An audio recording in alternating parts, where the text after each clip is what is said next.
Okay, anyway, Carl, here we go. It's an exciting feature that I think will be picked up by Channel 5. It's going to be Karl Pilkington, Do We Need Them? Where Karl goes around checking out animals with top experts, asking whether we need them in the world. Yeah.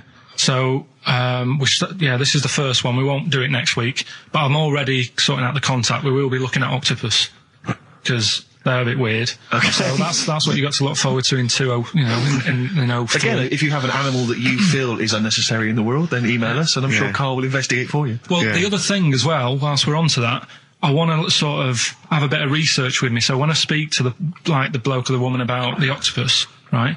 I want you want to be response. armed with the facts. Well, sort of response from listeners, so I can say, well, 70% of XFM listeners said we should get rid of them. Sure. Do you know what I mean? Okay. Like Jon Snow does on Channel 4 when he does all politics stuff. Yeah. So if you agree with me, just send an email saying yes. So yes, we should get rid of them. Yes, yeah. Or, yes, get rid of them. Because the house believes always we should get rid of these animals. You're picking animals you want to get rid of. So yes is get rid of them. No is don't get rid of them. Well, and not no, it's Noah, because they go on the ark. The ones we keep go on the ark. That element I'd completely forgotten about, and I think that's a wise move, because I don't think that's working. I don't think you've thought through the whole Noah. So that's just complicating the show, I think. So yes, we get rid of them. Noah, they're saved on the ark. Yeah. Right, okay, so here we go then, jellyfish. So today we're looking at jellyfish in Pilkington.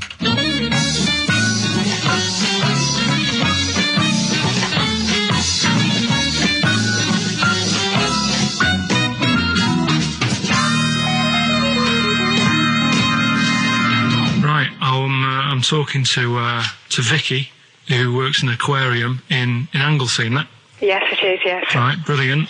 Today we want to find out if we really need jellyfish. I've got a bit of a problem with them anyway, because I've been stung by one, and I've done a little bit of research into them, so I'll tell you what I know about them. Okay. You might learn some stuff from me. Oh, you never know. And if I'm talking nonsense, just tell me. Absolutely. Yeah. Right, so first of all, they don't have eyes, do they? No, they don't.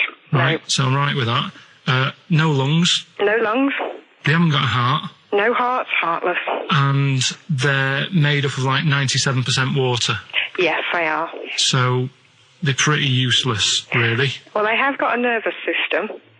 They're actually about 650 million years old, so they've evolved and they've outlived the dinosaurs, and they're even older than the sharks, and they can even outfox us, because NASA scientists have worked with them to try and work out how they operate in weightlessness, and they still don't know how they do that. Took them into space, actually, to figure out how they did that. Seems like a bit of a waste of money, but... do you know Port Maddock? I used to go there a lot for my holidays, and there used to be a load of them washed up on the beach. People on motorbikes used to go over them and stuff. Yeah. Well, we get the moon jellyfish. That's the ones with they've got pink bits in the middle. Yeah, that's their reproductive bodies. I think that was them. I think they're the ones that went over on the bike, because you could see pink bits. What do they do? If the jellyfish went, would we have a problem on our hands, do you think? Okay. You might have a bit of a knock-on effect, because things like turtles eat jellyfish. Yeah, but do we need turtles? Well, don't forget that when you take out something from the marine system, something normally feeds on. I mean, they're not just there for the fun of it. Something either feeds on it or feeds on what they excrete. What you're saying is they exist to sort of feed others and also to eat some stuff that's... Well, yeah, they control the population of other fish and species that might otherwise be a problem. Okay, well, let's kind of wrap this up, right? The question that I'm asking today is, do we need them? Say if Noah had his ark, right? You've swum and got on the boat. You're all right. You're safe. He's going to keep you to sort of populate the world as well. Right, so it's you and him. He's not a bad-looking fella, so you're happy. Yeah. He says to you, Vicky, do we need him? Absolutely.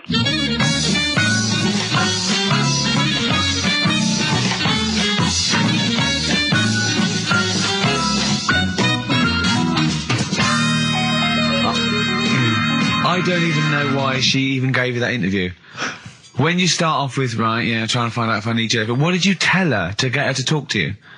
Just said I'm doing some research on stuff. Did she think you were a schoolboy or something? No, she just said, oh, all right. She said, you know, how long will it go on? I said, not long, just like 5 minutes, have a quick chat. And she loved it, didn't she? She sounded happy to take part in that. So the fact I love the fact that you've got an expert and you suggest that she's going to be having sex with Noah. He's a good info, so you're happy. She goes, yeah. I mean, I don't know why you stopped there. Didn't go into positions or something. I can't believe. The problem is, really, I didn't get to the bottom of what I wanted to say because... Oh, no, you did. That's it. That's done now. That's a pretty good academic work. That's proved, yeah. No, but the turtle thing, you know, when she said, oh, if you get rid of them, the turtles, you know, won't have anything to eat. But when she said that, I mean, I couldn't say it because it would have took her off and confused her. But... Well, she's a scientist. She's easily confused. Well, say, like, when Suzanne is working, right, I'm not a very good cook, so I always get, like, an Indian in. What? To do the cooking for you? So, right, I'll have an Indian. Right, now say if, for some reason, it closed, I'd get a Chinese. So why don't the turtle just... There's loads of stuff in the sea. But I didn't want to get too heavy on her, but... It's pretty deep.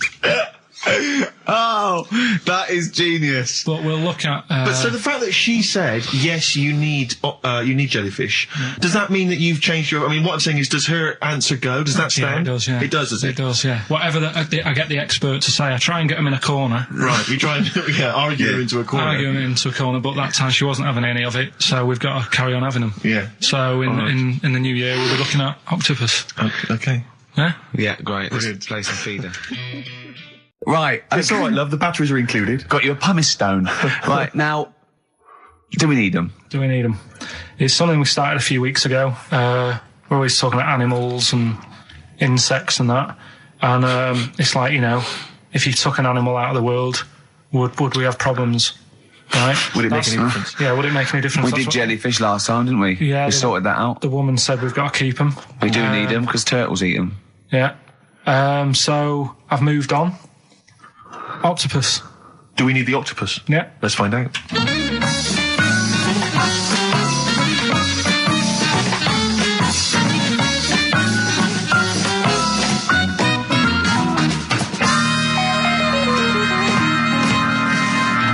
I'm working through a load of animals, right, that I'm finding out whether we need them or not, right? Right. Because, like, jellyfish, to me, I'm a bit puzzled by them. I don't really know why we need jellyfish, and I spoke to some expert. Turtles eat them. What? Turtles eat them. Yeah, I know, but do we need turtles? Do you know what I mean? It goes on and on, doesn't it? We need humans. Well, you know, I mean, I might get to that bit, but I need to sort out the animals first. I've got a lot on. So the thing is, I've left the jellyfish. We know we need them, right? So octopus. Yeah. Right, I know they're pretty brainy. Incredibly brainy. A story that I heard, I don't know if it's true, but there was some science lab somewhere, right? Yeah. Where they had some octopus in it, and they had some crabs. Yeah. And at night, the octopus was like getting a bit bored on its own in the dark and that, and they sort of come alive in the dark, don't they? Yeah. They like the dark. Yeah.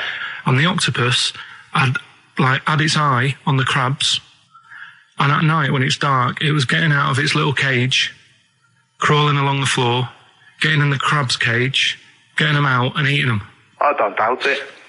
We put jam jars with the lids on with crabs in, and they'll open the jam jar and... You're joking? Yeah. Even I sometimes struggle with them. Yeah, you don't do it... you don't do it really, really tight, but... Oh, right, so they're not that clever then? Well, they would, if they were strong enough, they'd open it, but they're just not that strong. Oh, that's mad. Right, I also know that if they get hungry, they eat their own legs. Yeah. Yeah? Yeah. They're deaf. Well, I don't know. I don't really know. Yeah, They don't live very long. They can squash themselves into small jugs. Oh, yeah, they can go in a demi-john through the narrow neck and that. Why do they need to do that? Because they're the sort of crevices and holes that they're hunting for crabs and things through. So, would they be better if they were smaller? Do you know what I mean? I don't know. I really don't know. Yeah. But octopus then, if Noah said to you, you know, we're having a clear out. Yeah. We've got too many animals to look after and that in the sea, taking up too much room. Right. Do we need them? I think there's other less useful things in the sea than octopus. Limpets, they could go. Limpets? Yeah, they just sit on a rock and do nothing for 50 years. But they're not getting in the way then. How big are they? Well, not very big. Yeah, you see, I might come round to them, but I never think, I'm sick of seeing these limpets.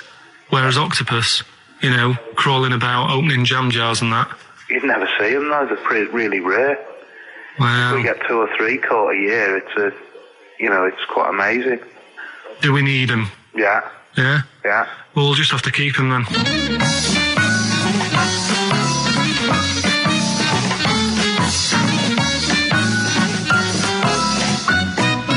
I love the fact that Carl can confuse a scientist. Yeah.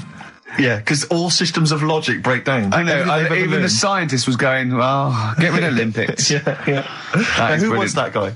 I think his name was Chris. And where was he from? In a place called Megavissi, where I went one year. Megavissi. And he's a scientist, is he? I think he's got a fish shop or something like that. He's got a fish shop? No, he doesn't. Well, like an aquarium type place. Oh, right. So a fish shop. It wouldn't fish and chip shop. It wouldn't be asked him that he a Winkle store. He's got a Winkle store at Poole Harbour. Yeah, that's an expert. Oh dear. But, what have you learnt from that then? Well, that we don't know whether they're deaf or not because the bloke in the chip shop couldn't confirm it. They eat their own legs. Think of that. It's a bit weird. Yeah. They eat their own legs? Eat their own legs if they get hungry. Right. And they grow back, don't they? I think so, yeah. If you eat one, they'll grow back. Yeah. And you can put them in little jars and that. If you wanted to. Yeah. It's just a bit weird, isn't it? It's like no, but people have a go about being cruel to animals and that. But what he was saying there is, right, what they've watched an octopus do. They've got hold of a crab, right? So that'll be being stressed out because it's out of the water. Yeah. They've then stressed it out even more by putting it in a jar. Right. Which he didn't like. And then an octopus is crawling about on the jar. Yeah. And the crab knows that the octopus wants to eat it, right? Yeah. So then it's having more threats. Yeah. Because of that. And then they let the octopus eat it. Yeah. I think that's pretty... Do we need crabs? Do them next week, yeah? Well, I want to sort out snails first. Right. Right. What's your pitch with snails? What do you know about snails? I know that bats eat them. They can sleep for 13 years. Right. Can you believe that? Okay. He said to me, snails can sleep for 13 years. And I went, right. He went, thing is though, if it was a scientist and he was looking at it and he put it in a quiet place, it might well doze off. He said it wouldn't be the same if it lived on the streets. And then we went on to a whole thing about homeless. He wants to do a game show with celebrities being homeless for a week. What do you think? What should we do next? It's too much. Do we need them out of the way? Do we need them out of the way? Yeah, just let's explain it again. If you're new, I'm sort of on a bit of a mission to find out. We've got a lot of animals and insects in the world and stuff. Yeah. Do we need them all? It still amuses me. So we've found out we've got to keep jellyfish. We've done octopus. Just said we've got to keep them. This week, snails. Do we need them?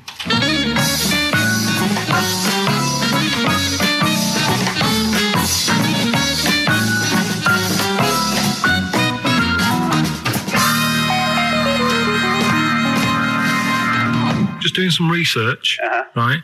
I'm sort of working my way through different creatures and insects and stuff that's on the planet. Yeah. Right? And finding out if we need them or not. Right? Yeah. Do you know much about snails? Well, sea snails? Well, yeah. Snails in general. I don't know much about snails, land snails. I know a bit about sea snails, like whelks, top shells, that sort of thing. Would you say they're important? What sort of sense do you mean by important? Say if we had to sort of get rid of some animals and insects and that because we're running out of room. Right. Do you know what I mean? Because I'll tell you what I know about some snails. I don't know if this applies to sea snails as well. I mean, I called you today because a lot of other places are shut. Yeah. Right? So I know they like to eat stamps, apparently. The glue on stamps. They love it, right? Right. Apparently a lot of letters and stuff aren't getting to where they're meant to be getting because snails are crawling into letterboxes and eating the stamps. That obviously doesn't apply to the sea ones, but that's a problem they're causing. All right. Were you aware of that? No. I didn't know that. Bet you're glad you answered the phone today. Right? They love beer. Beer, yeah. Who doesn't? And also, I don't know if this is right, but I heard that they sleep for 13 years, or can do. Right. I wouldn't know if they can sleep for 13 years or not, but... I mean, sea snails are pretty important. Yeah, they do quite a good job in the sea. They graze on algae and they provide food for other animals. I mean, you can say that about any fish, or any animal. Why do they exist? Would you be upset if someone said we're getting rid of them? Oh yeah. You would be. They're an animal, I wouldn't. Forget being like favouritism and all that I get for them, right? There'll be other things knocking around you can sort of spend your time looking after. You'll still have a job. Don't be worrying about that. Because I'm not going to get rid of all the fish. Jellyfish need looking after, so you're safe. Yeah. But do we need them? Come on, there's loads of people saying, come on, we've got to move on through the animals, and you're holding them up saying, well, I want to keep them. Well, who's saying we need to... That just sounds a bit crazy to me. Just imagine. Do you know what I mean? And they would come to you because you're working in an aquarium, so they'd be asking for your advice. Right. And you're slowing it down. Well, they asked for my advice and I'm giving it to them, so, that's what I think anyway. Yeah, but snails, like I say, they drink beer and that, What did they do apart from some food for a whelk? They were around, their descendants were around a lot longer than we have been. Yeah, they've been around a long time, but what have they done? Well, they've survived that long, so they must be doing something pretty good. Well, apparently they sleep for 13 years, so really, even though they've been around for ages... I don't think that sounds a bit... But I don't think they sleep for 13 years. Not all of them, just the tired ones. So, snails, do we need them? Well, yeah, I just think they've got to, it's not for us to say, do we need them or not, we can't just... So you think we should keep them? Yeah, definitely.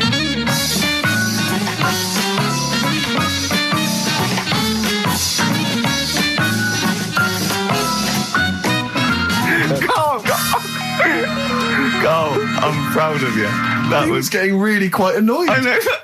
What did he think he was doing? What? I don't know what you tell these people. I mean, you don't get their permission to play this out, do you? You just don't tell them. The thing is, right, I sort of told him what it was about, but we won't say who he is or where he works, because it doesn't matter. I just needed to speak to someone who knows. I know the fact that you were trying to get an answer out of him by suggesting that he would be safe, because he could look after jellyfish if he gave the okay to destroy snails. He was getting livid, you can tell. Oh, God. Brilliant. So he's been around a long time, but what have they done? Well, right, last week when I did Do We Need Them, do you know when I called up one of the museums in a science museum? Yeah, are you talking to me? Yeah, I'm just saying, I wanted to tell you before when the song was on, but you're so busy listening to it. Yeah, was I so busy listening to a song I was playing? Yeah, but we're doing a radio show, aren't we? All right, what's your point? Well, I just wanted to say, she emailed in to say I got her name wrong, so I'm just apologising for that. What did you call her? I think I called her Jessica. What was her name? I don't know, I've got it on email somewhere. What? This is not an apology! No, I'm just saying... You've got it wrong again! You've not even said her real name! How is that an apology? Well, I remember, I read the email, so, yeah... But who are you apologising to? I think her name's Jackie, I think. Oh, you've got it wrong again, haven't you? Well, anyway, and she just said if you want to see dinosaurs and that, go to the museum. You were complaining about that as well, weren't you? You went to a museum and there was too many dinosaurs. He said you just need 4.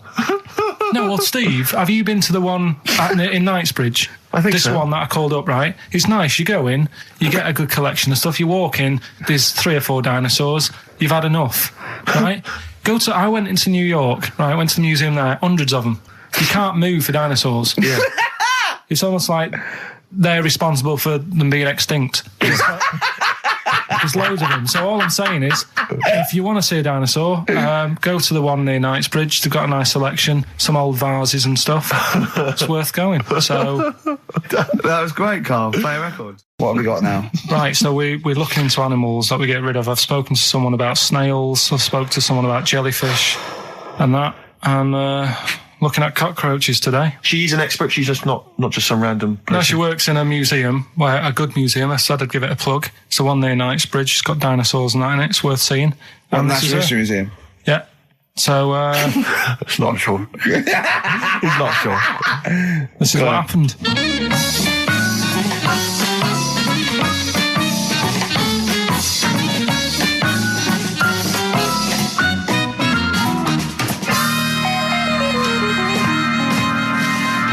Now, what I'll do, I'll tell you as much as I know, and then you can fill me in if I'm right or wrong.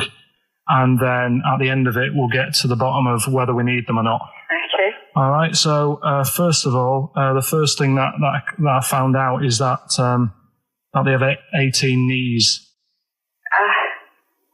That's not exactly possible. They're insects, so they have 6 legs. Yeah. And a knee is usually the junction between femur and tibia. That's sort of classic human knees and every other animal knee. So with 6 legs, you can only have 6 knees. Could somebody sort of got mistaken for seeing one that was a bit double jointed? I think you're grasping at straws or something. All right. Well, we might have to come back to that one then. Okay. They can hold the breath for 40 minutes. Well, they don't do that because they don't breathe in the same way as us.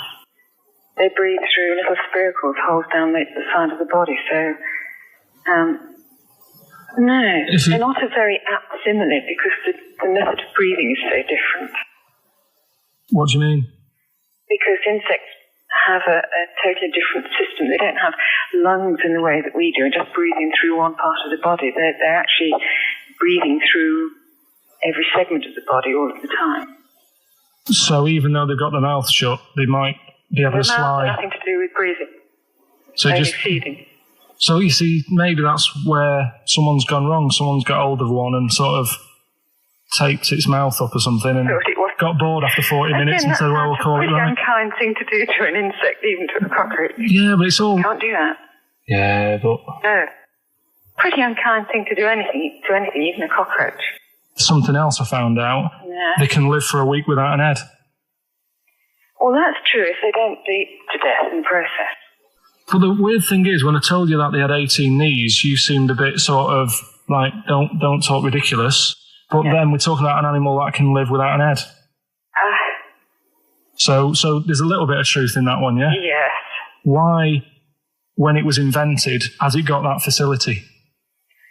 Say if someone said to humans, we could do that with humans, and, you know, if you lose your head in some accident, it gives you a bit of time to sort of go back to your family and maybe write them a note. You won't be able to have a chat, but write them a note saying, it was my own fault, and it was nice knowing you. Well, that would be a useful facility, I agree. But cockroaches are great survivors. I mean, they've been around for over 300 million years. They're one of the most primitive insects. All right. Well, I've also... is it true that they do a lot of resting? Apparently they can sort of rest for 75% of the time. Rest? Yeah, they just sit about doing nothing. It's probably true of a vast proportion of the world's fauna. Well, I mean, maybe the 25% that they are working, they're really giving it some, so it might make up. They're probably searching out food and, they can slow down considerably. You can chill insects in the fridge and they'll become very, very quiet. You might think they're dead. Yeah, but I'm sure, you know, if we were sat in a fridge, you know, we'd go a bit quiet, wouldn't we, you know? Well, you might not know much about it, of course. Yeah, but... You're not quite reading the right sources. Well, I've been using the internet. I'm sure there are many useful sources that you could find there, but some of those seem to have been a little misleading to you. So you don't agree with a lot of what I've told you there? No. So cockroaches, can we get rid of them? No. So we're keeping them then? I would say so, yeah.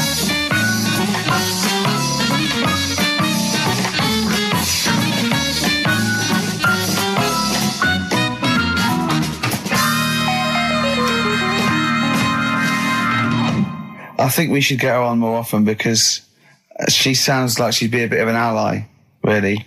Because she knew immediately that you were talking nonsense. She even said, I think you should be more concerned about your sources, which I've been trying to tell you for a year, right? I mean, 18 knees, where did you get that from? It's on the internet. They can hold their breath for 40 minutes. I mean, I don't know what you read and take on.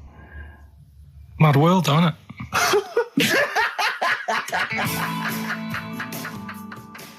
We've got, after the success of last week, Rockbusters. Okay. We're doing that again.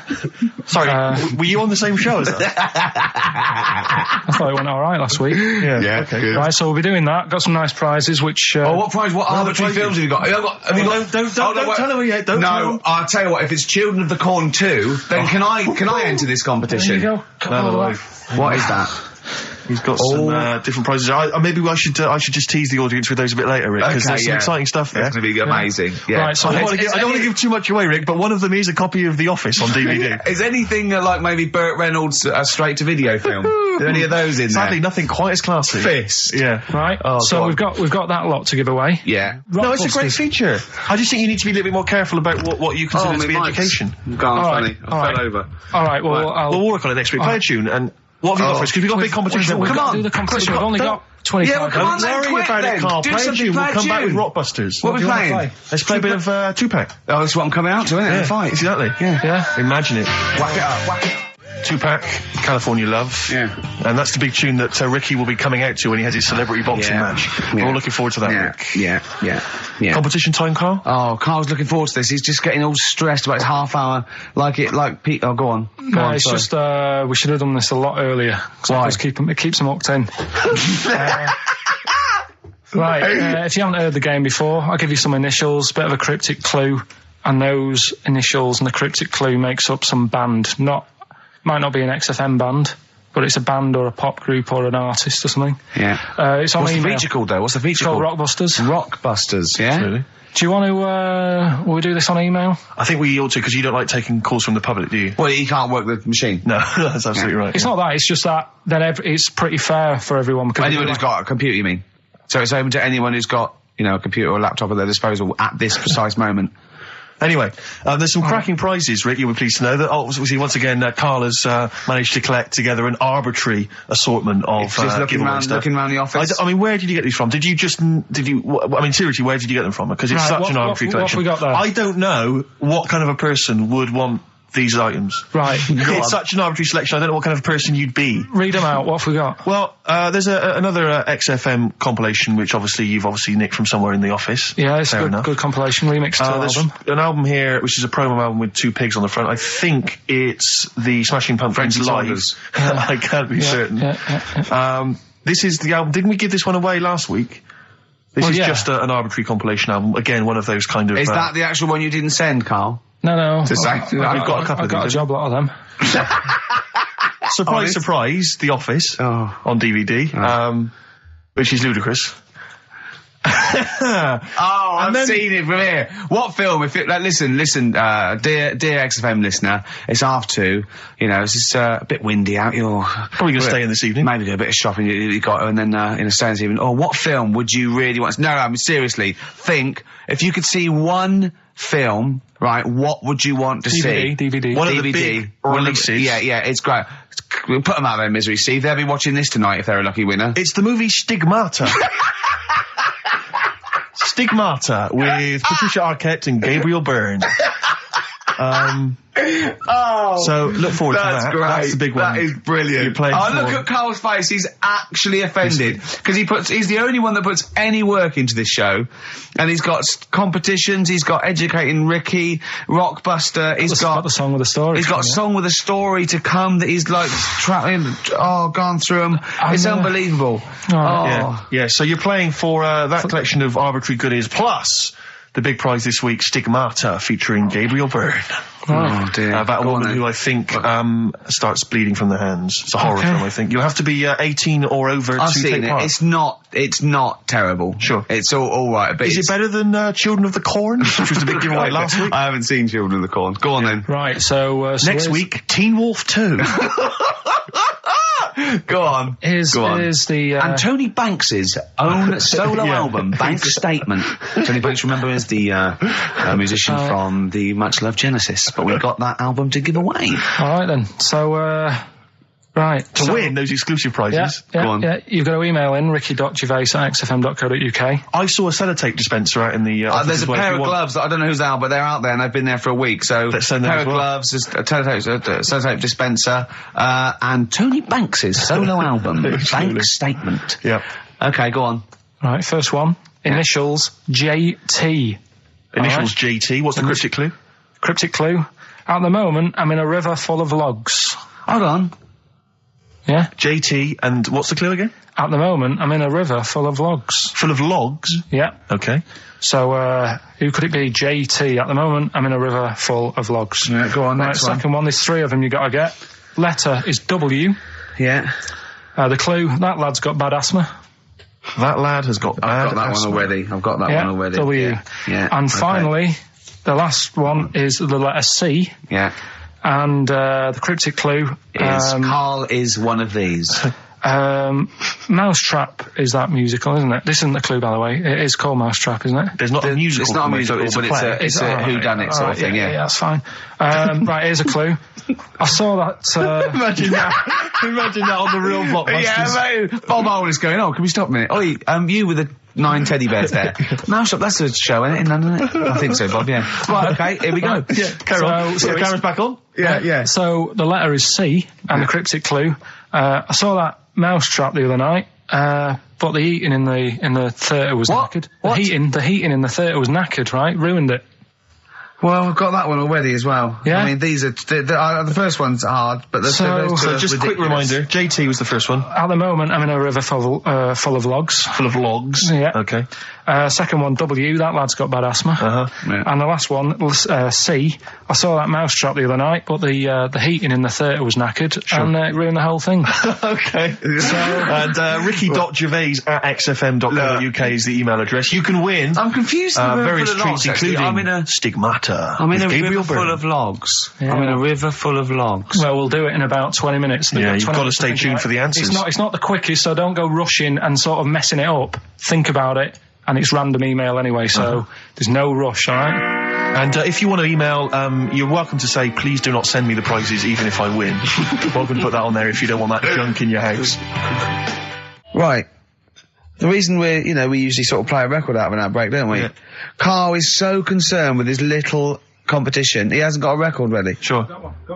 Okay, sorted, are you? Yeah. Do you want to do a quick recap? I can't bother to even just say it. I'm not interested. I'm just not interested. Yeah, go on, quick. Still send your emails in. JT, it's some initials of a band, just in case you didn't hear it last week. If I said AK and an exploding pet, that would be Atomic Kitten. Yeah. Right? They know what a clue is. So JT, at the moment, I'm in a river full of logs. Yeah. W, that lad's got bad asthma. And C, I saw that Mousetrap the other night. The heating wasn't working, it ruined the night. And, that was it. ricky.gervais@xfm.co.uk. Some stuff. Stigmata.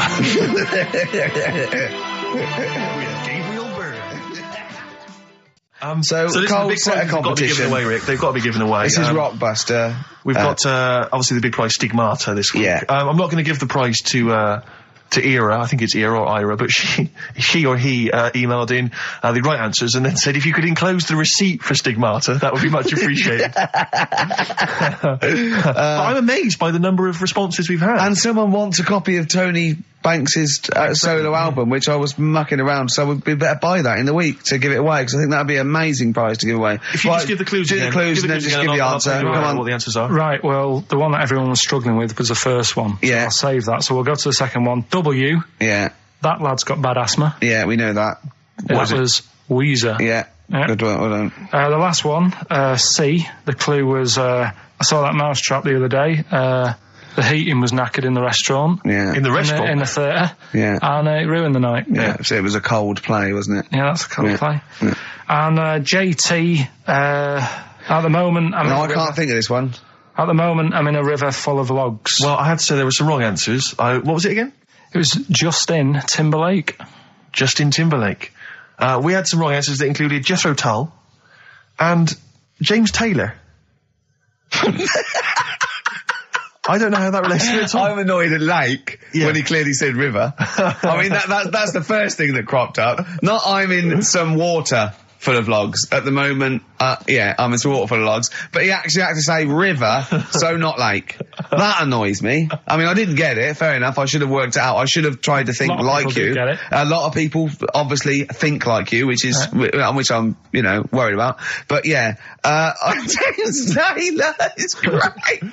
James Taylor. Just someone guessing. Yeah, James Taylor works. Have we got a winner? Stevie's going to randomly pick one. I did have a winner. I've just lost them. Oh. Needless to say, that lucky person won't be watching Stigmata tonight. Just randomly, it's a draw, by the way. It's not the first one. Okay, I said to Carl in the break, I said, "Is the first one in?" He went, "No, I don't want a competition that relies on speed because I don't want to be rushed." Okay. So randomly click on someone. I'm just going to randomly click on one. Go on. They've not put an address. Well, what we can do, we can email back and say, send us your address. Well, of course you can. I think if they haven't put an address. Well, no, okay, hang on. All right. Yeah. Chris Beaumont. Lucky Chris Beaumont. Chris Beaumont will be watching Stigmata tonight with a club of Haagen-Dazs, if I'm not much mistaken. He'll be loving it. Well done to Chris. Need his address. Right then. But we have got a great show lined up, have we? No, we know we have. No, because we've got Rockbusters coming up, the great new quiz. That's made the press. Has it? Yeah. Frimley Tea Rooms newsletter mentioned it. We've also got that's Carl's local, isn't it? Let's remind people, Carl, of the prizes for Rockbusters this week. It's dynamite stuff. We've got the David Attenborough DVD Nature Collection. We've got a number of CDs, the best of David Bowie. We've got a Madness CD, not quite sure whether that's songs from the musical or their original tunes. Country Legends, 2 CDs there of great country music. Brilliant. And the Remix to XFM compilation. Plus, of course, the big movie prize this week. Hellraiser. If you haven't seen it already, then I assume you have never seen a film before, because I don't know if there's anyone who hasn't seen Hellraiser. But obviously you have to be above 18 to join to play the competition. So, how long would you want to be around for? Is this just for the show? A couple of hours. 2 hours. Did you just get the desk in there?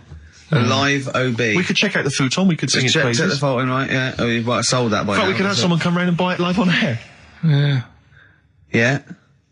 Think about it. It's great. How did Graceland start? That was his normal house, and then he took over. Right. Anyway, Rockbusters. Yeah, go on. I give a cryptic clue. Yeah. And a letter, and it makes up a band. Right? He never said the word cryptic a few months ago. I love it. Do you know what I mean? I feel it's like our own little Eliza Doolittle. Yes. Right. Even Richard will like this one. Here we go then. First one. There's 3 of them. Go on. And you email in. If this doesn't turn Dickie round, nothing will. This is an email-only competition. Email only. Right, here's the first one. Initial is B, so it's a band starting with B. Okay. And the cryptic clue is, I don't like them birds. They shouldn't be allowed in this area. I don't like them birds. They shouldn't be allowed in this area. Next one. Right, the next one. He doesn't like women. Yeah, he's got a couple of kids. That's a bit weird. Is that a cryptic clue, or is that just a general point? Is that That's the cryptic clue. Okay. And the initials there are PD. Okay. And the last one. Got that one. That's terrible. Okay, quickly. Oh God. And the last one is that bloke who does. Come on! It's making me laugh. Come on, Carl. Be professional. Right, the last one. Right. I can't do it. It's making me laugh. Oh, come on. I'll come and read them then. No, hang on, Come on, Carl. Right, here we go. They don't do this on Blockbusters on TV, do they? No, come on. That bloke who does sport on telly. He's got a little kid, right? Initials DC. What? Is that? I'm completely confused by that. Was that the clue? Yeah, that bloke who does sport on telly. Yeah. He's got a little kid. Initials DC. Okay, is that a band?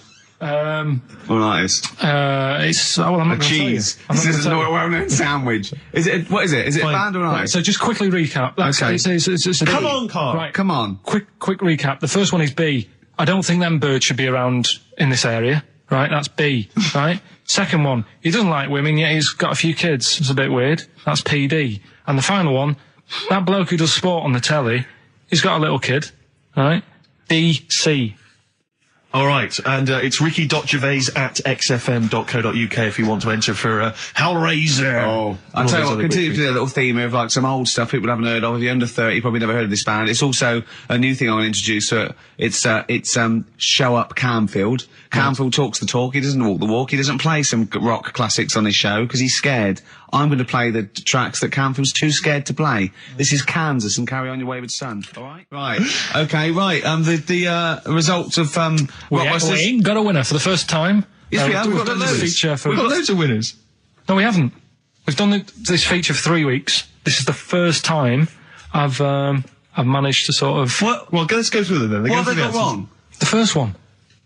The first one? What was the first one? Well, hang on, let's do them in reverse order for a second. So what's the last one? The last one, the clue was, that bloke does sport on the telly and he's got a little kid. What's that? That's Destiny's Child. Des, who does ITV Sport, has got a Tiny's Child, right? No, that's fine, they got that. Destiny's Child. What's the middle one? Right, the middle one. Right. Child. The second one was, he doesn't like women, yet he's got a couple of kids. That's a bit weird. Yeah. Right? That was PD, that was Puff Daddy. That is offensive. Go on. But it's not Puff Daddy, it's Puff Daddy. And he's not even called that anymore, he's called P. Diddy. Well... Okay, fair enough. But they got that one. Yeah. And if I'm being tight, these lot are as well. Yeah. Yeah. Tight means being something in Manchester. Go on. Right. And the first one that they're having problems with, I don't think them birds should be allowed in this area. They've got it. Boyzone. It's not Boyzone. What's the clue again? I don't think them birds should be allowed in this area. That is perfect. A boyzone. No birds. No women. No women, yeah, birds, right? A boyzone. Sorry, Carl. If that isn't the answer, their clue is better than yours. That is brilliant. What was yours? Boyzone, it works perfectly. What's your answer then? Bangles. What? I have no idea what that means. Like seagulls. So you don't want them in this area, so you're banning them. Bangles.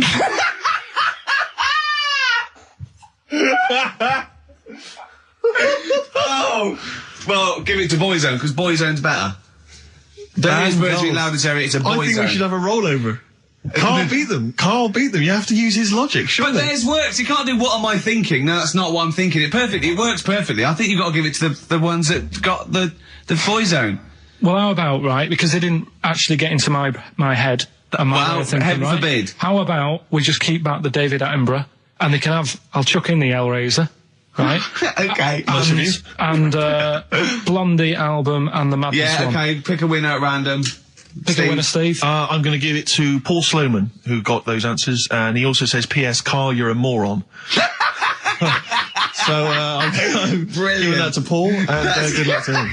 Right, well. He's got a crazy night tonight. If we can rush these over to him, he's got a cracking Saturday night. Well, if I'm a moron, I might get your address wrong when I send them to you. Ooh. Coming right back at you, Paul. Yes. Right.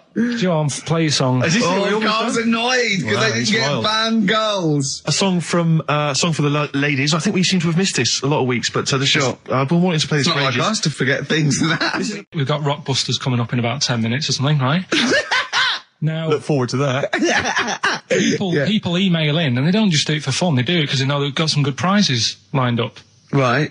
So they're doing it because it gets them something. Yeah, my prize is that I've learned something in life. I've gone through an experience, and hopefully I'll come out in some way better if I don't get mashed.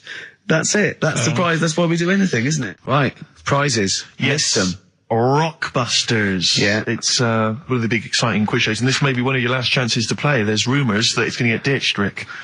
Rumours that Karl Pilkington, the creator and mastermind behind it, has already grown tired of it.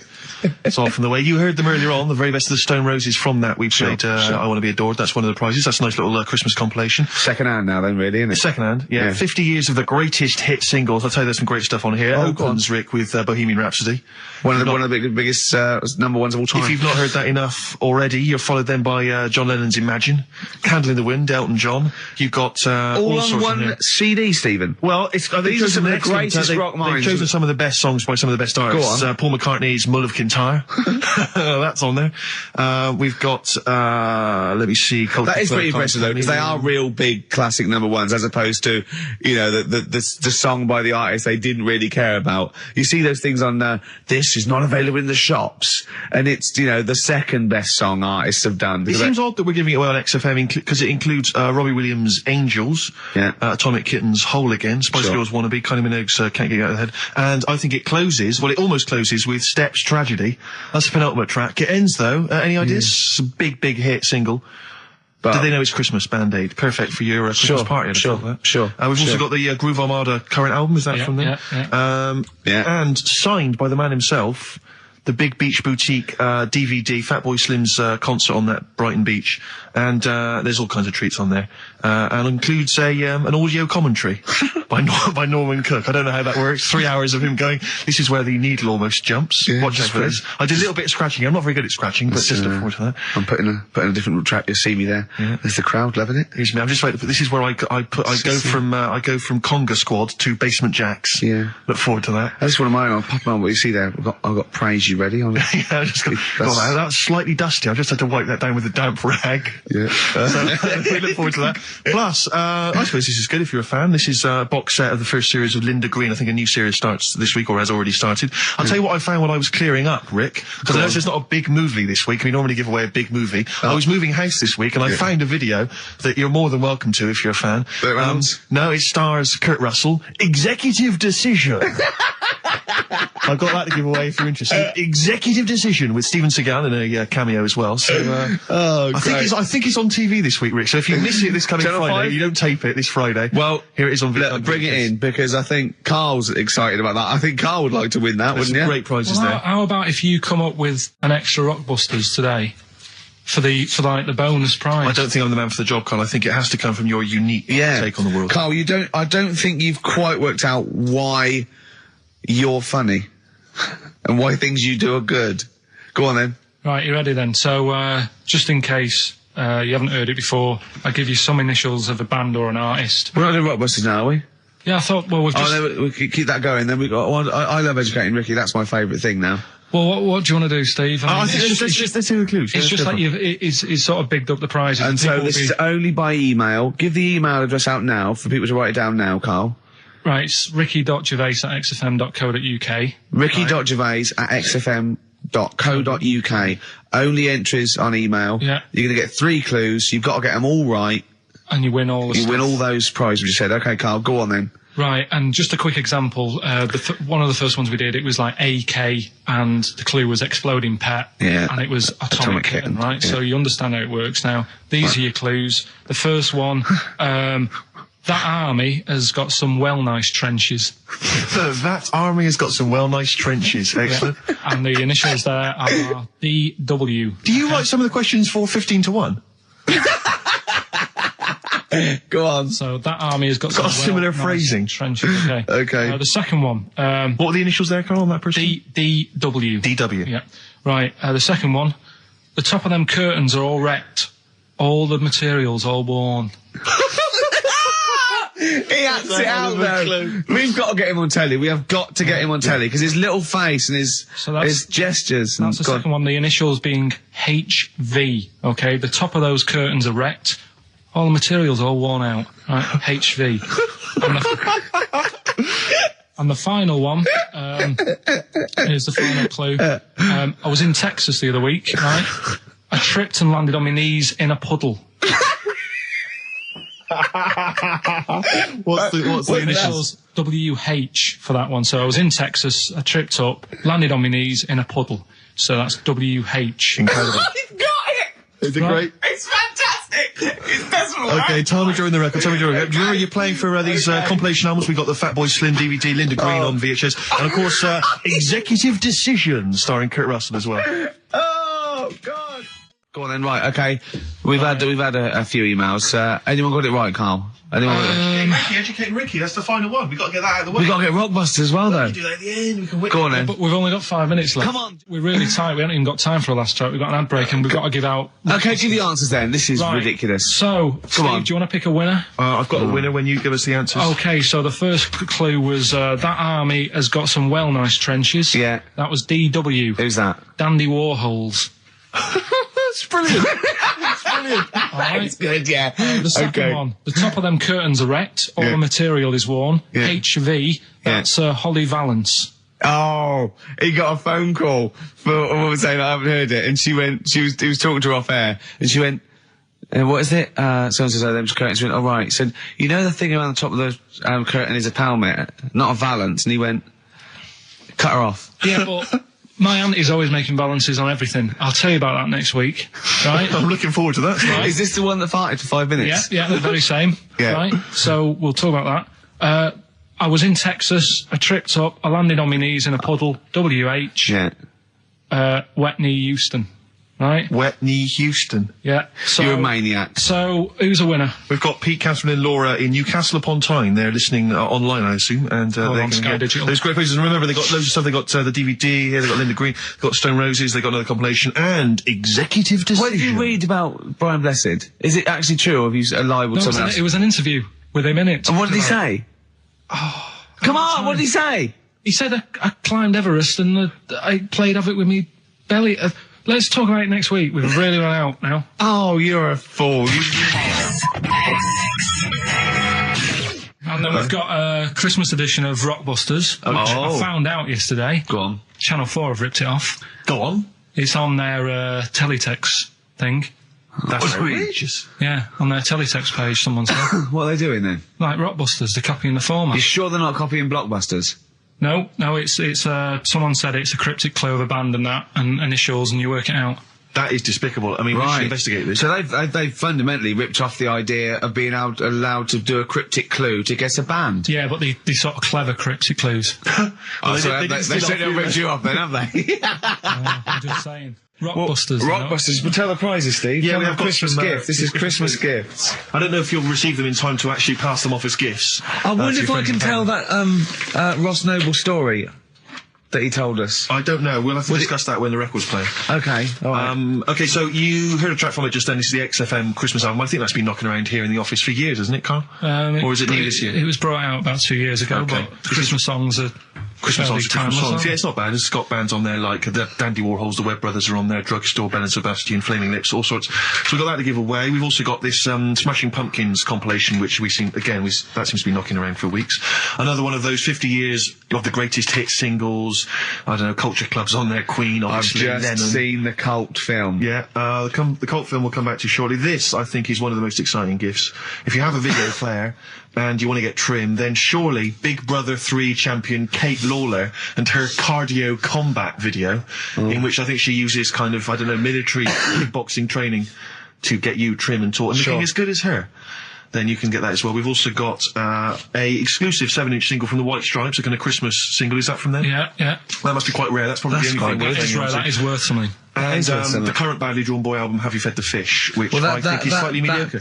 They've gone up, actually. I think that the level of prices there has gone up. Not a bad selection, but here is the big movie. And actually, I have to say, this is not a bad one. It's not. Again, it's not terrible at all. It could be worse. It's James Caan in the original Rollerball, not the disastrous remake that came out recently, but the DVD version of Rollerball. So that's there as well. So something fairly interesting. That's worth winning. Right, come on then. Let's do Rockbuster. Well, will we play a song to give people time to get a pen and paper and that? Yeah. So we're doing it next. Rockbusters coming your way with all those great prizes. Yeah.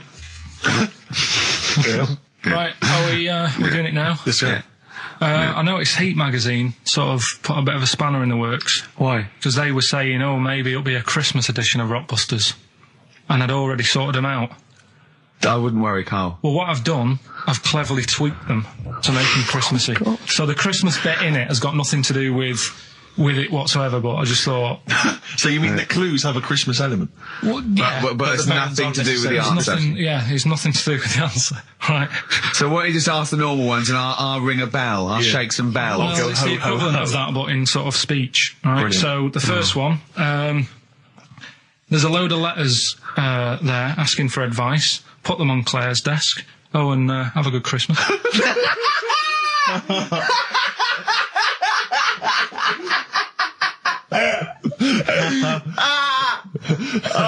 Give it to us again. Oh, God. Right, so there's a load of letters asking for advice.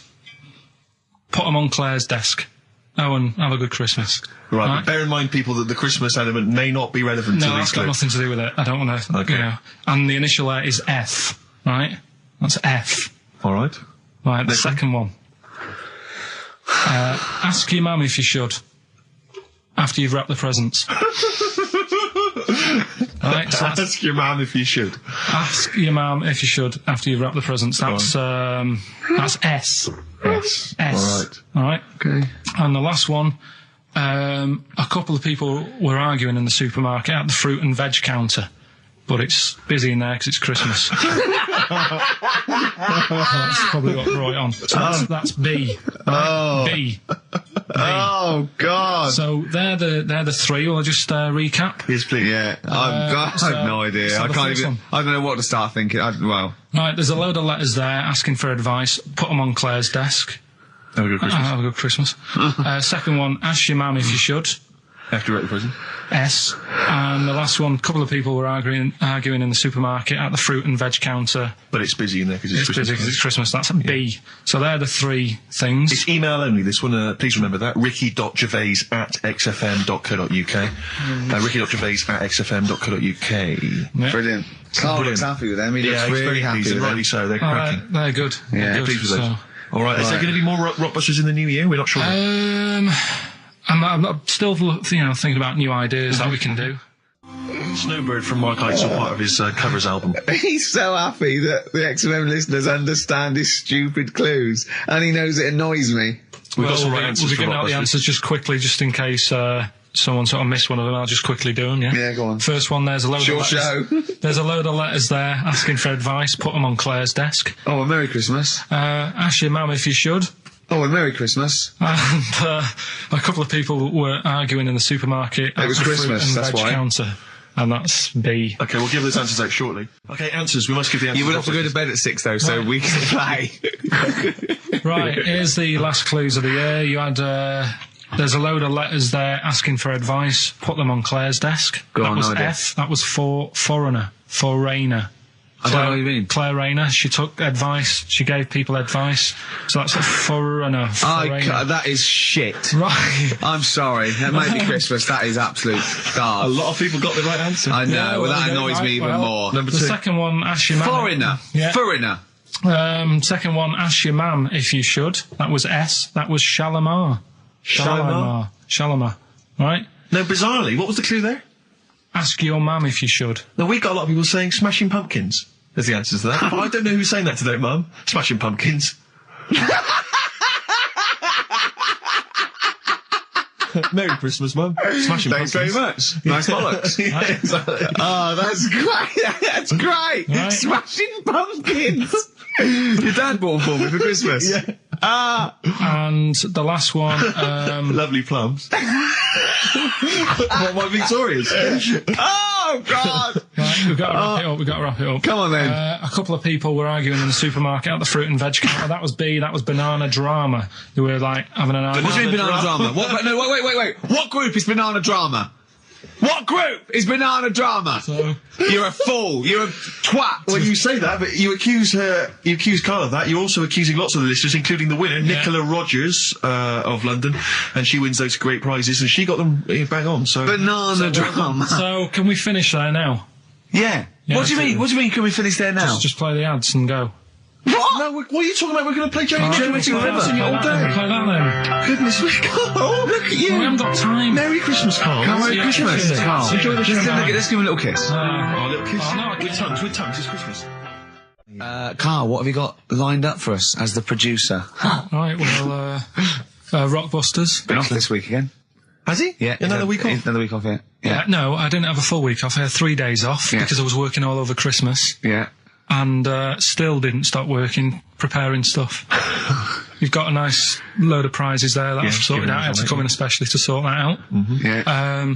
Rockbusters. Did you will rifle continue. through the drawers up at Capital Gold instead of down Yeah, here? yeah. Rockbusters, we're still doing that. Yeah, you're bigging it up. Yeah. He's bigging it up. Yeah, still doing that. We've got that. Well, it's coming up to 1:30, and so it's time for Rockbusters. It's a structured show. It's a new leaf. This show in the new year is going to be structured. Set pieces, hitting our marks. Do you know what I mean? There'll be time checks, weather checks, quick hold out. If you're driving, careful on that. So do the prizes. Check for traffic, if it's bad. Yeah. Okay, well, again, an arbitrary selection of goodies. What are those politicians doing? Was that XFM News? Yeah.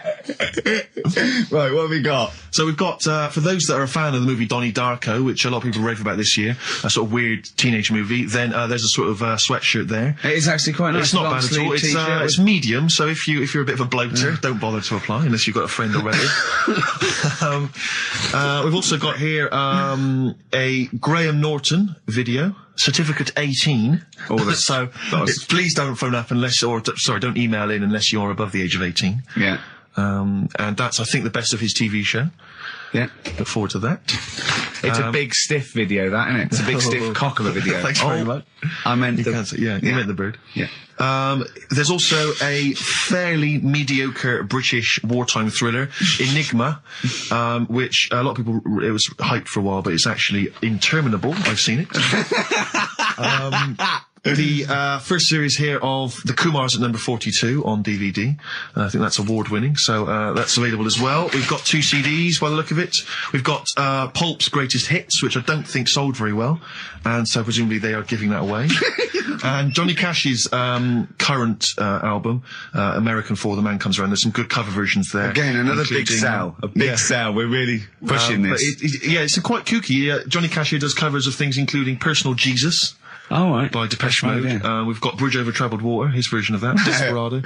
And anyway, it's not bad. That's probably the best treat in that bunch. Right. And I'm assuming there's some questions there, Carl. Yeah. Right, here we go. If you're a new listener, the way it works, I'll give you a cryptic clue and some initials, and it sort of makes up a band. Yeah. Makes more sense when you hear it, I reckon. Not particularly. Well, not really. Although people do get it. I just worry about the state of our listeners. Go on. Right, so there's 3 of them. You email in ricky.gervais@xfm.co.uk. It's email only. I repeat, it is email only. We're too lazy to answer the phone. Yeah. Okay, here we go then. Number 1. There's normally 2 easy ones and a difficult one. Sure. So here we go. Number 1. Don't argue with him. He ain't going to change his mind. Don't argue with him. He ain't going to change his mind. Yeah, that's AA. AA. So that's the first one. He's not going to change his mind. What do you mean, You've just got them written out, haven't you? I'm just thinking about what the answer is, so I don't write the answer down. Don't worry, they get it. Yeah, don't worry. Well, you can't remember it? You came up with it. There's only 3. I know, it's weird, isn't it?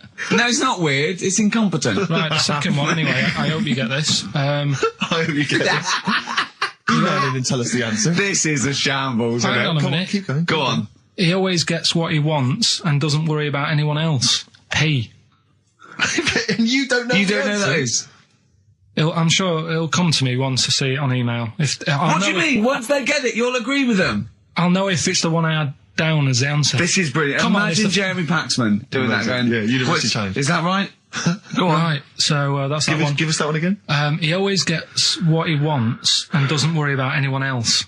P. But you're confused. I don't understand how you can be confused. Yeah. What's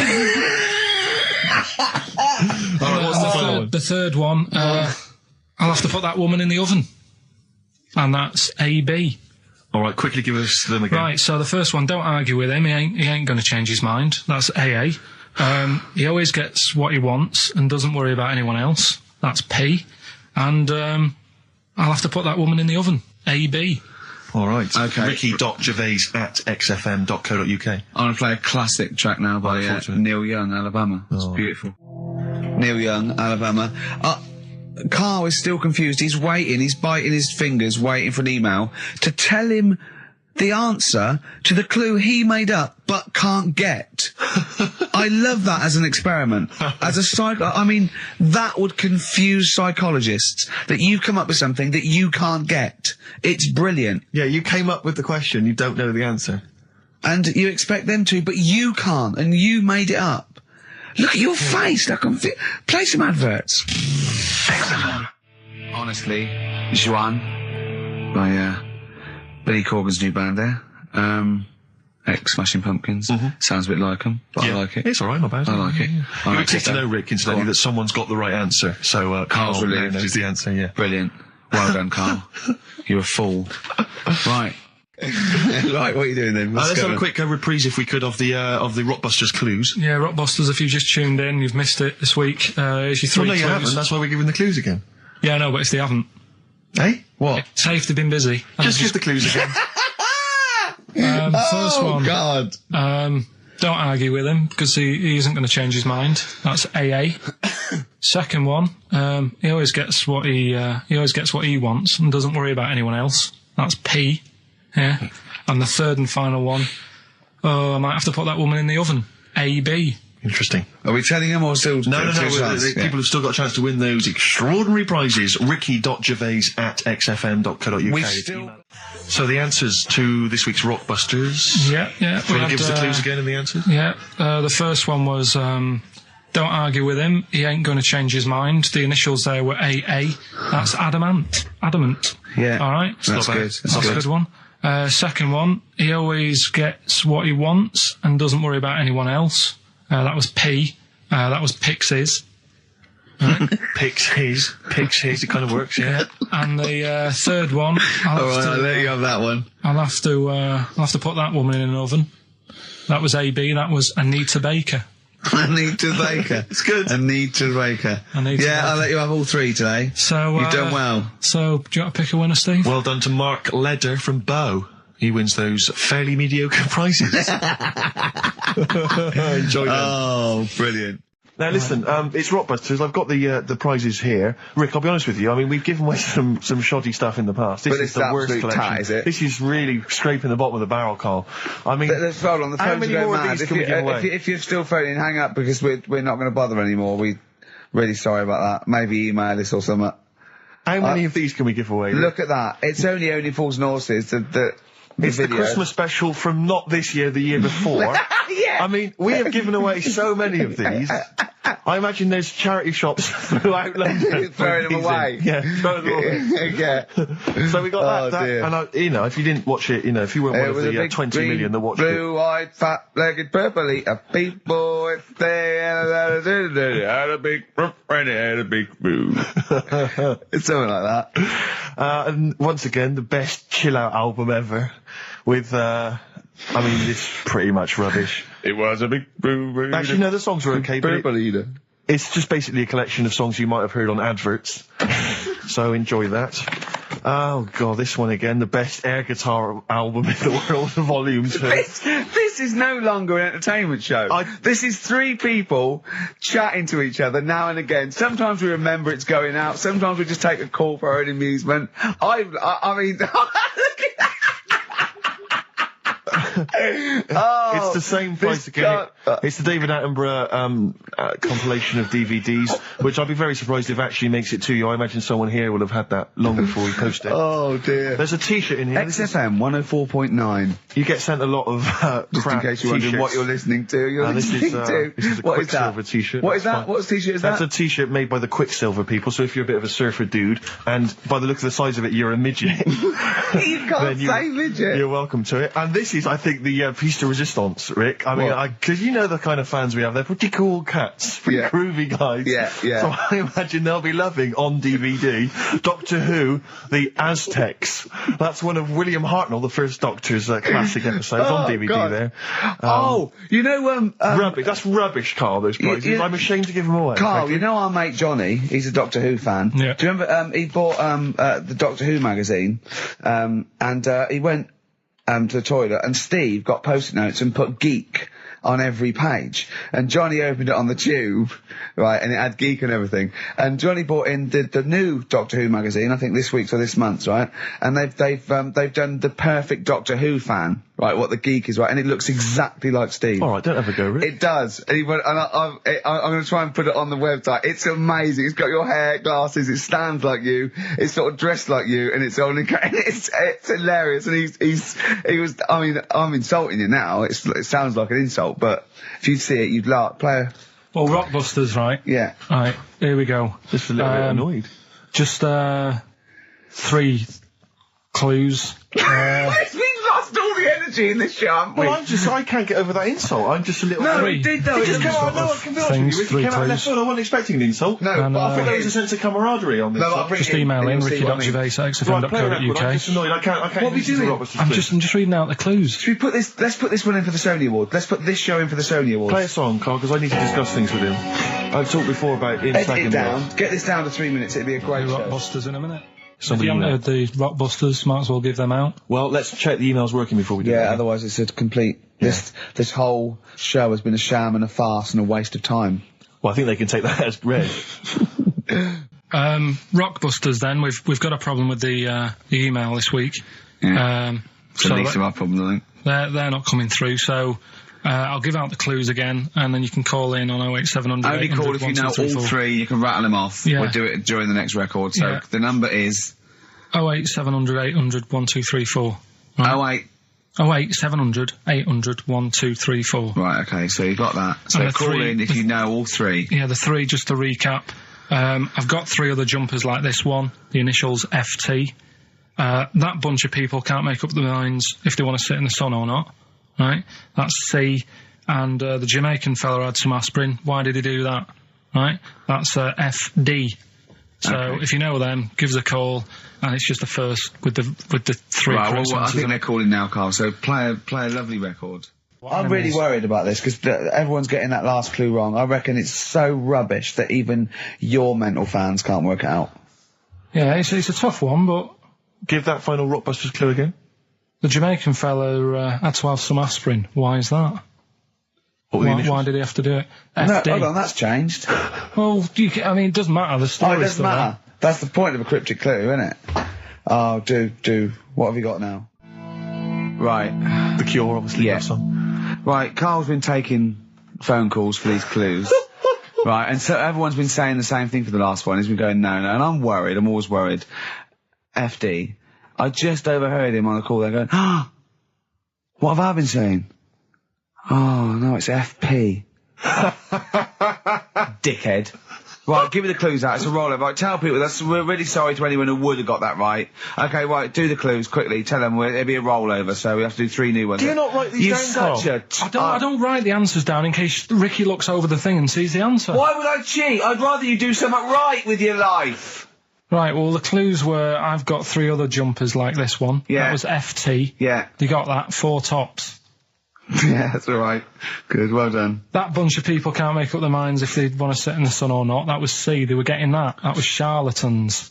Charlatan, right? A bunch of them charlatans, right? What do you mean? What's Charlie?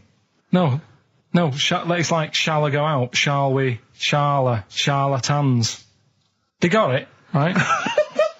Where I went wrong with this one, the Jamaican fella, he had to have some aspirin. Why?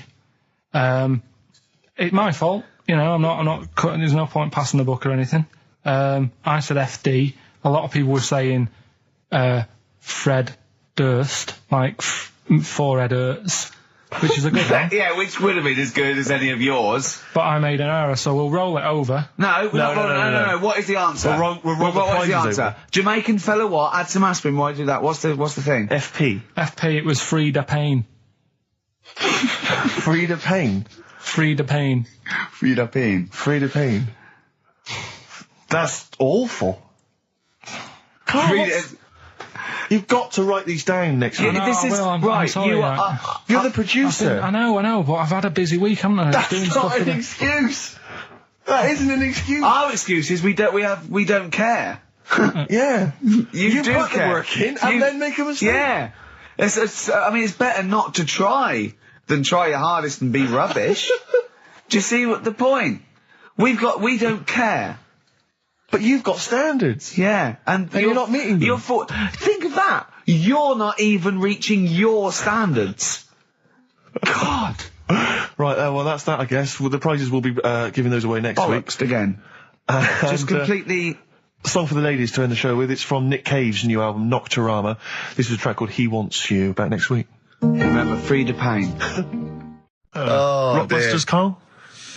Yeah. I'm not a champion of Rockbusters, as you know, but I think it's overstayed its welcome. But I think Carl's just giving the fans what they want here. Okay. It's a popular thing, isn't it? Got some good prizes. The press are behind it. Let me tell you what the prizes are. It's a dance music compilation, Cream Trance Anthems 2003. I play a lot of trance on the station. I put that on quite a lot and danced to it myself. There's the original motion picture soundtrack to the forthcoming film adaptation. When you've seen the film, I'm sure that will mean more to you. You like that, don't you? It's a good movie, yeah. Nicolas Cage playing himself and a twin brother. And it's wrritten by Spike, it's directed by Spike Jonze. Joined at the, what? No, they're not joined at the hip at all, or at the face. And we've also got the best one-hit wonders album in the world ever. What have we got on there? We've got things like The Crazy World of Arthur Brown, brilliant. Nana, 99 Red Balloons. The Rembrandt. In fact, it kicks off with Nana. Sure. That's followed up by I'll Be There For You, the theme from Friends by the Rembrandts. Yeah. And of course, Breakfast at Tiffany's by Deep Blue Something. Brilliant. Deep Blue Something. Is that the worst name ever? I think it possibly is. No, Sixpence None the Richer. Sixpence None the Richer. That's a pretty bad name. Okay, again, I know we've got a lot of chill-out fans who listen to us. The best chill-out album ever. Yeah. Bear in mind, of course, all these prizes collated by Carl from, I guess, people's drawers. Yeah, look in your drawer. Oh, dearie me. What is it? The only thing probably worth having is it's topical, if nothing else, Carl. A 7-inch by the White Stripes, Merry Christmas from the White Stripes. That was their exclusive Christmas single. So if that's early, isn't it? You get that. It is worth. A lot of people have got to wait 11 months before that's released. Yeah. Or was it last Christmas's? Exactly. And I have never heard of this DVD. Go on. I like to think of myself as being fairly familiar with TV and films, but I have never heard of Stephen King's Rose Red. Welcome to DVD. A place evil calls home. And it's on DVD. It's certificate 12, so don't imagine anything too shocking. And it looks appalling. Is Rose Red Mansion truly haunted? To find out, Professor... Okay, we've got the gist of it. They're not very good prizes. They're cobbled together, but if you've got nothing better to do, call in if you know the answers to these clues. It's Rockbusters. Let's not let them call in, Rick. Please don't let these people call in. No, they're not calling in. It's email only. Carl, don't interrupt me. I'm just... ricky.gervais@xfm.co.uk. Email only. I can't stress that enough. We just don't want to speak to you people. Right, go on. Right, so I give some initials out and a cryptic clue, and it makes up the answer on that. Well, sometimes it does, yeah. Go on. There's two of them. There's a new aspect, which I'll explain about in a minute. God. The first one is, cryptic clue is, well, if he would have been wearing an helmet, it would have been alright. And the initial there is B, right? So, well, if he would have been wearing an helmet, he would have been alright. B, right? Band or an artist. Second one, why are them Jamaican fellas swinging fish around their head? Okay. Alright, initials. Just fills me with... DS. DS. Why are them Jamaican men swinging fish around their head? Alright? And the final bit to Rockbusters. It's a new bit. Last week I played you this.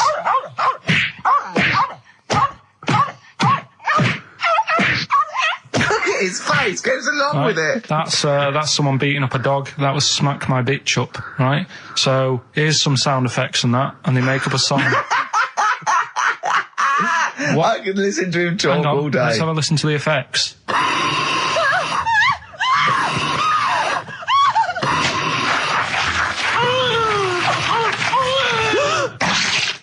That's terrifying. Right, I told you not to play that one. It's rubbish. No one will get that. Well, we'll see. I heard that. I can't always say one thing. I said it's rubbish. No one will get it. No, it's not the one you think it is.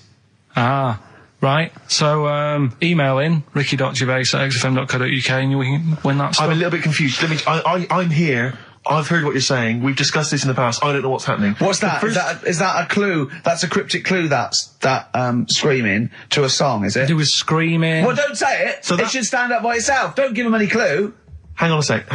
So this is the name of a song. It's not a band or an artist. Yeah, that's so the first two are bands or artists, and the last one is the name of a song. I said we should abandon this. I said we should just pack it in. What, the show? Yes. So Rockbusters then. Yeah. Get these out of the way. We're running out of time now. I have to say now that we've had no answers that have attempted even to guess all three.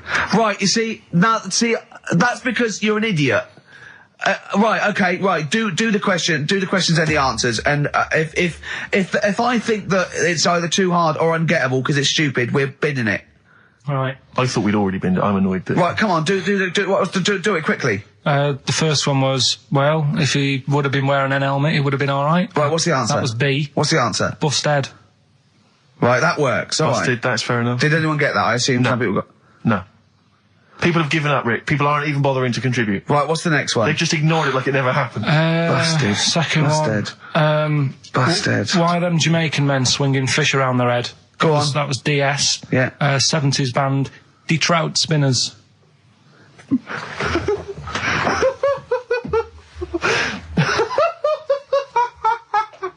The Detroit Spinners have become the D-Trout Spinners. Yeah. Okay. Brilliant. And then the final bit, I play you some effects. They went like this. Let's hear this. It's terrifying, Carl. It's sinister. Well, what's happened there? What was happening? No. What's the answer? That was Born Slippy. The woman was having a baby. The doctor tried to grab it. It fell onto the floor. That's in your head, Carl. That's just a load of screams. That's and in noise. your head. Oh. Do you know what? I haven't even got onto Born Slippy. I'm still on the Trout Spinners. Well, let's put a song. That's it. I don't know what to say. Steve, a song for the... A song for the ladies, surely. Did anyone get any of those? Let's end with Nick Drake and the beautiful Riverman, and we'll see you next week. And hopefully, Born Rockbusters will be Trout Spinners. ditched. Trout Spinners. Well, don't keep saying it. You say it like that. Well, don't. Right, anyway, what I'm thinking is Rockbusters coming back for a bit. What? What are you talking about? He likes my idea. He likes my characters. He doesn't like that idea. If I Go on, what, Carl? No, what? I was going to say, if I came up with... With what? with that Chinese fella. What was his name for again? a sketch. You wouldn't have liked it. Let's do Rockbusters and see how it goes. I know you weren't a fan of it, but... Hang on, Yeah, but to be honest, Carl, he dissed Cheap as Chimps, and we know that's a brilliant idea. Hang on, sorry, we all agreed that Rockbusters was a piece of old toss. No, I didn't. I said it needed And that's why resting. we stopped doing it. I said it needed resting for a bit. I don't remember that conversation. What do you mean it needed resting? We abandoned it because it was appalling. It started off as a nice idea, but you just gone crazy. Let's play a record and come back to this, shall we? What do you want to play? Bit of sugar. Oh, Yeah, brilliant. That cheer us all I up. don't know why you were thinking of bringing this back. I'm genuinely worried about this. Well, Is that the doorbell? do you want to do Rockbusters, Steve? Now, can we? Okay, do listen. it? With the whole Rockbusters thing, I don't want to be responsible for bringing it back. So I think we should put it to the vote. You should email in. We'll give people 5 minutes to email in. I'll take a straw poll. Do you want to see the return of Rockbusters or not? We're leaving it to you, Right, the audience, to decide. okay, Steve. I guarantee it's going to be a landslide. They are all going to want it.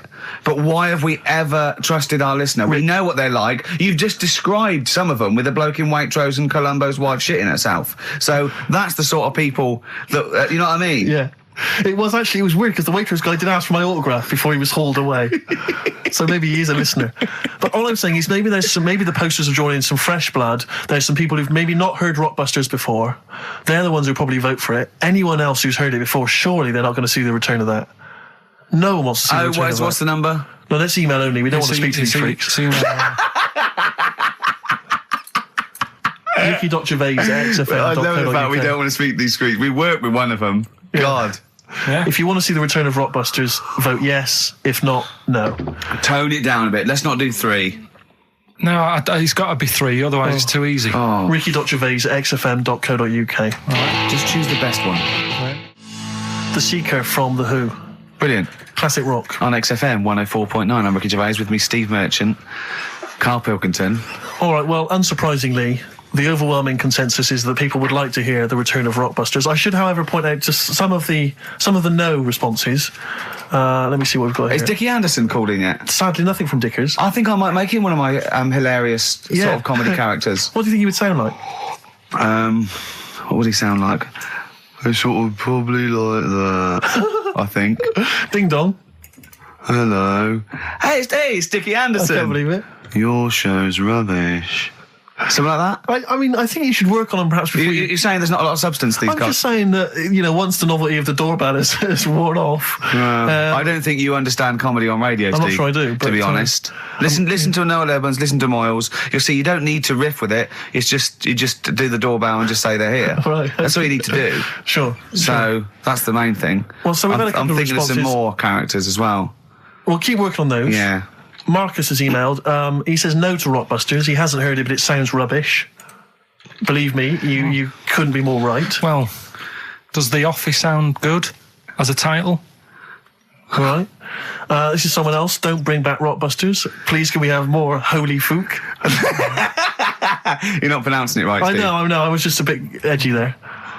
Holy fuck, the little Chinese fella. Holy fuck, the little funny Chinese fella.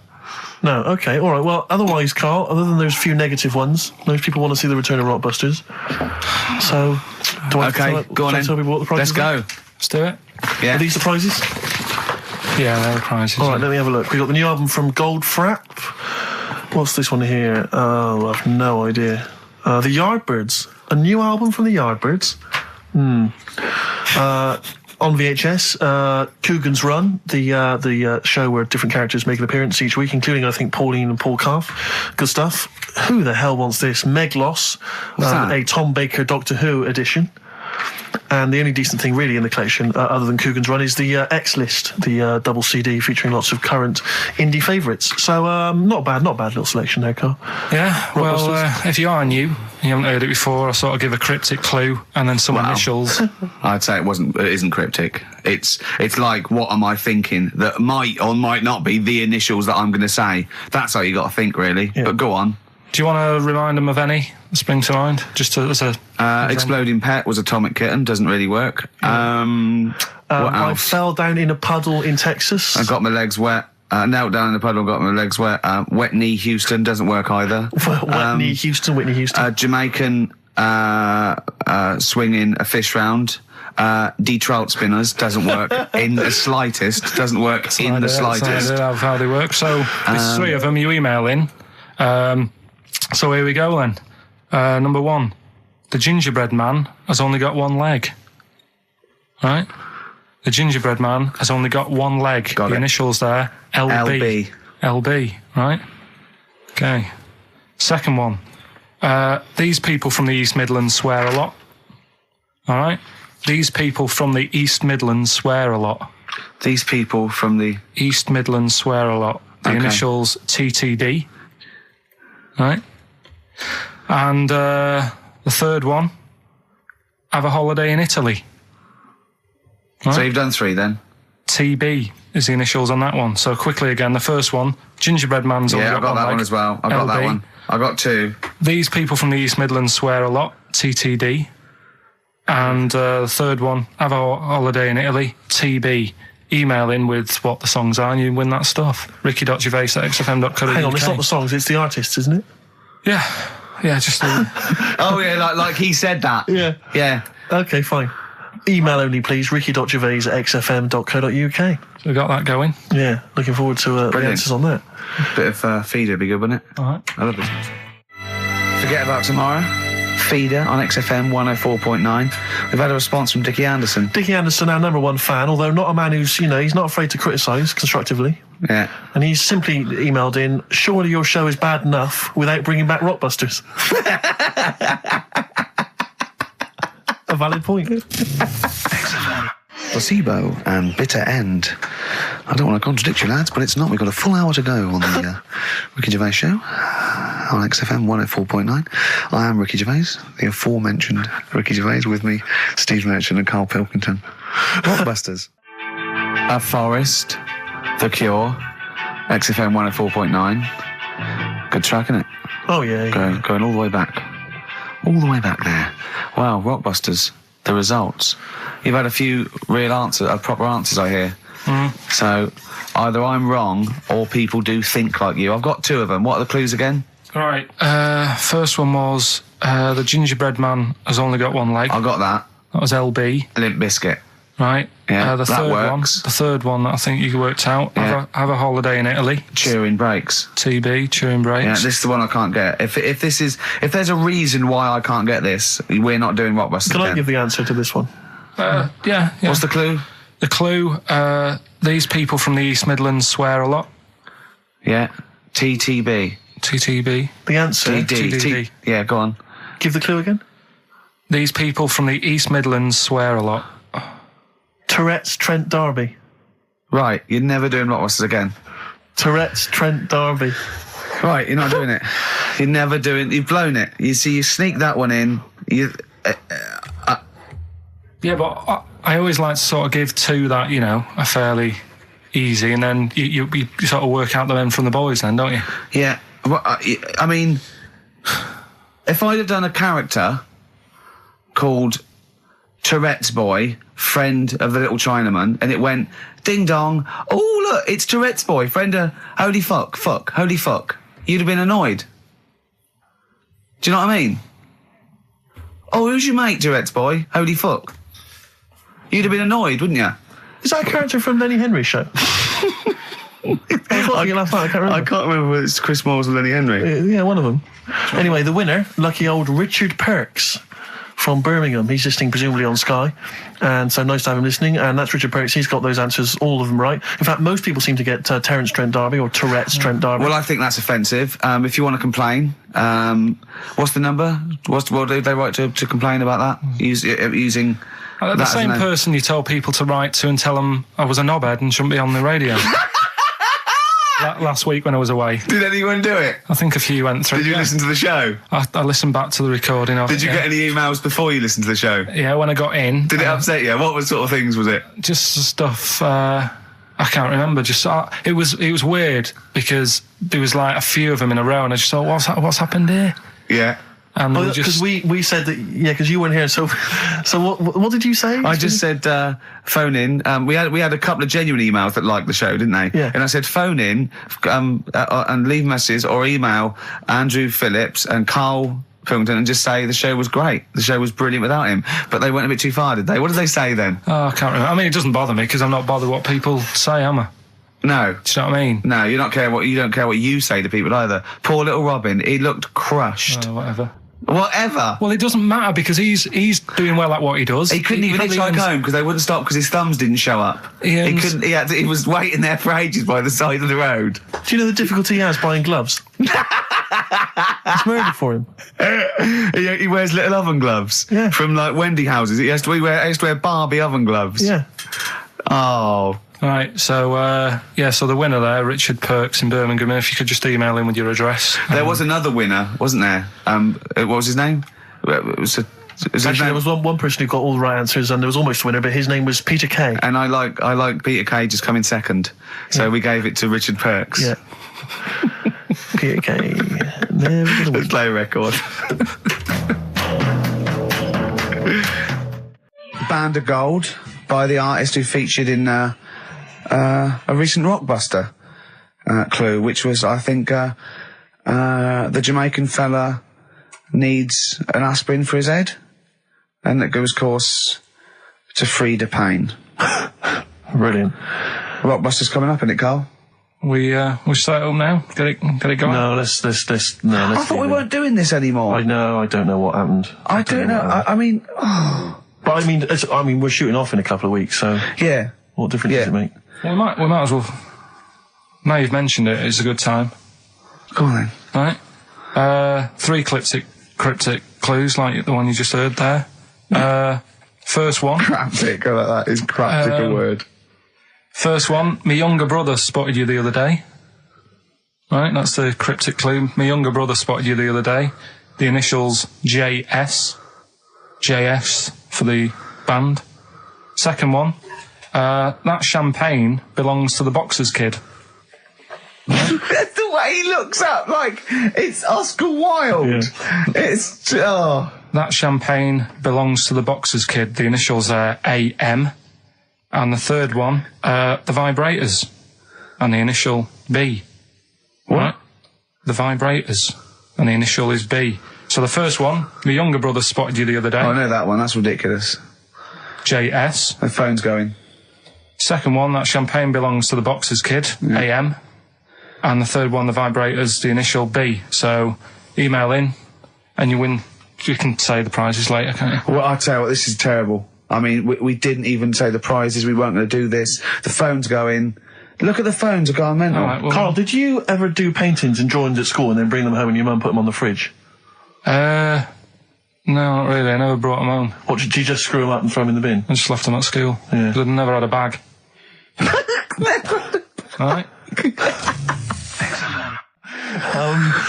We should give the Rockbusters clues again, one final time before we give out the answers. And I should mention the prizes as well, if you still want to enter. We've got various things, a couple of CDs, a smash hit CD. Right, looking into a mirror. Let's move on from that. Club Anthems 2003, Strange and Beautiful. Eh? I hate being nude anyway. Why? What do you mean you hate being nude? It's not normal if you walk about. Do you walk about the house with an out on? No, because we've got windows. Yeah, but alright, with the blind shut or whatever. Well, I have a bath. No, but say like with Jane and that. Are you happy walking about? No, I'll walk around in my pants or a towel. I won't purposely walk around nude for the sake of it, no.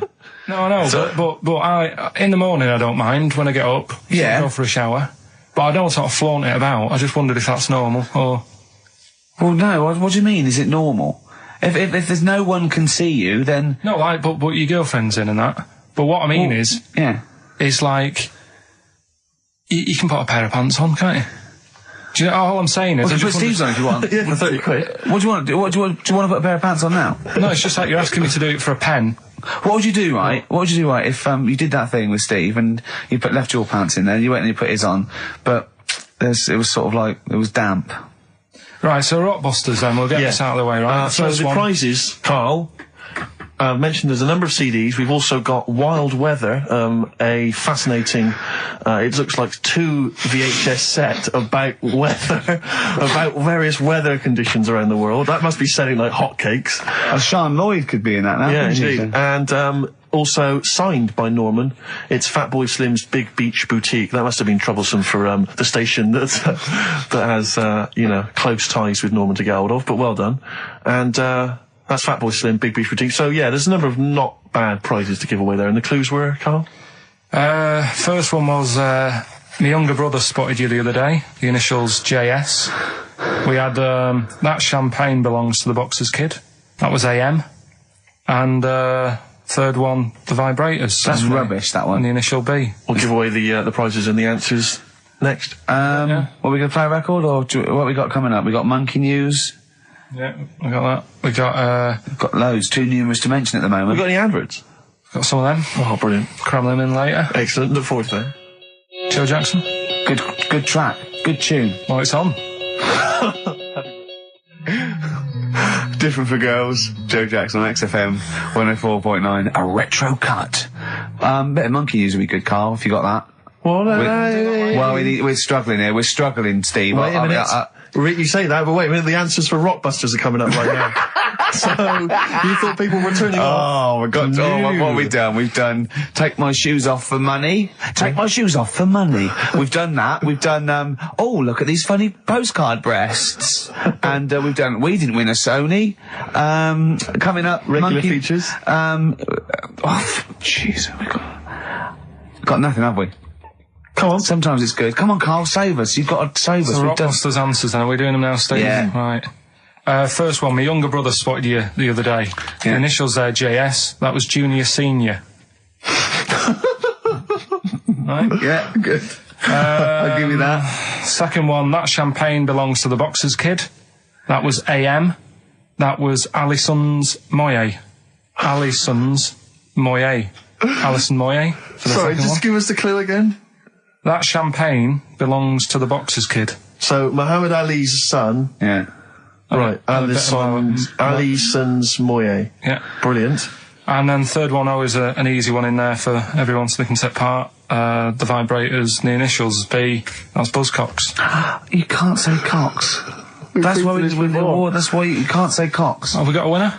We have indeed. I chose him because his name amused me, which is a bit harsh. It's not Mr. Tits. No. Gerald Preston.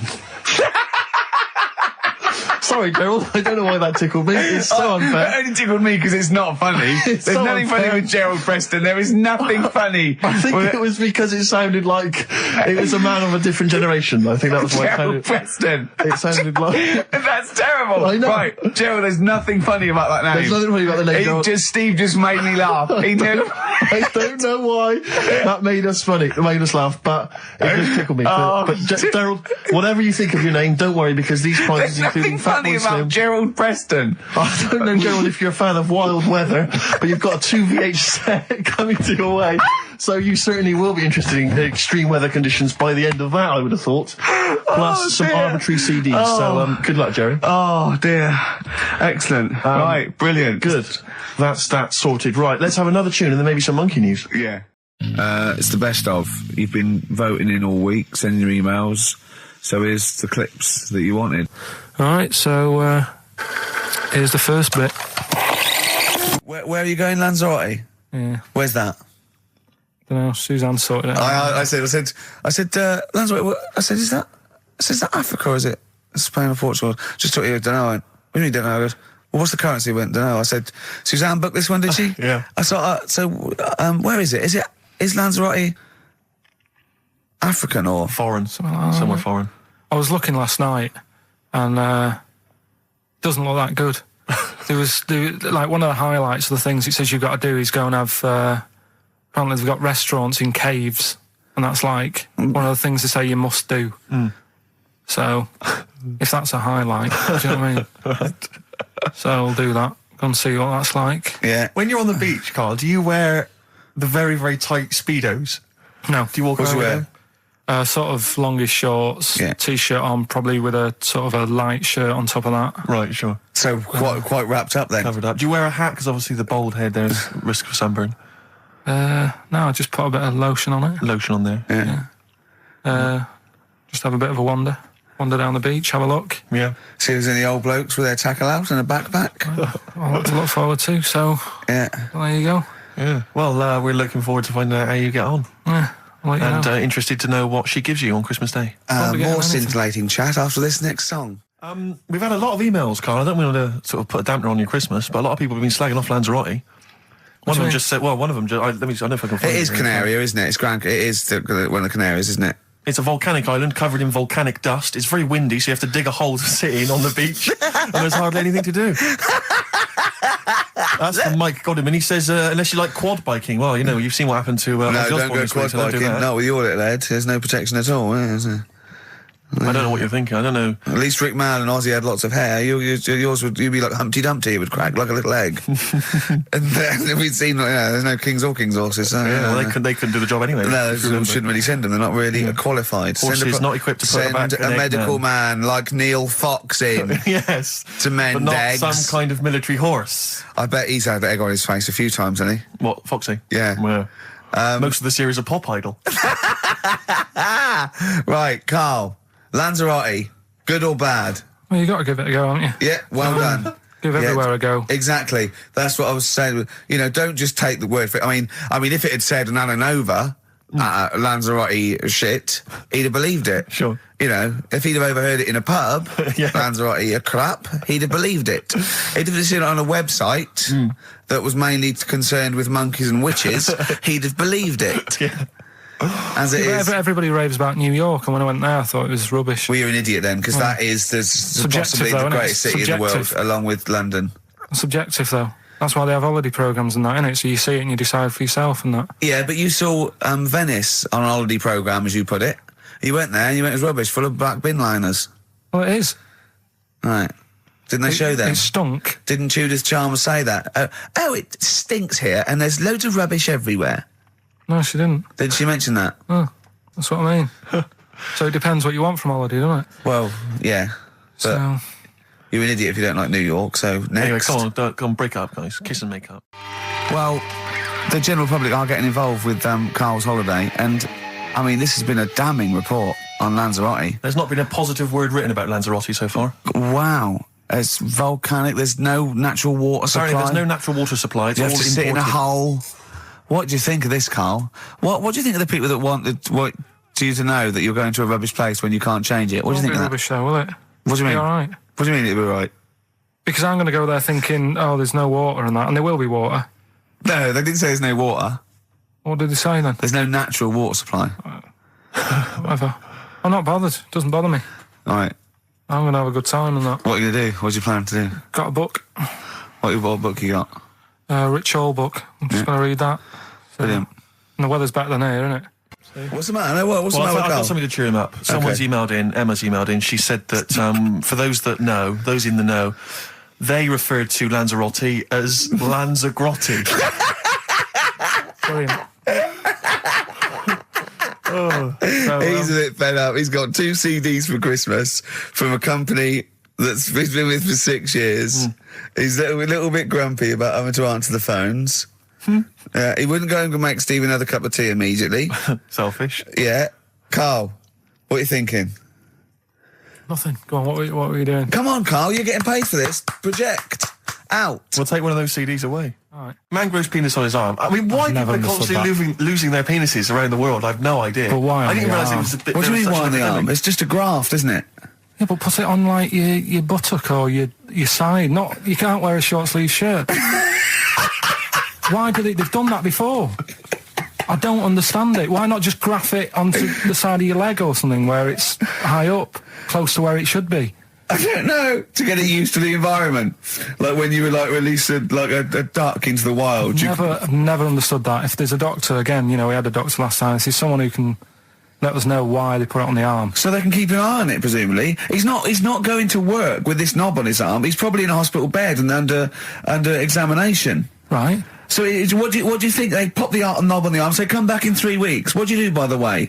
I'm a mechanic. Keep the knob, keep the long sleeve shirt, because the blokes go, why have you got a knob on your arm, mate? What are you talking about? He doesn't go back to normal as a teacher. Sir, what is it, Simpkins? You got a knob on your arm. No, don't worry about that. Do your maths. What do you think this bloke's walking around with a big knob coming out of his arm? Why on the arm? So they can keep an eye on it. So it's not... But if he's in bed, just get him to not put any undies on or whatever and just have a little sly look at how it's going. Even in hospital, if you're in a shared, like, little hospital room, people going, oh, I've had heart problems, what's your problem? He's there with his arm out. He's got his knob out. Yeah, but I don't think it counts as indecent exposure when they're grafting a knob on your arm, sticking that up the bed. Imagine if he's driving, he's just got it out the window. People driving by. Yeah. At the end Is that bloke giving me the finger? At the end of the man grows penis on his arm story, it says, a Moscow surgeon said the man will be able to have sex in a few months. He said, women will never suspect. What kind of a doctor talks like that? Yeah. I'll tell you, it's his cock now, seriously. The birds will never know. He'll be able to go berserk. Yeah. They'll never realise we grew it on his arm. That is unbelievable. Will he have a little scar on his arm, do you think? Yeah, I don't get it. Like I say, 83936 if there's a doctor out there. Or indeed if you've ever grown... Or a tailor. Making you a shirt. What side do you wear your cock on, sir? It's my left arm. There's only one bird that has a penis. It's not a joke. It's not a joke. This is a genuine trivia question. I'd say... I think I've seen one on this. Is it an ostrich? Right, you're going for ostrich, Carl? I'll go for ostrich as well. Right. Did you come up with that yourself, or...? Yeah, I was going to say that before you said it. Well, guys, you went for ostrich. Chicken? You're both wrong. It's actually the swan. The large chicken. Yeah. What? That's a bit worrying then, because I thought I saw an ostrich penis, so what was I looking at? I don't know, were you just examining it closely at the zoo? I just... It was probably a strap-on. It was probably 2 leather ostriches giving each other one. Exactly. And that's how that can influence people. Things like that. Dirty, filthy leather ostriches can confuse a child if he's at the zoo and he doesn't know. A swan's got... That's really annoying. I'd never give a swan a knob. So it's the little puffiest of all birds, isn't it? Yeah. Oh, I'm protected by the queen. But I need a knob. If I had to give a knob to any bird, Good question. No, I wish I'd posed that myself. If you could give a knob to any bird, what would it be? Phone in. Vulture. Of course, a vulture. They need... a big veiny bang stick. Yeah. What about yourself, Carl? If you could give a knob to any bird? And don't make it rude, or if I could give a knob to any bird, I'd what make bird it do you suit up? It's got to be a bird of prey or something like that, isn't it? Cool. Just a robin, really. That would be amazing. That would be Christmas cards would be like... yeah, but it's a normal human-sized knob on a robin. That'd be great, wouldn't it? And the other thing annoying about this is ironic, right? Now, the male of all bird species they're called a cock. Yes. Right. But the only bird with a cock, right, is called a cob. Is that what a swan's called? Yeah, they're cob and pen. They're not cock and hen. That's annoying. And he isn't a cock, but he's got a cock. Yeah.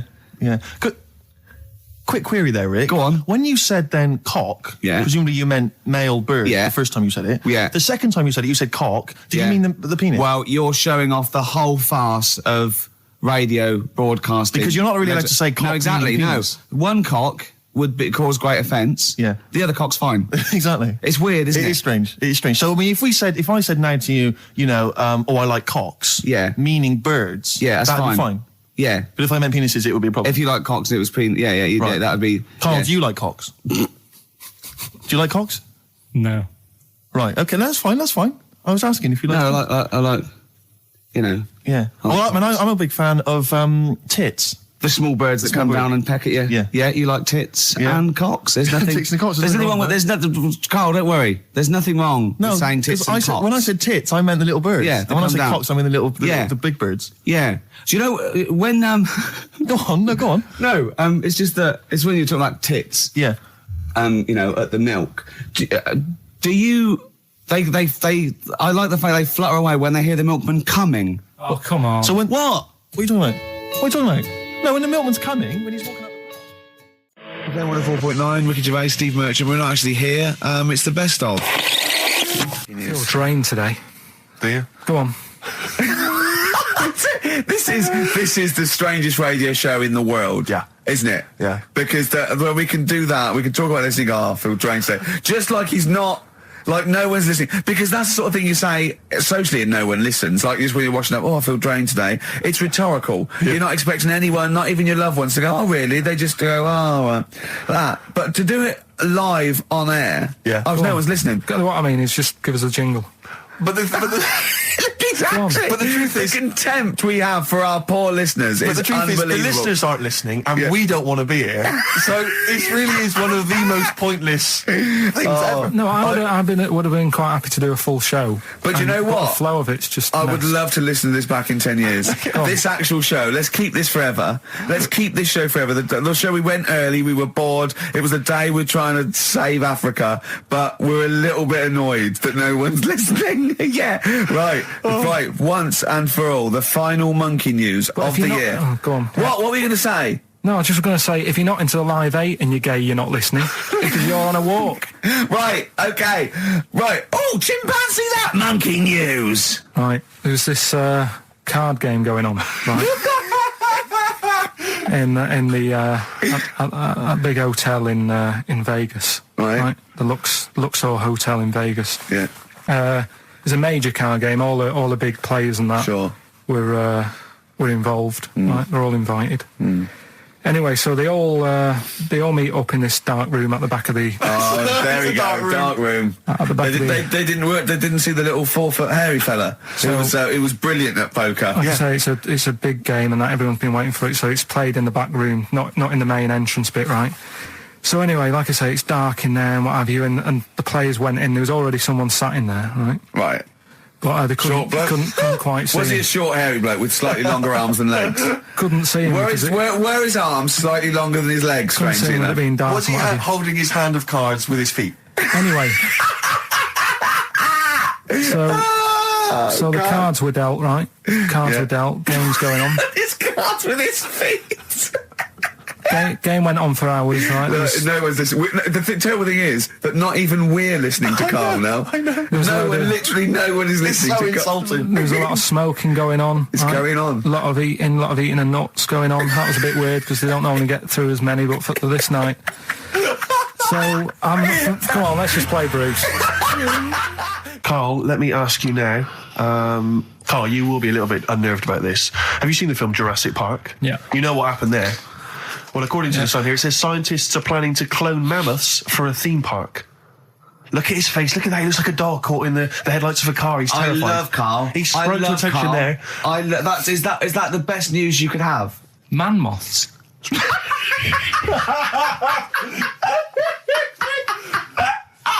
Right. Yeah, man moths. I man love moths. the fact that that's why he was so excited that they bred a man moth. What is this? Yeah, it's a human being that hides in your wardrobe and eats an entire jacket in a day. Yeah. What do you mean man moths? Mammoths. Mammoth. The big hairy cow from the Ice Age. I mean, elephant. You're not so excited about that, then? You can take or leave bringing back mammoths to life, but a man moth... A man moth is a different matter. Oh, if we'd have never brought that up, he'd have gone and told someone now. Yeah. You know, they've bred an half man, half moth. This is what we mean. That's how things start. This is what we mean when you hear these ghost stories. Are you slightly deaf? Is that it? When you hear these stories, is it? Carl, is English your first language? Are you actually foreign? Is that the thing? Yeah. Should we speak when we say slower? foreign, we mean not of this planet. Yeah. Should we speak slower? Would that be a help to you? No, go on. Next What do you make of that? Do you think that's good? Do you think that's good to bring back mammoths? Prehistoric animals. These giant elephants. They're slow, aren't they? It's not as if they're going to like get out and run fast and they can't capture them. They'd probably be a fence, to be honest, Carl. They'd probably be a fence. No, but you're asking it as if like, oh, it could all go wrong, but it couldn't, could it? Well, really? but the point was about Jurassic Park is they thought it wouldn't go wrong. They thought they had it all under control. Have you learned nothing from Jurassic Park, Carl? Dinosaurs would say, "Oh, think about it before you do it." But with a hairy elephant, it's not going to. Not a concern for you. Would you go along to see him? Would you be interested in that? If it was in the area. He's great, isn't he? I'd love a queue, Nothing right? impresses No, him. but what I'd like to do is Carl sitting like Yoda in a little cave, and I'd just like to see people like Tony Blair and Stephen Hawking in a queue, and they go and say, "Carl, got a bit of a problem." And thinking of cloning a man and a moth. Problem? Not an issue. No, if I'm in the area, I might cruise around and have a look at it. Otherwise, just don't send it near my clothes. Oh, that's fantastic. So it's just for a second. As the words "man moth" came into your head, how excited were you? I mean, were you both terrified and excited? For the moment when you thought that they'd cloned a man and a moth? I pictured... what kind of face did he have? Did he have the moth's head, or was it a man's head? Just a little man head. Right, what was his face? What did it look like? He just was like a bit shocked. Perplexed, yeah. It was like he'd been grafted onto the body of a moth without his consent. And when he was asleep, he'd woken up. He just went in to have a goiter removed, and they said, "We've replaced your goiter with the body of a giant moth." Yeah, is that all right, Mr. Jenkins? So he had the head of a little. Was it a little boy or a man? Little man. Right. Okay. And he's just bumping into a lamp. He's just bumping into a lamp. If you went into hospital and they'd done something, what's the worst thing they do, right? What would you rather have done, right? You wake up and you've got lobster claws for hands. Right. You wake up and you've got duck's feet. Or you wake up and you've got one horn coming out of your head. The worst thing. Yeah. Probably the horn coming out of my head. Why? Get in the way. That'd be useful, wouldn't it, in fights and stuff? And for like parties, people would play Well, I suppose quoits. the lobster claws would also be quite handy there. So anyway, I found these things. Do you want to yeah. So explain this again? Right, so I got back off holiday. The first job I found out I've got to do is work with Ricky for a voiceover. I do a regular thing. I do X-Ray magazine, but I'm allowed to make the script up, and they said I could, so I did. Right, so imagine this. Well, I know you, Rick, and I know you like to put a lot of work into these things. Yeah. You want to do a good job. So he rolls up, he says, "Let's do it then." He said, "What's in the magazine?" I said, "Well, here's a selection of stuff. This is what you've got to sell." He said, "Leave it with me." He goes into the little booth, and the first one he comes up with is this little advert for it, right? X-Ray magazine. It's out now. It's £3.50 May edition. Music of Tomorrow. Dandy Warhol's picture, and there's a free CD with all the Placebo and the Donners and Smog and Nightmares on Wax and Alpine All Stars. Only £3.50. It's out now. Buy it, innit? Have you got a sore throat there? Well, that's all right, isn't it? And he was going, "You can't." I said, "We are doing that. I've done one. That is it. That's it." So I persuaded him. He went, "Right, okay, we can possibly put that on XFM, right? I'll have to see, right?" And so I wouldn't do it again. And he went, "But you need one for Capital." He said, Right. "Capital will know what I went." Right, I'll do one more for Capital. Right. Because all the stations advertise the XFM magazine, right? So this is the one that he thought would be all right for them. Ooh, hello, you loonies in Radioland. Dr. Frog here to tell you about the new edition of X-Ray magazine. It's out now and it's only £3.50. You've not heard of it? It's a great music magazine. And you get a free CD featuring bands like Placebo, They Wear Makeup But Leave Them Alone, Gold Chains, Smog, OK Go, The Donnas, and all great bands that you'll love to... Froggy here, hello, bye! Ribbit, Froggy says bye it. Oh, well. So then, he says, that's it. You had your money's worth. Dr. Frog's still on there. He's still on Classic. I said, that isn't going to go out. They're not going to be happy with that. He said, you've had your money's worth, I'm going. Yeah. So I'm left with that. I then have to get the bosses in. And because I've let him go, in a way, it's my responsibility. Yeah. So I've obviously thought I've got what I need. I had to play them to the MD. What did he say? And justify... Well, I was sort of thinking if I laugh, he might go, well, I don't get it, but he finds it funny. Oh, brilliant. Well done. So I was laughing, he was sort of thinking, you know... Excellent. Is that it? Brilliant. When do they go out then? I think one of them's going out at the moment. Excellent. I think the first one's going out. Brilliant. Well, let's play a great track then. Is it Dr. Frog? I'd like to see Dr. Frog feature maybe on our show more often. Okay. Oh, I've got some new comedy characters. I can't believe we're lucky. You know, I love the work of comedy greats like Chris Moyles and Noel Edmonds. I've got some really funny comic characters that'll be popping in and out of the studio. Save them. Okay. I'm excited. Coldplay, One I Love. That's for Nick, Neil, Olivia in Tower Bridge. Absolutely, and also Nikki from Bromley, who emailed in. She's enjoying the show, and she wanted a bit of Coldplay. That's the B-side of the current single. This is a great show, isn't it? We've got great music, we've got laughs, tears, we've got requests, we've got Simon Mayo games. It's just like Radio 1 for less people. Exactly. Radio 1 for less people. Yeah. This is great, isn't it? So go on then. So listen, Guy, you were so excited about this game, weren't you, earlier? You came in with a hop, skip and a leap in your step. Although I must say, the phones are going mental. We're going to have to take some more calls. People love Carl. High and Dry is great. I mean, it works. Can we have a very quick... Just recap in case someone's just... Very quick Can you make it so High and Dry doesn't work now? Give us a bit of information that makes it different to High and Dry, or can't you? So for those that have just tuned in, Carl describes, in a roundabout way, a story which somehow is representative of a song. Is that right? A song title. A song title, yeah. Okay. So, this woman, she's all right, you know, she has a normal life. Pretty much. Kind of. Yeah. There's probably a few things, actually, that she can't do thinking about it. But the main problem would be having a wash or having a bath or having a shower. Yeah. Maybe going for a swim, thinking about it. Right. I think water is the clue, isn't it? That's the clue. Who's that on the line? Hi there, it's Mark. Hello, Mark. Hi, Mark. Right, it smells like Teen Spirit, Nirvana. No, it's not. That's a great guess. Smells like Teen Spirit again. He's also brilliant. Thank you, Mark. Well done. No, it's not that. All right. Hello, XFM. Oh, that's a dodgy mobile. Oh, that's a bit of a clue. A dodgy Hello, mobile. XFM. Oh, they've just given up. They've all been going for Smells Like Teen Spirit. Yeah. They just hung up. Hello, XFM. Hi, is it She's Electric? Excellent. She's Electric. It makes sense. That's fantastic. Oasis, She's Electric. Why does she smell? Because she doesn't have a bath and that. Because she can't have a bath or a shower. What's your name? Neil. Neil got it. Neil got it. So, did you get it straight away? No, only during the song. A process of elimination from all the other wrong answers. Yeah, basically. So, She's Electric. Rick, I have to say, you're holding your head in your hands, and it looks like you want to shoot off. But I have to say, I thought that was quite good. I genuinely thought that was quite good. But it's not a cryptic clue, is it? Because it's not... She smells, there's a few things you can't do. She's electric. Yeah, but do you understand what I'm getting at? She's electric. I always understand what you're getting at, Carl. That's never been a problem in the years I've known you. Neil got it. Yeah. I have to say, Rick, I think you're down on this idea. I could definitely see that. ITV1 replacing I'm a Celebrity, Get Me Out of Here. Karl Pilkington hosting. Simon Mayo on the phone. Exactly. To the lawyers. Well, Neil, there's no prizes or anything, but well done. Well done, that was well worth it. Right. Well, you go away with the award in the knowledge that you've beaten Carl. Yeah. You can secure the knowledge that you thought how Carl does. Absolutely. Well done, Neil. This is the Best Of Show on XFM 104.9. I'm Ricky Gervais, with me, Stephen Merchant. Yes.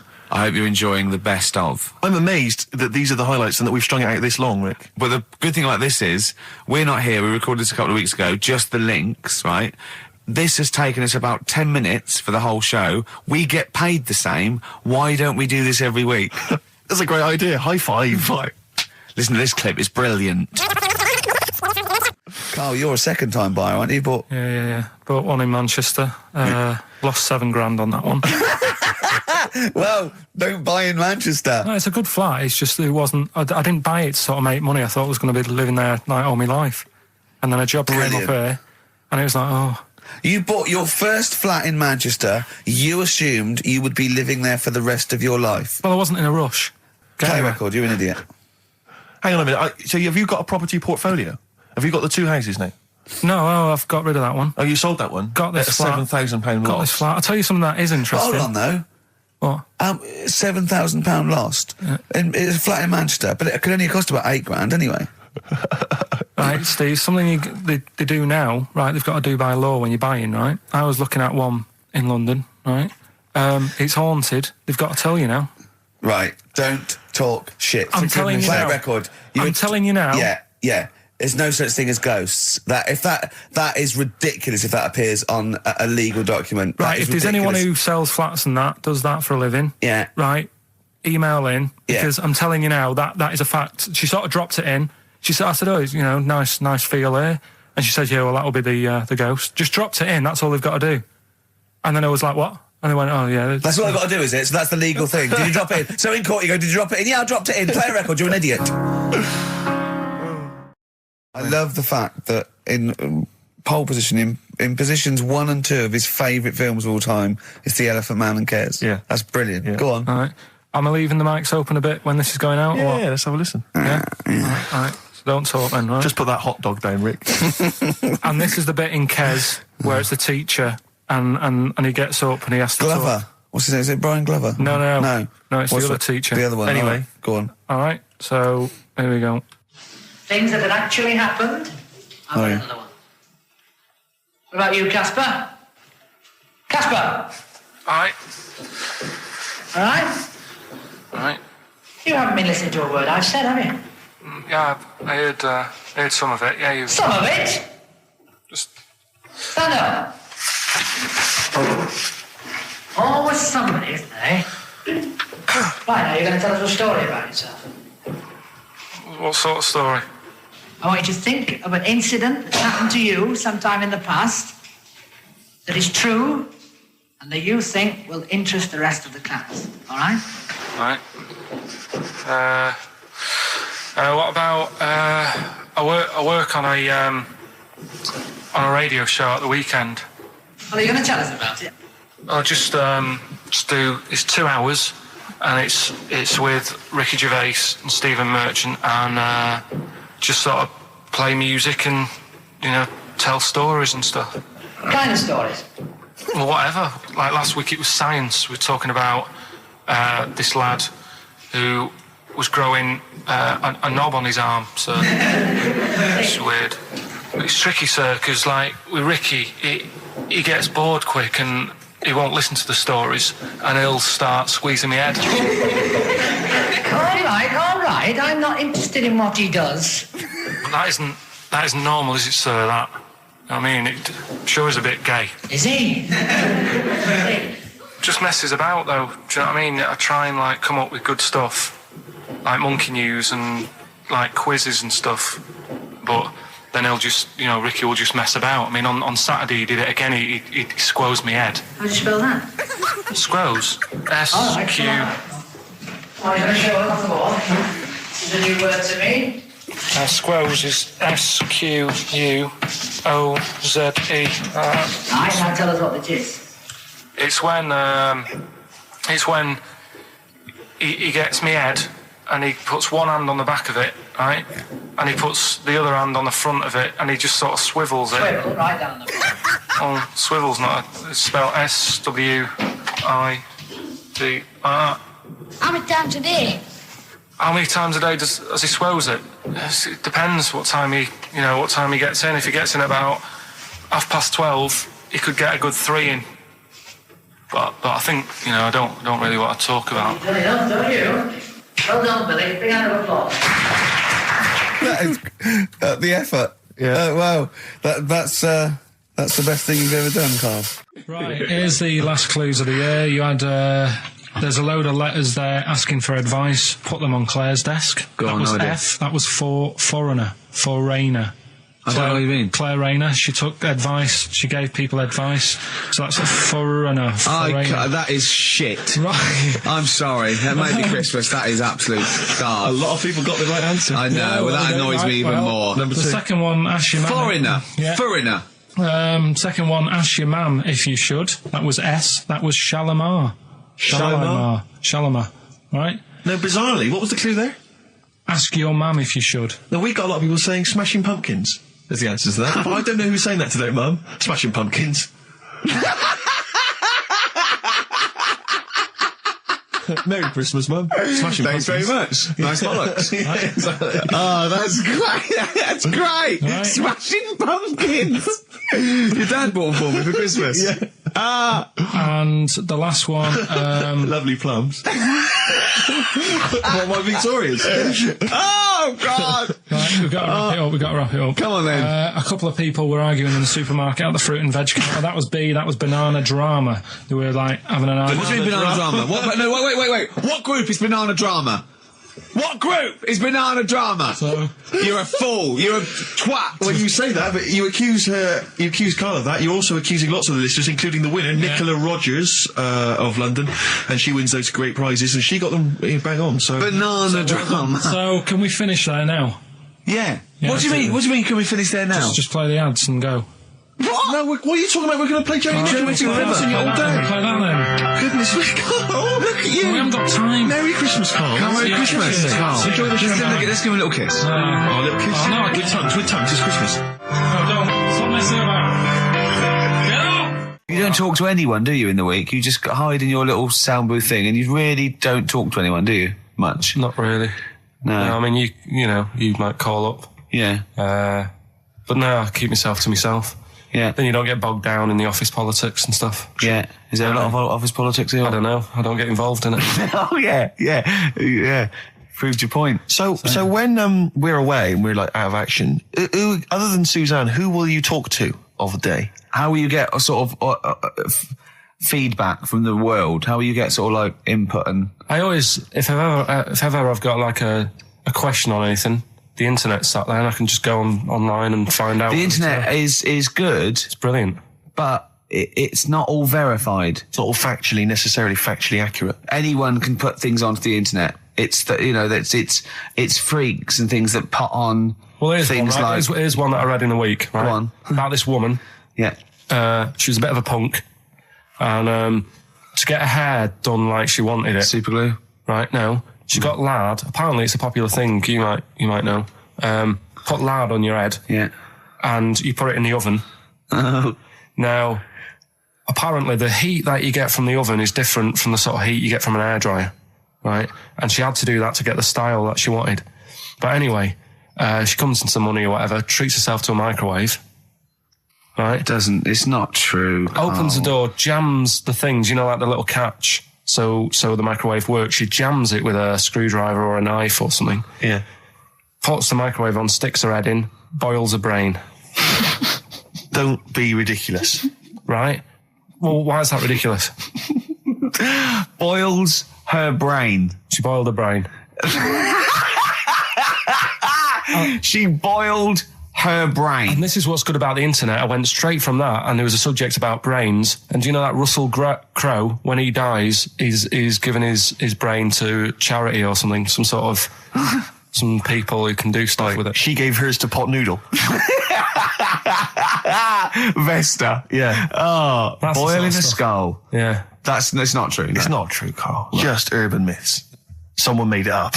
Yeah. For a laugh. They're just too convenient urban myths. Everyone says you can tell an urban myth's not true because it's always this happened to a mate of mine, and when you say what happened then, they go, don't know, that was it. Was it? Was that it? Was it? Someone boiled a brain and that was it. There was no more story. Well, were there any dates, locations, times? I think it was in Belgium. You're listening to the best of, basically, Karl Pilkington. Well, listen, I'm a big fan of that TV show. It's on digital TV. A lot of people won't have it, but Inside the Actor's Studio with James Lipton. Yeah. And he interviews lots of big Hollywood stars, and he always asks them these same questions at the end. Can I just run a few of them past you? Go on. Okay. So, if you could do any other profession other than the one you do now, what profession would you do? Can you just change that to apart from a paper round? Apart from a paper round. Oh. If you could do any other profession, Carl. And it doesn't matter about, like... It doesn't matter if you've got the skills or anything. In an ideal world, if you had the ability. Well, I think I'm about to buy somewhere, so I reckon something, you know, using tools and, like, doing a bit of plumbing and that. So a plumber? Well, sort of an all-rounder. Right. A handyman. Well, yeah. I think, you know, you don't get paid that much, but it's useful, isn't it? So... But you could get your own show, couldn't you, with Carol Smiley eventually? Well, all that, but the money that you don't make, you save by not having to pay someone else to do the chores. Do you know what I mean? I don't know what that sentence meant. Right. No. A plumber, how much is the average plumber on? The money you don't make, you save on not getting someone else to do it. No, just think of that. No, look, break that sentence down. Are there any... Sorry, Rick, but people who live in glass houses... Yeah. Anyway, let's just go back to Lipton quickly. We've got a couple to get through here. So, your favourite noise or sound? Favourite sound or noise? Oh. Is it me? No. It's not me. Hang on a minute. It's not me. Are you sure it's not me, Carl? I like Noise. Elvis. Elvis. In the ghetto. The sound of Elvis. Elvis in the ghetto. Brilliant. Okay. Yeah. And your least favourite noise or sound? I don't think it should really be records and music. Noises, things that you hear at home or whatever. Maybe like a sound of a... The least favourite noise? Least favourite? The sound of... Probably like... the sound of ghosts? Fire engines and that. Right. That's annoying. Except if your house was on fire, presumably. I think it's a bit unnecessary. You think they're just doing it to wind people up? I live on like a busy street and it's happening all the time, and it is like... Just sort of have a blast of it and people will hear it. You don't have to keep it going. Yeah, sure. So that is, pretty annoying. And if heaven exists, Carl, when you get to the pearly gates, what would you like God to say to you as he welcomes you into heaven? What would you like God to say to you? Who asks these? What show's this? It's a programme where celebrities are interviewed by a guy, an American interviewer, and he always asks these questions at the very end.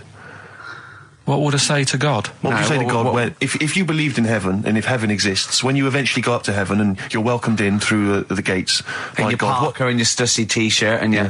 What do you want God to say to you as he welcomes you in? Say, you all right? Don't know, just be friendly.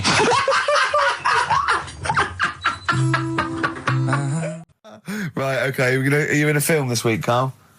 We're doing that now? Yeah, go on.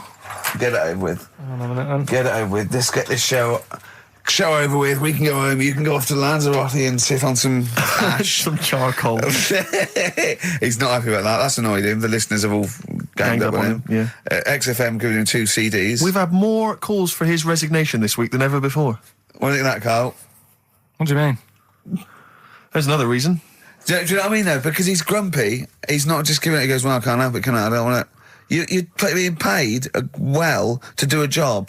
People have tuned in to be entertained, to have good songs. Me and Steve are working here. I'm pressing the buttons. I'm paid to press the buttons. That's what I'm doing. Has every CD started on time? Then why would they give you Monday off if you just paid to press the buttons? Don't get every other Monday off, do I? So have you stopped doing that now, have you? Well, yeah. Why? Because there's work to do in that. I'm not moaning about it. Let's get on with it. So it's you in the film Scrooge. Yeah. Which version of Scrooge? The old one. Is it? If it's just you moaning with bells, I'll be annoyed. Right, that is essentially Scrooge. yeah. Right, Scrooge, listen to this, and then there's some question at the end. All right. And you can win some stuff from that. Yeah. All right. Yeah.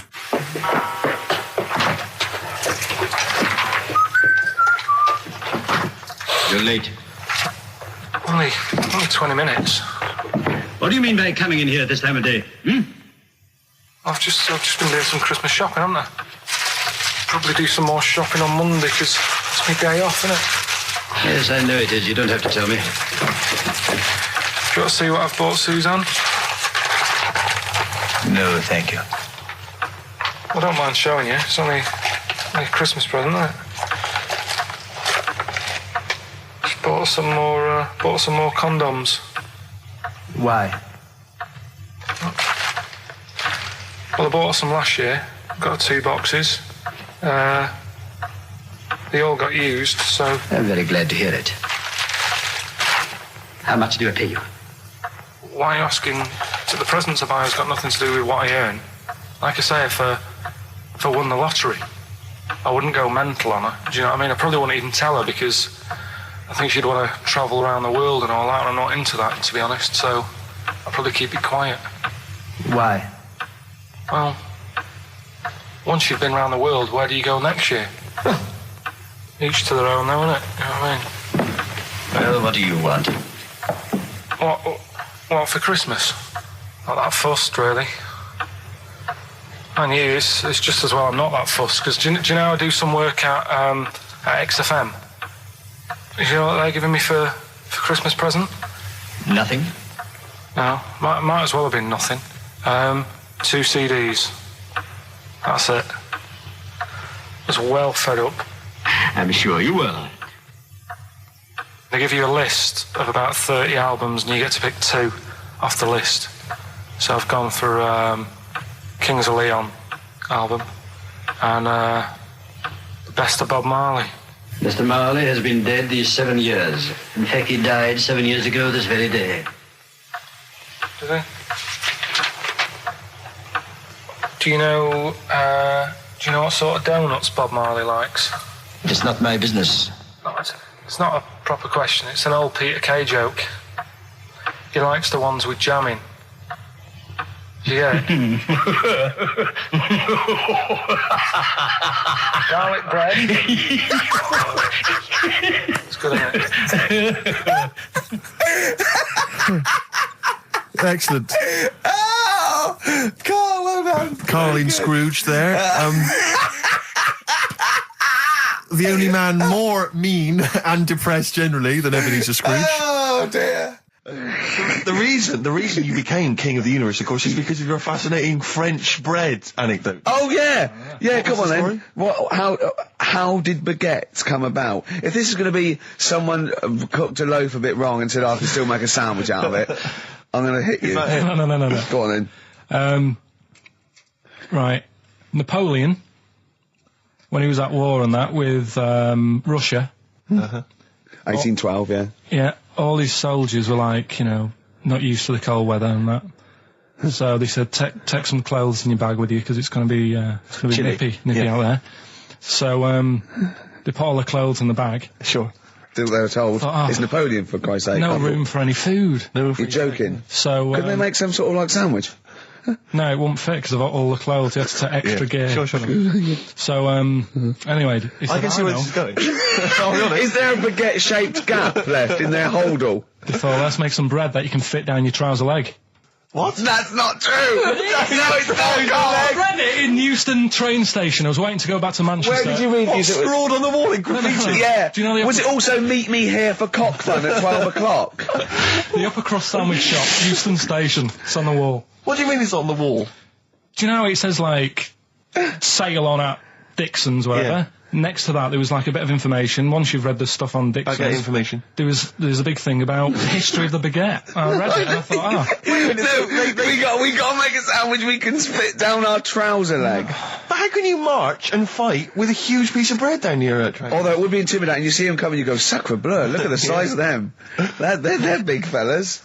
Well, blimey. I can't help but feel that could be a practical joke at your expense. Yeah. Do that. Well, the Earl of Sandwich... Do you ever question anything you read? If it's printed up, is that, like, fact for you then? Well, it's not funny. I mean, if they were trying to be funny, it's like... it's not, is it? So it's information. Have you heard us? Things sometimes want to be funny when they're not. That's exactly what happened with the sandwich. The Earl of Sandwich wanted something he could fit down his pants. And it was those triangle cut sandwiches wrapped in cling film were perfect. You might be right. You might be right. I am. Because the Cornish pasty, so they could drop it down the mines, isn't it? Is it? They wrapped it up they wrapped up like meat and vegetables in pastry, and they sort of crimped it, and it was like and they dropped it down the mine. So, yeah, that's how that came about. And bagels were originally made so that people could play hoopla, but then eat afterwards. I don't know if you're aware of that. That is true, Carl. Well, anyway. Call my bluff. Is that true? Yeah. They're all true. They're all true. Yeah. Tell your kids that when you have them. Yeah. If they're still alive in a million years. Well, it might be true. Can someone confirm that baguette fact that it was so Napoleon could stick it down his trousers? Not him, his soldiers. His men. Yeah. Fascinating information. Fascinating bread information, Carl. Radiohead. Yeah, now this is my song for the lovers. It's a beautiful track. It's Let Down off OK Computer. It's one of my favourite Radiohead tracks. It's lovely. Right, set the tape going now if you want to tape these songs. Since you've been gone by Rainbow. Since we've been gone, Steve. What's been going on, mate? Well, so much has happened, hasn't it, in the world? Politics and stuff. There's been an election and the like. I'm Ricky Gervais. With me, Steve Merchant, and our producer. I say producer. Karl Pilkington. All right. Yeah, very good. We've been away for a while. I think the last show we did was January 2004. Yeah. Yeah. And nothing's changed. Nothing's changed whatsoever. Nothing's been mended. I'm pretty sure I threw that away in the bin before I left. Yeah, there are some of your old bacon rinds from that sandwich. yeah. The spare ribs on the floor. Yeah, nothing's changed at all. Oh, no, that's not true. The listenership has changed. It went down slightly, didn't it, on the last radio? Well, I don't know. I don't know. Is that what happened? Did it go down slightly, Carl? A little bit, I think. I don't think XFM gets new listeners because I think what happens is, because the reason it goes down just very slightly each time is that their old listeners die. Yeah. Definitely. Old Cure fans dying of... Yeah, smack addictions. Gout. Yeah. But anyway, I haven't listened to this station for a year and a half, so that's increased by 1, which is probably quite a high percentage. Exactly. I suppose that my question, to you, Rick, would be, why now? Why have you come back now? I was a bit bored of sitting at home, Okay. Yeah. Because we're just here for 6 weeks. 6 weeks. Well, we're standing in for Adam and Joe, aren't we? Yeah. Yeah. How the tables have turned. I remember when they were standing in for us, but... Yeah. I don't know. But the only reason I'm here is because my housekeeper cleans between 1 and 3. Oh, right, that's a good idea. So I got to get out of the house. And, Are they listening to XFM? Well, no, she doesn't speak English. I'm not made of money, Rick. Okay. If I can help out, a young immigrant lady, then I will do. And there are so many things I can do for her in so many ways. Yeah. But her, picking up my old tea towels and stuff is ideal. So that's why I'm here. But all I'm worried about is I think people kind of associate with the name Ricky Gervais. They associate a certain level of quality. Your live stand-up DVDs, there's a level of quality. You've put a lot of work into them. You've honed it.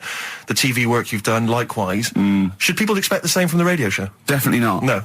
Definitely not. Those things that, you sit down, we sit down, we write them for a long time, write them for a year maybe, then film them, and we worry about everything. This is, I'm not even sure I'm talking into the mic at the moment.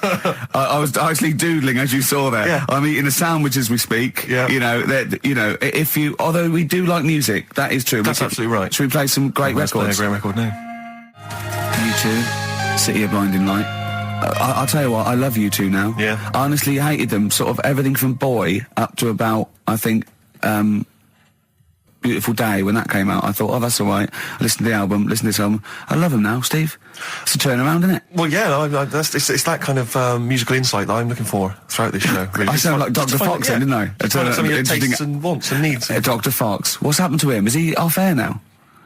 Because that's one of the reasons I put no effort into this radio show, because, we go to the Golden Globes the same month, we do nothing at the Sony, and Dr. Fox actually said that's because you're not very good. I like the fact that the Dr. Fox criticisms really hit you quite hard. You really took that still talking about it a year later. Exactly. You've got to let it go, Rick.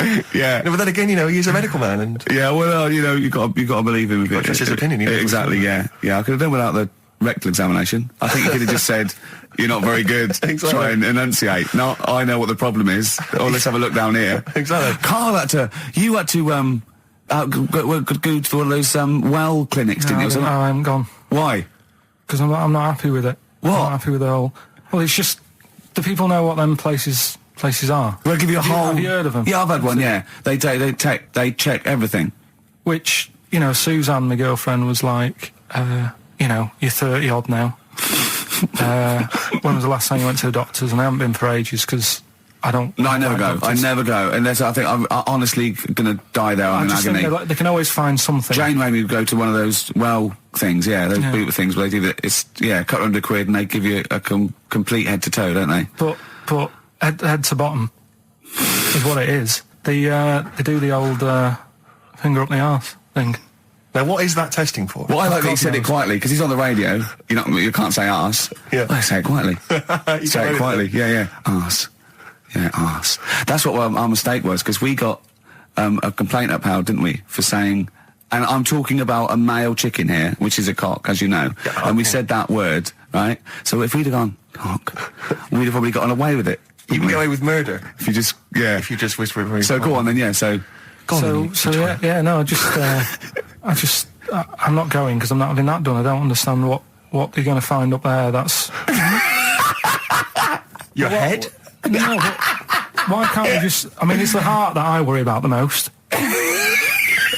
Do you mean that in a kind of romantic sense? No, I mean if they'd have to have a long finger, wouldn't they, to check that out? They go, "Is something wrong with your left ventricle?" Yeah. Now, this thing about the doctors, they hold your testicles and they make you cough. Yeah, they don't hold the testicles anymore. They just put it sort of like by the side of them. And what's that testing for? I don't know. I think it's something to do with if you got something wrong with your diaphragm or something like that. You can't do it when they press there. I don't know. It shows them something. So it's not doctors having a quick feel. Right, so you can't... well, that's good, because do you remember when Carl said he's going to die of cancer? And I said, why? He said, I don't check my balls. I said, why? He said, I don't like the feel. So they feel it for you. They feel them for you. And you can just relax, shut your eyes and think of England. But don't mess with them. What do you mean? You can do more damage messing about with them. Just leave them. And there's two anyway. You can afford to lose one. Yeah, I don't think that's the point. I think the point is it sort of spreads, doesn't it? You've got to check the... I mean, I'm not saying, if don't do it, because they spend a lot of money saying to people, have a quick feel if you've got the time, what have you. But I don't worry about it. Leave it alone. Why, out of interest, why do doctors stick fingers up your arse? Check the prostate. Check the prostate? Yeah, because if it's swollen, it could lead to all sorts of problems. Again, they're not having a laugh, Carl. They're not going, hang on, look at this bald little mank fella. But there's no nice way. I'll feel his balls, stick a finger up his arse and send him home. 300 quid, please, on you go. What about me art? It's fine. And they're all laughing. Roger, Jeff, stand behind that two-way mirror. yeah. What's this? I'm not going anyway. So. Really? You're not going because you don't want... No, I'm not happy with that. It doesn't even matter. It's not the fact he's a stranger. If it was someone who I knew, it'd be just as bad. That'd be worse! Imagine that! At a dinner party. Oh, God. Oh, look, hello, Roger and Selena. Do you mind... Roger, do you mind... Would you allow any of the celebrity doctors to do it, though? Dr. Dre, Dr. Fox, any of those? Doctor Who? I just don't understand in this day and age... Would you allow Christopher Eccleston to stick his big northern finger up your... Do you got a song on anyway? What? Beanie Siegel. I love this track. Oh, it's very urban for you, Rick. Beanie Siegel. Feel it in the air. Beautiful track, isn't it? Well, it's wonderful on a lovely summer's day like this as well, Rick. It's the ideal choice. Well done on that one. Well, I'm a little bit worried that if there are any new listeners, very unlikely, that they may be familiar with our work, but they might not know the wonderful little gem that we found just there, a little rough diamond in the mud. Yeah. Karl Pilkington. Yeah. Just working here, just working away as a little producer, little sound man, wasn't he? Yeah. And he was, we gave him his opportunity, didn't we? Mm. It's like Cinderella, wasn't it? Yeah. And he grasped that opportunity, didn't you, by the horns? And 3 years later, you're exactly where you started. So, good work. Got Mondays off now. Well, I thought maybe a useful way of introducing the mind of Karl Pilkington to our new audience. You use that term loosely. Yeah, when I say mind, I don't... Yeah. Yeah. I thought... Look at his face! Oh. There is a website. Have you got the website? Oh, there's address? a website that we just found. Right, Karl, what is the address? If you are unfamiliar with what Karl looks like... Please log on to this now. Log on to this website and stay tuned, but log on to the website because you'll see Karl's face, you'll see some of his pearls of wisdom. Yeah. Now, what's the address, Karl? Freewebs.com. www. Yeah, freewebs.com. Freewebs.com. Yeah, /. Yeah. the-k-man /. The K-man. It's complicated. It is, yeah. Do it again. Say it again. But get a pencil now. They've all got a pencil now. Freewebs.com. One word. Yeah. /the-k-man /. Now, when you say dash, is it a dash or is it an underscore? Is it underscore? Is it in the middle of the word, or is it hover in the middle of the word, or is it at the bottom? It's just a line and that. Yeah, I know, but is it an underscore or is it a dash? Try both. He copied it down. Have a go. That's the sort of level we're talking about. Well, already you've got some insight into the mind of Karl Pilkington. Yeah, absolutely, yeah. But I thought what we should do is we could hijack. Imagine that. Imagine Bill Gates. Yeah, or a teacher in an exam. Pop down both. Multiple choice. Yeah. Yeah. Right, okay. But anyway, yeah, if you're a reader of the Weekend Guardian, you'll know there's this thing called the Q&A, which they give to celebrities and thinkers and the like. And basically it's a series of questions they pose to people each week, and it's the same questions, and it gives little insight into people's minds, the way they think. So What thinker philosopher is in this week's? It's the lead singer of Feeder. So, you're in good company, Karl. No, I like Feeder. No, fine. I love Feeder. So, Karl, I'm just going to fire a couple of these questions at you. We'll maybe drop them in throughout the course of the show, just to try and get a sense of who you are. So, here's the first question. All right, you got your thinking head on? Go on. Wurzel. What is your idea of perfect happiness? What, for me, or...? Already? No, Ronnie Corbett. No, but what... Do you mean, like, what will make me happy, or for everyone to be happy? No, what would make you happy? Maybe that's the answer. Your idea of perfect happiness is everyone being happy. I don't know. What would make you totally Unlikely, happy? I imagine it's a 24-hour monkey channel on, like, the Sky. Yeah. Okay, go on. A never-ending popsicle. Right, go on. I don't think I've had it yet where I'm, like, really, really happy with anything. Karl, I've never seen you really happy, no. No, but... When have you been at your happiest? Probably, I like sort of fish fingers, potato cakes and beans for tea. Yeah. And you're not, yeah. Right, well, let's move on. We'll come back to that one. Let's move on. I don't think you're aiming high enough for... Well, what would your answer be for that? When are you happy? What would make you happy? I wouldn't have I'd have fish fingers, but I probably wouldn't have the potato cakes. Yeah. I'd have fish fingers and beans. See, I'm not a huge fan of the beans. Really? So your idea of perfect happiness is probably just fish fingers, is it? Just the fish fingers. Okay, good. All right, second question. What is your greatest fear, Karl? Going to the doctors. So presumably ill health and mortality. That's how you do it, you see. No, I don't. Any particular doctor? I don't want to live forever either. No, I just want to live innings. I just want to get to about 80, 83, 84. Specific! So specific! Yeah, okay. Which living person do you most admire?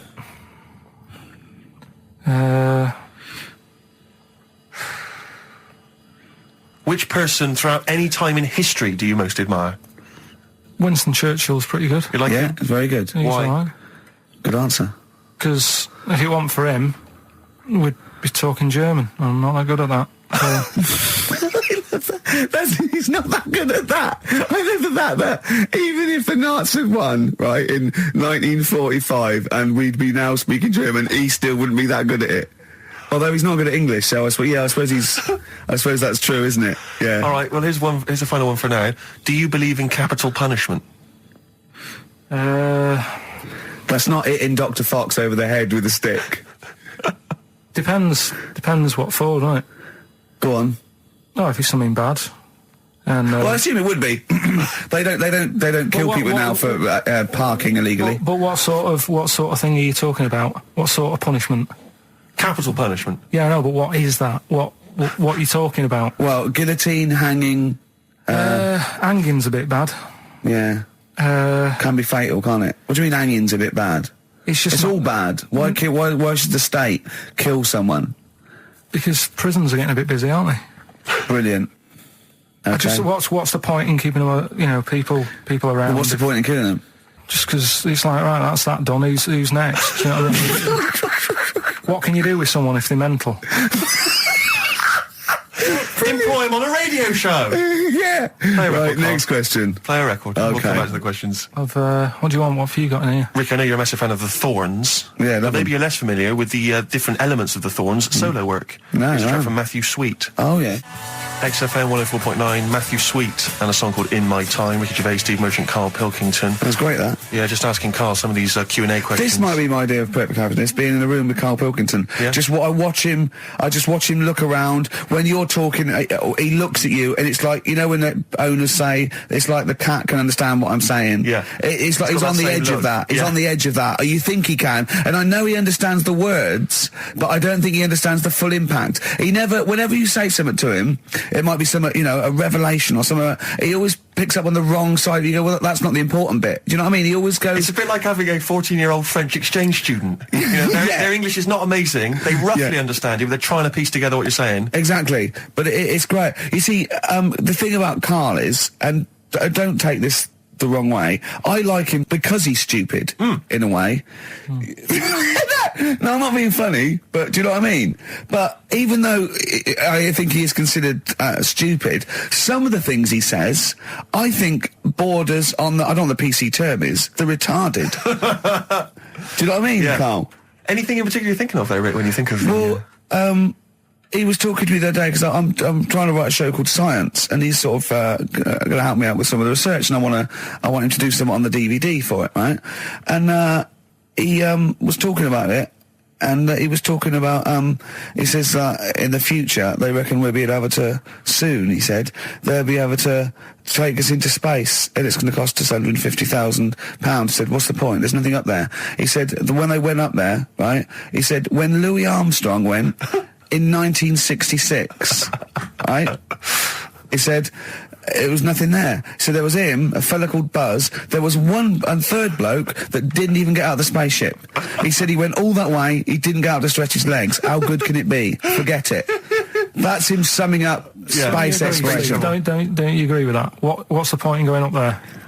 Because you're are we talking about the finger in the arse again here, or space? Oh, what is the point in going to... Because you're expanding, you know, human endeavour, aren't you, and the human understanding of the world and the universe. It's like, what else are we going to do as a civilization, as a people, if we're not constantly searching and, you know, and reaching out into the far distance? But there's nothing there, then. I know some people you grew up with that haven't left their street, but that's not everyone. But what is it? What do you mean there's nothing there? What has got to be there for it to be a worthwhile? Like, just something. What, I mean, like, to be honest... What would you be happy with finding out on the moon? Video? Just something. I don't think they looked hard enough anyway when they got there, because they seemed to get out, have a bit of a dance about, and then they came straight back. And I sort of think, you know, did they look properly? It's not a day trip, is it? But what I mean is... But they took that car out there, didn't they, and drove around a bit? Yeah, but only a little bit. What I mean is, say if an alien landed in Africa, there's not much there, so they'd go... What do you mean there's not much there? Well, it's a bit barren, isn't it? Well, Africa, just in general. Well, so anywhere like that, desert or whatever, what I'm saying is, have a good look round. Probably where all life came from, and probably 500,000 species of animals live there. Buildings and that, and stuff. Oh, buildings. Well, just stuff. Yeah. I mean, did they look properly? Or did they just land, get out, go, oh, bit dusty, whatever, right, let's go back? I just think it's a bit pointless. Especially when we haven't done everything there is to do here. Go on. Well, I don't know, but I'm sure there is stuff that needs sorting out. Well, I know the place that there's no medical man has been in this room. Yeah. There's definitely an unexplored cavern sitting right in front. All right, Steve. Would you go to the moon if someone said there's a space? He doesn't march at a concert because he's scared his glasses to fall off. Of course he wouldn't go to the moon. They'd spin him round in training, his glasses would come off, and that'll be it. He'd feel sick. My worry is I'm not sure would I be able to wear him under the helmet? Imagine him! Like I went paintballing once, and I had to wear the glasses underneath the mask, and of course it was a bit hot weather, it was awful, it was steamed up in there. It's terrible, I couldn't see anything, I got shot straight away, I was out of the game, it was pointless. You know, it cost me like £8. Yeah. You don't have to be that fit anyway, do you? You're only sort of sat there. Well, not... well, yeah, but what are you talking about? Think of G-force alone and weightlessness. Of course you've got to be... What? Yeah. I think when you said think of G-force, he thought of G4. The follow-up winners in Pop Idol. I could see it as his eyes glazed over. A couple more quick questions for you, Karl, just to try and get inside your mind. What is your greatest regret? Probably... I didn't do that well at school, did I? So I'm trying to, like, learn stuff now. Yeah. But not mentally, but... No, He reckons he's learned more in the last 3 months than he ever has in the rest of his life, reading a couple of science books I gave him. Well, that's impressive. We'll test you on that later on. Yeah. What keeps you awake at night? Well, I live in sort of central London, don't I? So it's brilliant traffic and that. I think they were thinking more of what fears have you got? What worries do you ponder the expansion of the universe? Do you worry about it? There's no point, is there? 'Cause there's nothing I can do about it. So what, with you, it's the little Chinese fellow across the road. Just stuff that I've got to sort out. You know, any bills or anything. I don't worry about the world ending or anything. What's the point in that? It's true. That is true. I can't do anything about it. I always think that people with more sort of intelligence have the world on their shoulders because they're worrying about stuff that's miles away, whereas I'm like, you know, I'm happy if the sun's out, it's like, oh, it's a nice day. Yeah. I don't worry about wars and stuff going on because there's nothing I can do. What would you do if there was a war that maybe there was... What, here? Yeah. Go on holiday. Play a record, Carl. The Who. I mean, that's got to be one of the best rock tracks ever, isn't it? Oh, there's no argument. Do I sound like Dr. Fox again? A little bit. That's a good thing. Yeah, it's a good thing, isn't it? Yeah. We're going to get a Sony Award this year. Carl, how are you doing? Yeah, I'm alright, yeah. Yeah? It's good to be back, isn't it? We're doing Rockbusters in a bit, what? Have we got Rockbusters? Well... Hallelujah! I'll tell you this, new listeners... new listeners won't believe their luck when they hear Rockbusters. We've got Rockbusters. Have we got, well, dare I say it, have we got Monkey News, Carl? Well, I've been away, haven't I? So I've sort of got a few things that I've read about roughly, but I don't know the full ins and outs. You're joking, because usually you do your research quite well, don't you, when you get off Anna Nova and read the top line. So what are you saying, though? Are you saying that it's kind of Monkey News? We might have time to do something later. Well, we've got to have him Monkey News. I love it when he teases us with his Monkey News. We've had emails about that website address. Oh, yeah. It was a what's the name? An underscore. Okay, so give it out one more time. Go to this to find out about Karl Pilkington. Someone's put in a lot of effort. It's a really good website. There's some great pictures of Karl. Well, they're not great. They're just freewebs.com/the_k_man/ Okay, forward slashes all the way. Yeah. Except the underscores. Except the underscores, yeah. This is interminable. Isn't it interminable giving out email addresses? I know, yeah. Rubbish, it's so boring. I know, yeah. Oh, dear. Is he enjoying the show? Just says, I love spending 2 hours on a Saturday listening about fingers up arses, doctors squeezing testicles and making you cough. Have you got any news on the hairy Chinese kid? So... Well, when you say it like that, some of the stuff we got does sound a little bit of, drivel. Well, sometimes. Yeah. Carl was worried about swearing, because after we were talking about finger arse and that, he's generally worried. And I don't have a problem with swearing, although I understand why you can't say certain words on radio. It might be offensive, people aren't listening. I mean, the F word, the C word and all those. But when they bleep it out in a record, they bleep out the vowel. So in the F word, they bleep out the U, so it goes, beep. Right? What? So they go, it's not offensive, I didn't hear the vowel. Presumably, yeah. So if you change the vowel, it's not... Do you know what I mean? So, in the C word, could I say... could I talk about the philosopher Immanuel Kant? Well, you can talk about Immanuel Kant because he's one of the great thinkers of all time. So Kant is not an offensive word because the vowel's different, is it? Leave it then. Do you know what I mean, though? Well, I don't see how it can be offensive. You can't. It can't be, only. He's a thinker, he's a philosopher. His name is Kant. That is his actual name. Yeah. I think it comes from a long line of Kants, from what I can... He hasn't changed his name. I think his father, his grandfather... There's all German people... Oh, Germany is, I assume, full of Kants. Well, I mean, yeah. Yeah. What? Well, what else? So you can change the vowel. So could I say? Probably not. What if I change 2 words? What if I said cump? C-U-M-P. Now that's not offensive at all, is it? That can't be offensive. So I could say you folking cump. Yeah. Right. Okay. I need a schnit. That would be fun. Wonka, Willy Wonka. Yeah. Absolutely. That's a good one. Willy Wonka. Yeah. You got. Although Willy is offensive. Could you say Willy? It's tricky. Willy Wonka, and his Willy Wonka and his folking cumps. Yeah. That'll be fine. That'll be absolutely fine. Is that all right then, Carl? Any other questions or anything, Steve? Well, it's not so much a question, but it's something that I think might be of interest to you, Carl. I was reading about this in the paper, and I know how fascinated you are by people of the Japanese persuasion.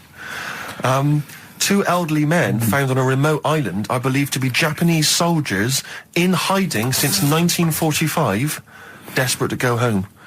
Diplomats from Tokyo are investigating the claims of these men who are 87 and 83. What are you thinking there? Well, no, go on. I know what you're thinking. Go on. Say what you're thinking. Are they that old, though? Why? Say why. I don't want to. Just leave it. Carl's got a theory. Well, I don't think that this is fine. I'd say that Carl's views don't reflect the views of XFM, right? Carl's got a theory that Oriental people don't age well. Sure. Let Carl. But that annoys me the way. Yeah, but I think people will probably agree with me. But for some reason, the first time I said that, I wasn't even worried about it. But now, because of the reaction of people, I don't understand. I don't know why I can't say that. What's your theory? Explain your theory in a nutshell. Just like you don't see a sort of a 33-year-old Chinese person. No, but at the same time... What do you mean you don't see a 33-year-old I'm not having a go. At the same time, you don't see that many fat ones either. So, in a way, that's good news. Nobody would be upset about that. But what do you mean? But your news isn't bad news, because it's not true. But wait, stop.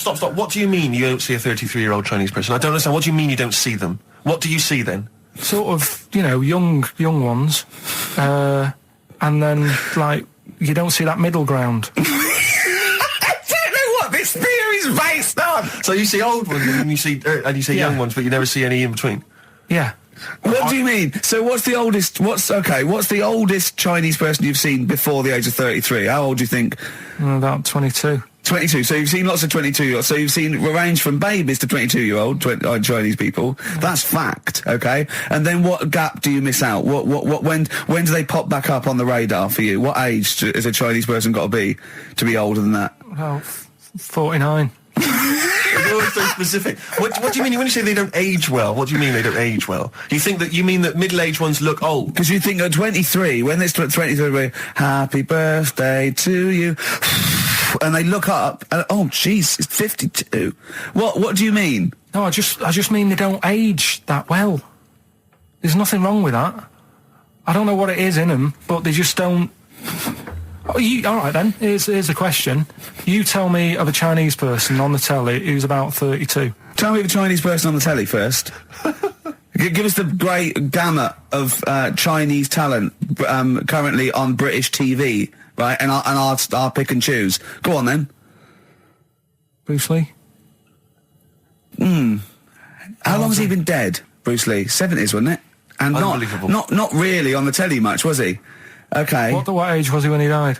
33, I think. Well, I would have never guessed that. Well, what do you think? How old do you think he was? Probably about 42. What, you know Burt Kwok? Yeah, he's old. Yeah. Do you remember the Pink Panther films? No.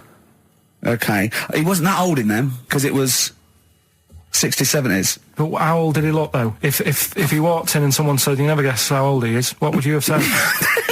Right then, there's my point. I have to say, I've been listening to you two talk, and I like the idea that there's people who've been waiting 18 months for some of this. for the Kant discussion, the Orientals. Do you know what I think? I think Kant, as a philosopher, is very popular in Essex, because I hear him saying his name all the time whenever I go through. What? They're all shouting this and that. Kings of Leon on XFM. Karl. Gervais, Steve Merchant, Karl Pilkington. Karl, dead air. Talk. I'm just looking at it now. Yeah, but that's no good on radio. You can't just look at something. You got to talk. Is he even more backward than I remember? I don't know.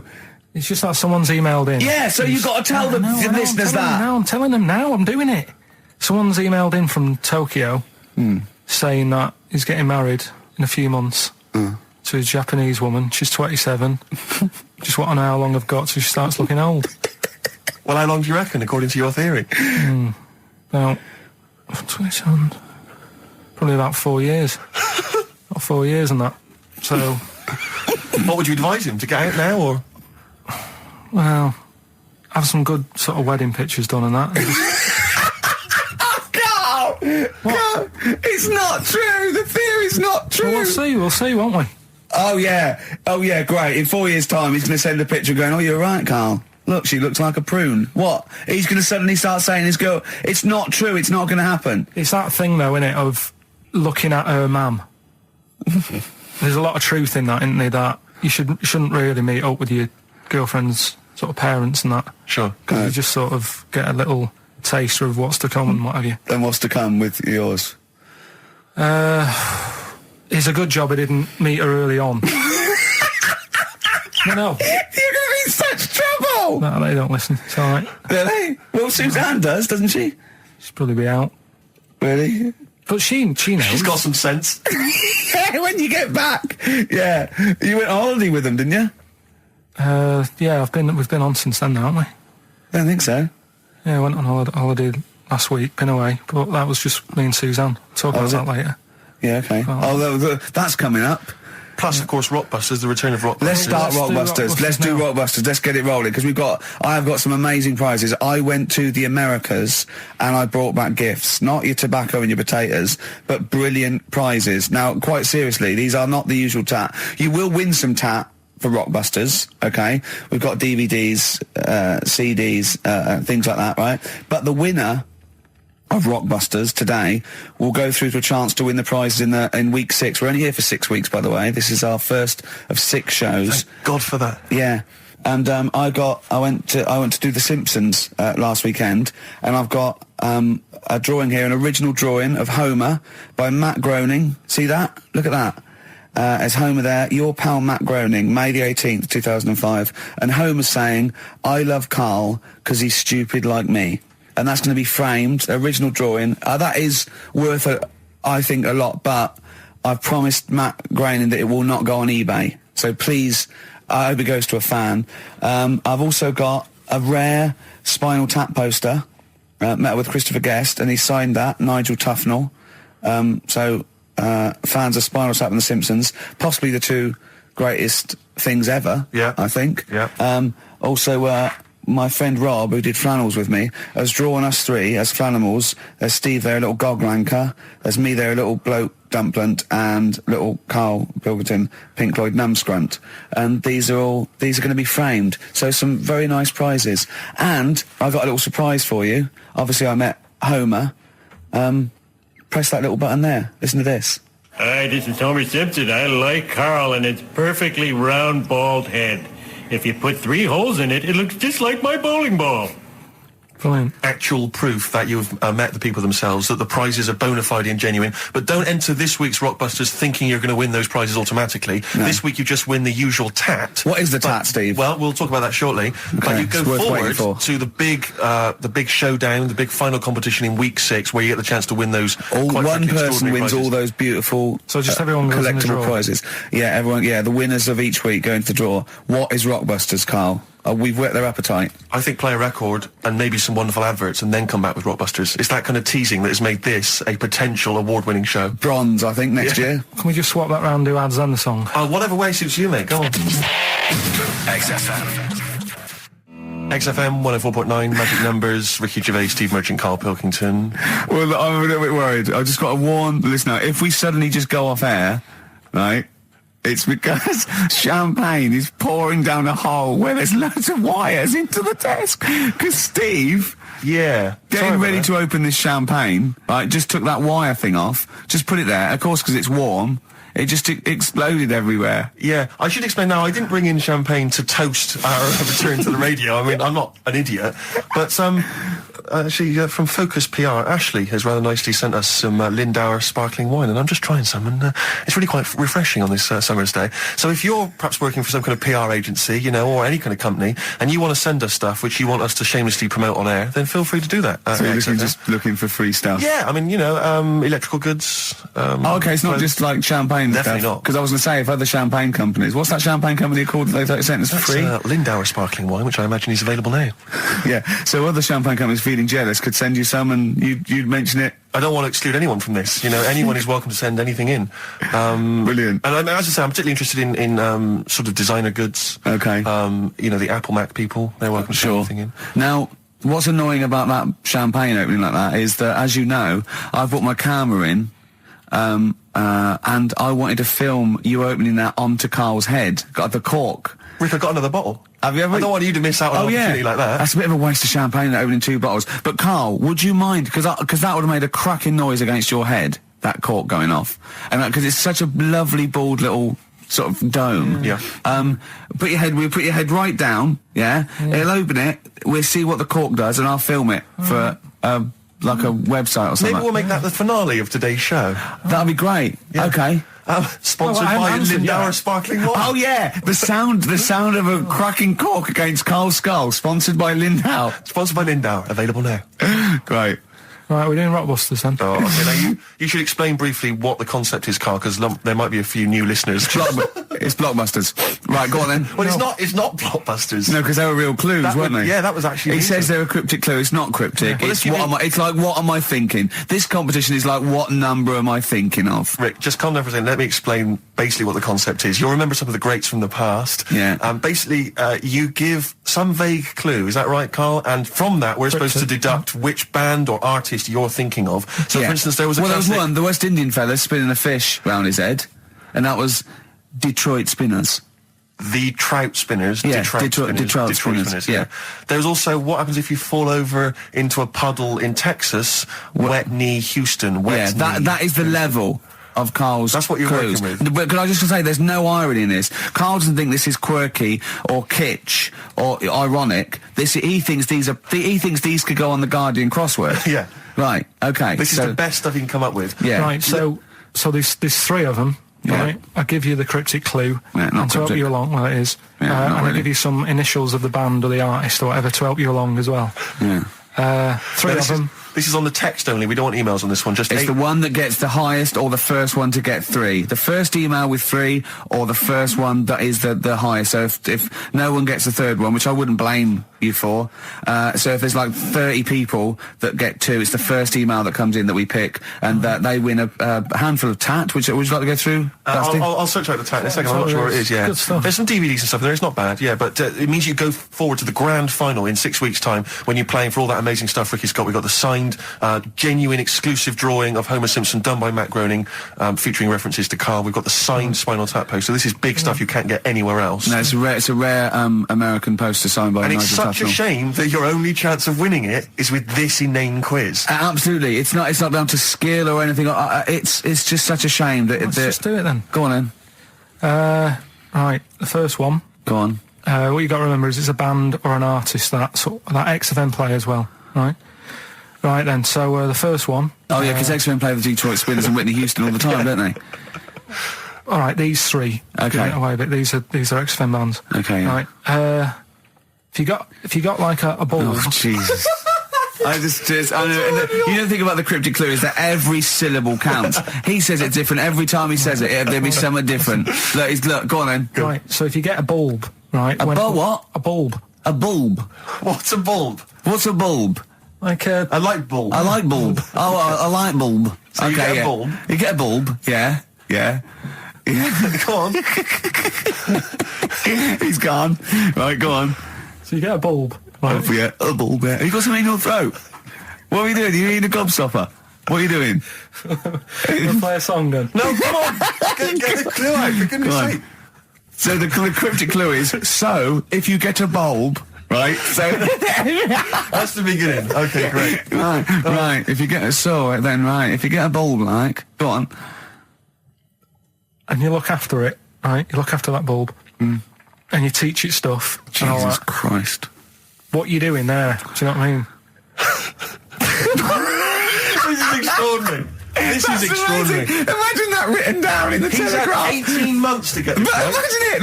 That's not a clue. That's an essay. I don't know what it is. It's a conversation with yourself. A light bulb, a bulb like you plant in the garden. What kind of bulb does he mean? Yeah, it doesn't really matter. Oh, okay. You get a bulb. Well, remember that it doesn't matter. Okay. Okay, it doesn't matter. It does, but I can't say too much. Right, so listen, let me just do it again. You get a bulb, right? Yeah. When it's young, you look after that bulb, you teach it stuff and what have you. What have you done there? What's gone on? Brilliant! And what are the initials of the band? R, right? R for rabbit, right? So what's the band there? Second one. Jesus. People have a problem doing this when they get home from like a night out drinking. Right? What's the problem they've got? Right? The initial there, K. What's the band? Right? People get in from having a night out, they'll have a problem doing this. What is it? What's the problem? Okay. And clue number 3? I had a vision of that Chinese flu. Right? That's C. I had a vision of that Chinese flu. You had a vision of that Chinese flu. Yeah, and that's the letter band C. C. Right? So 3 bands there. 3 cryptic clues. Not really. Text in 83 XFM. Just send the 3 band names. That'll do on it. Can they do a website as well? If they want, they can email in. Well, tell them what it is. Yeah, ricky.gervais@xfm.co.uk. Just send it in there. Give them again quickly then, Carl. Right then, so get a bulb when it's young and that. Look Brilliant, after it. different, totally Look after different. It, teach it stuff. Yeah. And all that. Okay. What's the band, right? Yeah. The second one, people have a problem doing this when they get home late at night. You know, they've been out drinking and that, they get home. What problem are they going to have? K is the initial. Third one, I had a vision of that Chinese flu. What do I mean? Brilliant. C is the initial. Play a record. I mean, that's abomination. Right, go. Bruce Springsteen, No Surrender. Saw him last night at the Albert Hall. Amazing gig. I know you're going tonight, Rick. Can't wait. You'll have a whale of a time. There's a lyric in that. I noticed he sings, we learnt more from a 3-minute record, baby, than we ever learned in school. Probably not paying attention, to be fair, but that's certainly true of you, Carl, I would have thought, isn't it? Well, he learns a lot of his stuff from records. He only likes records with a story. Yeah. His favourite record is Killing a Georgie by Rod Stewart. Yeah. In the Ghetto by Elvis. Living in the City by Stevie Wonder, and Babushka by Kate Bush gets the story. Yeah.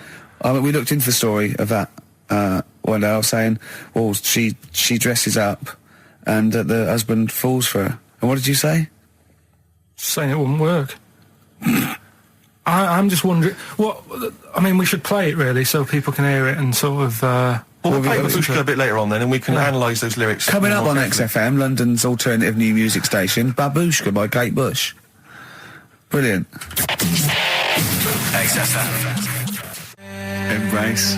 Glorious Day on XFM 104.9. Rick, there may be listeners tuning in thinking they've got something better to do, for instance, switching off the radio and just staring blankly at the wall for the next half an hour. But no, because what they're going to miss is our grand finale for this, which is, of course... sponsored by Lindauer's, the sparkling wine solution to a hot summer's day. Yeah. That we're going to be firing a cork. Did you just make that up? Yeah. Pretty good. Please, yeah. Good. They're going to be firing a cork at Carl's head just for the sound. I just think it's sound... Huh? It's not happening. Yes, it is. You said... No, we've said it is now.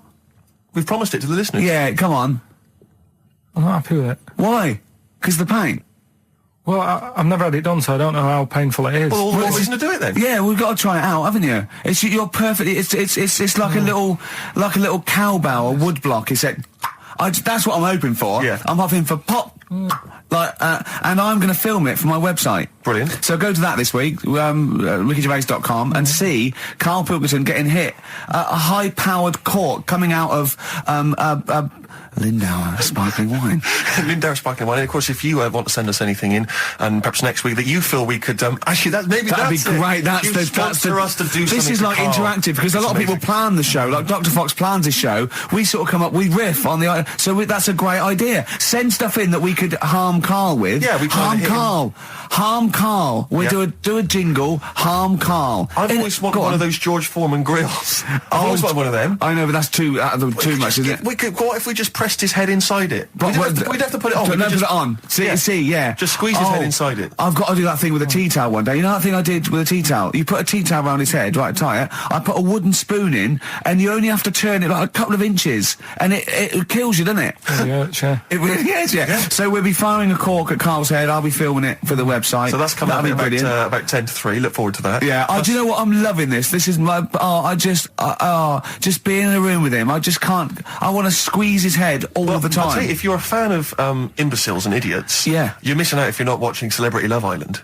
I watched about 30 seconds of it, and I hate them. Just desperate idiots and slappers. I actually angers me. I switched on Celebrity Love Island. The first thing I thought is, where's a tsunami when you need one? but seriously, there's a guy on there. Paul. I think his name's Paul Danan, ex of Hollyoaks, and he's an absolute joy because, like Karl, he's an absolute simpleton. Oh, really? And it's fantastic. And he was on one week, and he was talking about how he fancied Lady Isabella Harvey. Oh, yeah. And he said thing is, right, I really fancy her because, she don't like reading books, and I don't like reading books. They've got something in common. But I have the idea that he's attracted to someone for something they don't do. I know, yeah. I've never killed a kid. She's never killed a kid. What Never get married. about sleep around? That would be a good thing to be attracted to someone for. Oh, just honestly, and Big Brother's the same. Is it? Just a load of ropey old cats. Yeah, I know. Just like a horrible, cellulite, wobbly, rice-arsed, fat-titted tarts and idiots and show-offs. And they all disgust me for a different reason. I don't know which one to hate most and why. They all give me a couple of reasons to hate them. That's what the nomination should be. Yeah. You know, nominate who do you hate the most? Because I thought I was going to switch on and find that actually, people like Abby Titmus and Rebecca Lewis had been misrepresented by the press. Oh, what, the one that wanked off a pig in public? Oh, yeah, go on. Yeah. Yeah. Did you say wonked off? I said wonked off a pog. Yeah. Wonked off a pog. Yeah, that's great, isn't it? But I mean, it's amazing, Rebecca. I mean, don't even get me started on Abby Titmus. Don't even get me. Don't. I like the idea of her parents perhaps going to some kind of someone's birthday or whatever, meeting some old friends who've been away living in another country. Yeah. How's young Abby? Is she still a nurse saving lives? No, she gets her tits out for a living now. Kind of funny. Yeah. Rebecca Lewis, by her own admission, I don't know if it's true, but she said she sleeps with a married man, then sold a story to papers, then wonked off a pog, right? That's a hell of a CV, isn't it? I'm looking forward to that. Is amazing. I bet her nan's very, very proud of her. Yeah. Oh, God, don't just forget it. Don't get me started. I'll be watching every night for the next 10 weeks. Yeah. You can't not. My adrenaline rushes. And you go, oh God, I'll just tune in to see. It's almost like you tune in to see which one gets hurt. Yeah, that's the thing, isn't it? Emotionally scarred. But maybe one of them will come through. Well, we'll find out. We're always going to be we're going to find out that one of them was had a really, really bad childhood, and we feel sorry for her for a little bit, like the Jade Goody syndrome or something. And oh God, then they release an exercise video. Oh, Karl, we got to get in on this. Oh, imagine Karl in Big Brother. That would be a joy. That would be amazing. But you turned on and you hated it, didn't you? Yeah, I gave it like 3 minutes and it's gone.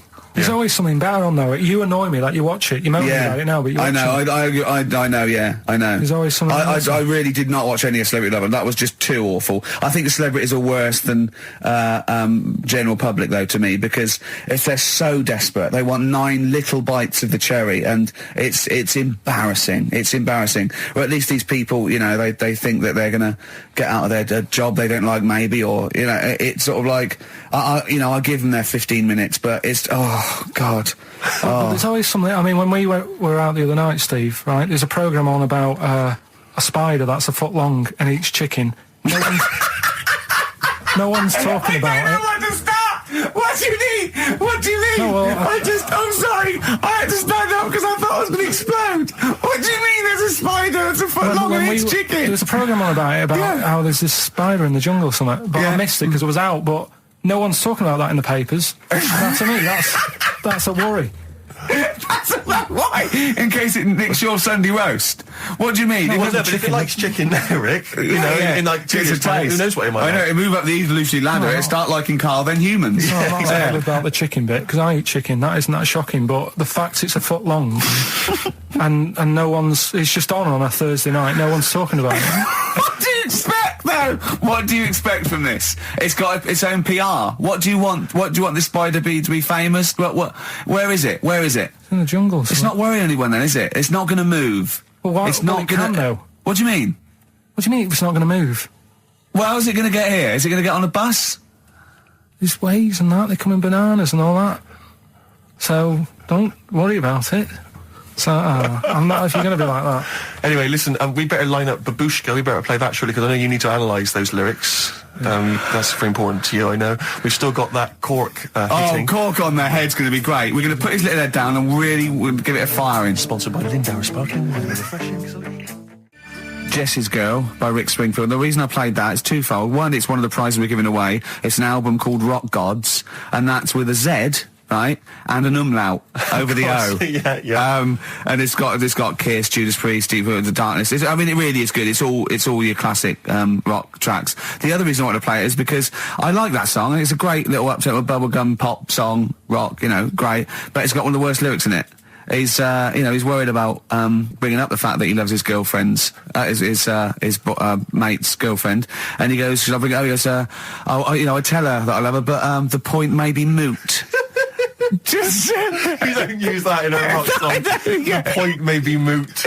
Well, I was listening to Christian O'Connell on the Breakfast Show when he had this bounty hunter thing running a couple of weeks back, and I don't know what happened, but anyway, he ended up with Bryan Adams in the studio doing a live session. Bryan, good natured or whatever, but you can't help but feel with Bryan that he thinks that he's Bruce Springsteen, but there's something wrong. I mean, he's got the voice and the guitar, he can play and everything, but there was a lyric, and he played it completely earnestly, and it was a session, and the lyric was something, it was from his recent album, and the lyric was along the lines of, and I'm paraphrasing, but it was along the lines of, I'm sat in my hotel room, there's a knock at the door and I get kind of nervous. I'm hoping it's you, it's just room service.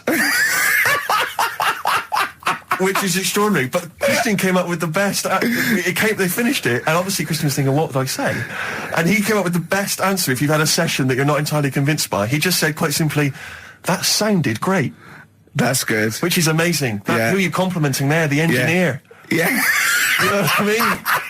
It's like the sound recordist. What does that mean? That's great. That sounded great. Yeah, good. We got some good mics. Yeah. Oh, Bryan Adams. Is it true he bought the pub next door to him and closed it down because they were noisy? I hope so. Yeah, that's what money's for. Oh, that is what money's for, isn't absolutely it? Right. Waking up the neighbours. That was his album, wasn't it? That was right. I don't know if that was before or after that, whether it was related or not. Well, if you buy a house next to a pub, you know what you're going to get. Yeah. So move, rather than ruining the fun for everyone. It's more good advice from Karl Pilkington. Karl, while we're talking to you, we should give these answers to Rockbusters. It's the big quiz. And of course, the winner this week goes forward to play in the grand final in 6 weeks' time, where they get to win all those amazing gifts. We've signed Homer drawn especially for Karl by Matt Groening. Nigel Tufnell signed rare poster. They're amazing. Should we give away a sort of maybe a original print behind the scenes of extras? We got some amazing pictures filming extras. I was thinking the other day, like how excited I am to be with Karl and let off corks on his head. Well, our editor, alongside editor Nigel, we'd worked with Ben Stiller, Kate Winslet, Sam Jackson, all these people for 8 weeks. It was amazing. But my highlight, I thought about it, and my highlight was dressing Nigel up, our editor, in a baby grow. Sure. It was, I planned it. We got the department, costume department hired it, and we dressed it, and it looked brilliant, didn't it? Yeah. It's just... And that is BBC licence fee money going towards you dressing up your editor, because you didn't pay for it. The BBC paid for it, so that is how your money has been spent, people. But it's available on the DVD again. Nothing's wasted. Which you have to buy for 15 quid. Sure. So, yeah, it's a win-win situation. It's the whole thing is one big reality game show, isn't it? Yeah. Oh. Anyway, the answers, give us the... Go on, give us the clue. I haven't got an idea. Go on, give me the clue then again. Right, well, do you want to say who the winner is, or... No, let's hear the answers first clue was, if you get a bulb when it's young, you look after it and that, you teach it stuff. Yeah. What's going on there? Go on. The initial was R. Yeah. Right, that was razor light. All right? Raise a light, you raise a light. Raise a light, okay. Kind of works. Yeah, it didn't matter what sort of bulb it was then. It was very specific. Thought it might. Go on. People have a problem doing this when they get home from a night out drinking. Yeah. What's the problem they're having? They have a problem getting the key in. Keying. That's awful. Word. That doesn't count. Keying. And they got it right. It's keen. It's keen. It's one's awful. Awful. I had a vision of that Chinese flu. Yeah. The initial I was C. That was Caesars. Caesars.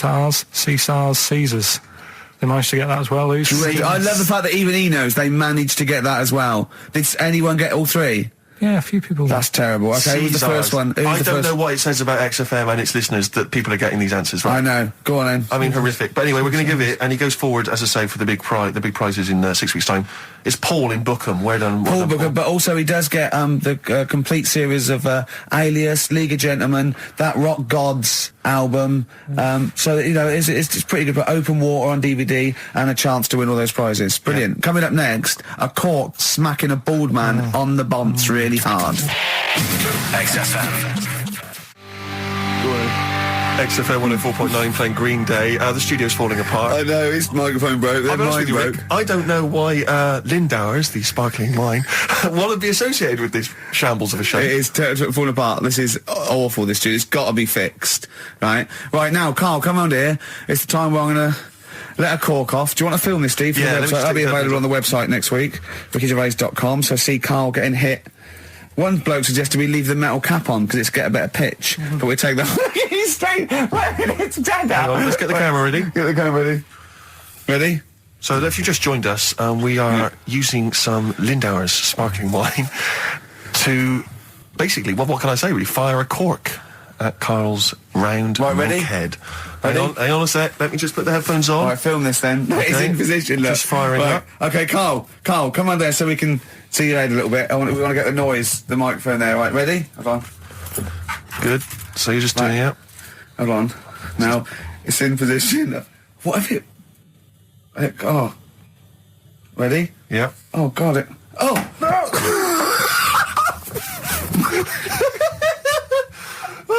It's like Jackass. Did it hurt? It hurt me. What do you mean, did it hit you? I sort of just... It went off course, did it? Just glanced, did it? Right, Lindauer, you're going to send us 8 more bottles, please. Yeah, we're going to get this right. Homesick. Kings of Convenience. Beautiful. Yeah. On XFM 104.9. Well, that's nearly the end of our first of 6 shows, our summertime special. Some of the highlights, Rick, so far today. I don't know what you've made of it. We Finger at the arse. Finger at the arse, testicles early on. Orientals don't age very well. Bit of racism. Bit of racism with the Germany's full of cants. Yeah, that was that isn't swearing. Cork on the head, champagne down the electrical works. So good. Just the finale is monkey news, obviously. Well, I'm looking forward to it. Oh, chimpanzee that monkey news, yeah.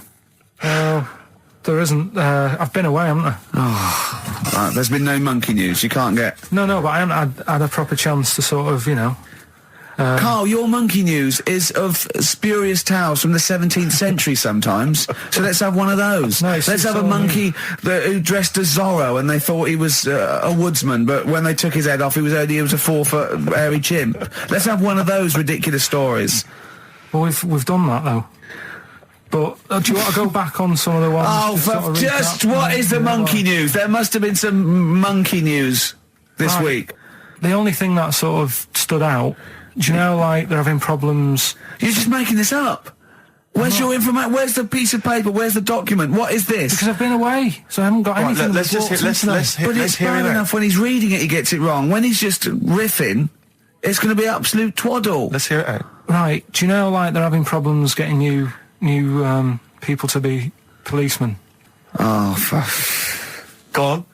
They've, in America, they're taking them on to, sort of join the SWAT team. They've taken what on? Some little monkeys. Okay. Giving them walkie-talkies and all that. And, well, they can't talk. They're just walkies. They don't have to... They're giving them some walkies. What do you mean? What was... being given commands and that. And, they go... So it's one way. They tell them they've got the little thing strapped to them. They're good at, like, getting into small places and that, and sort of, cracking stuff and all that. Like I say, it's just half a story I just picked up on. That's not a story. Well, what do you want? Monkey news! Well, I'll get some better stuff next week, but I've literally, like, got off a plane. This is the worst.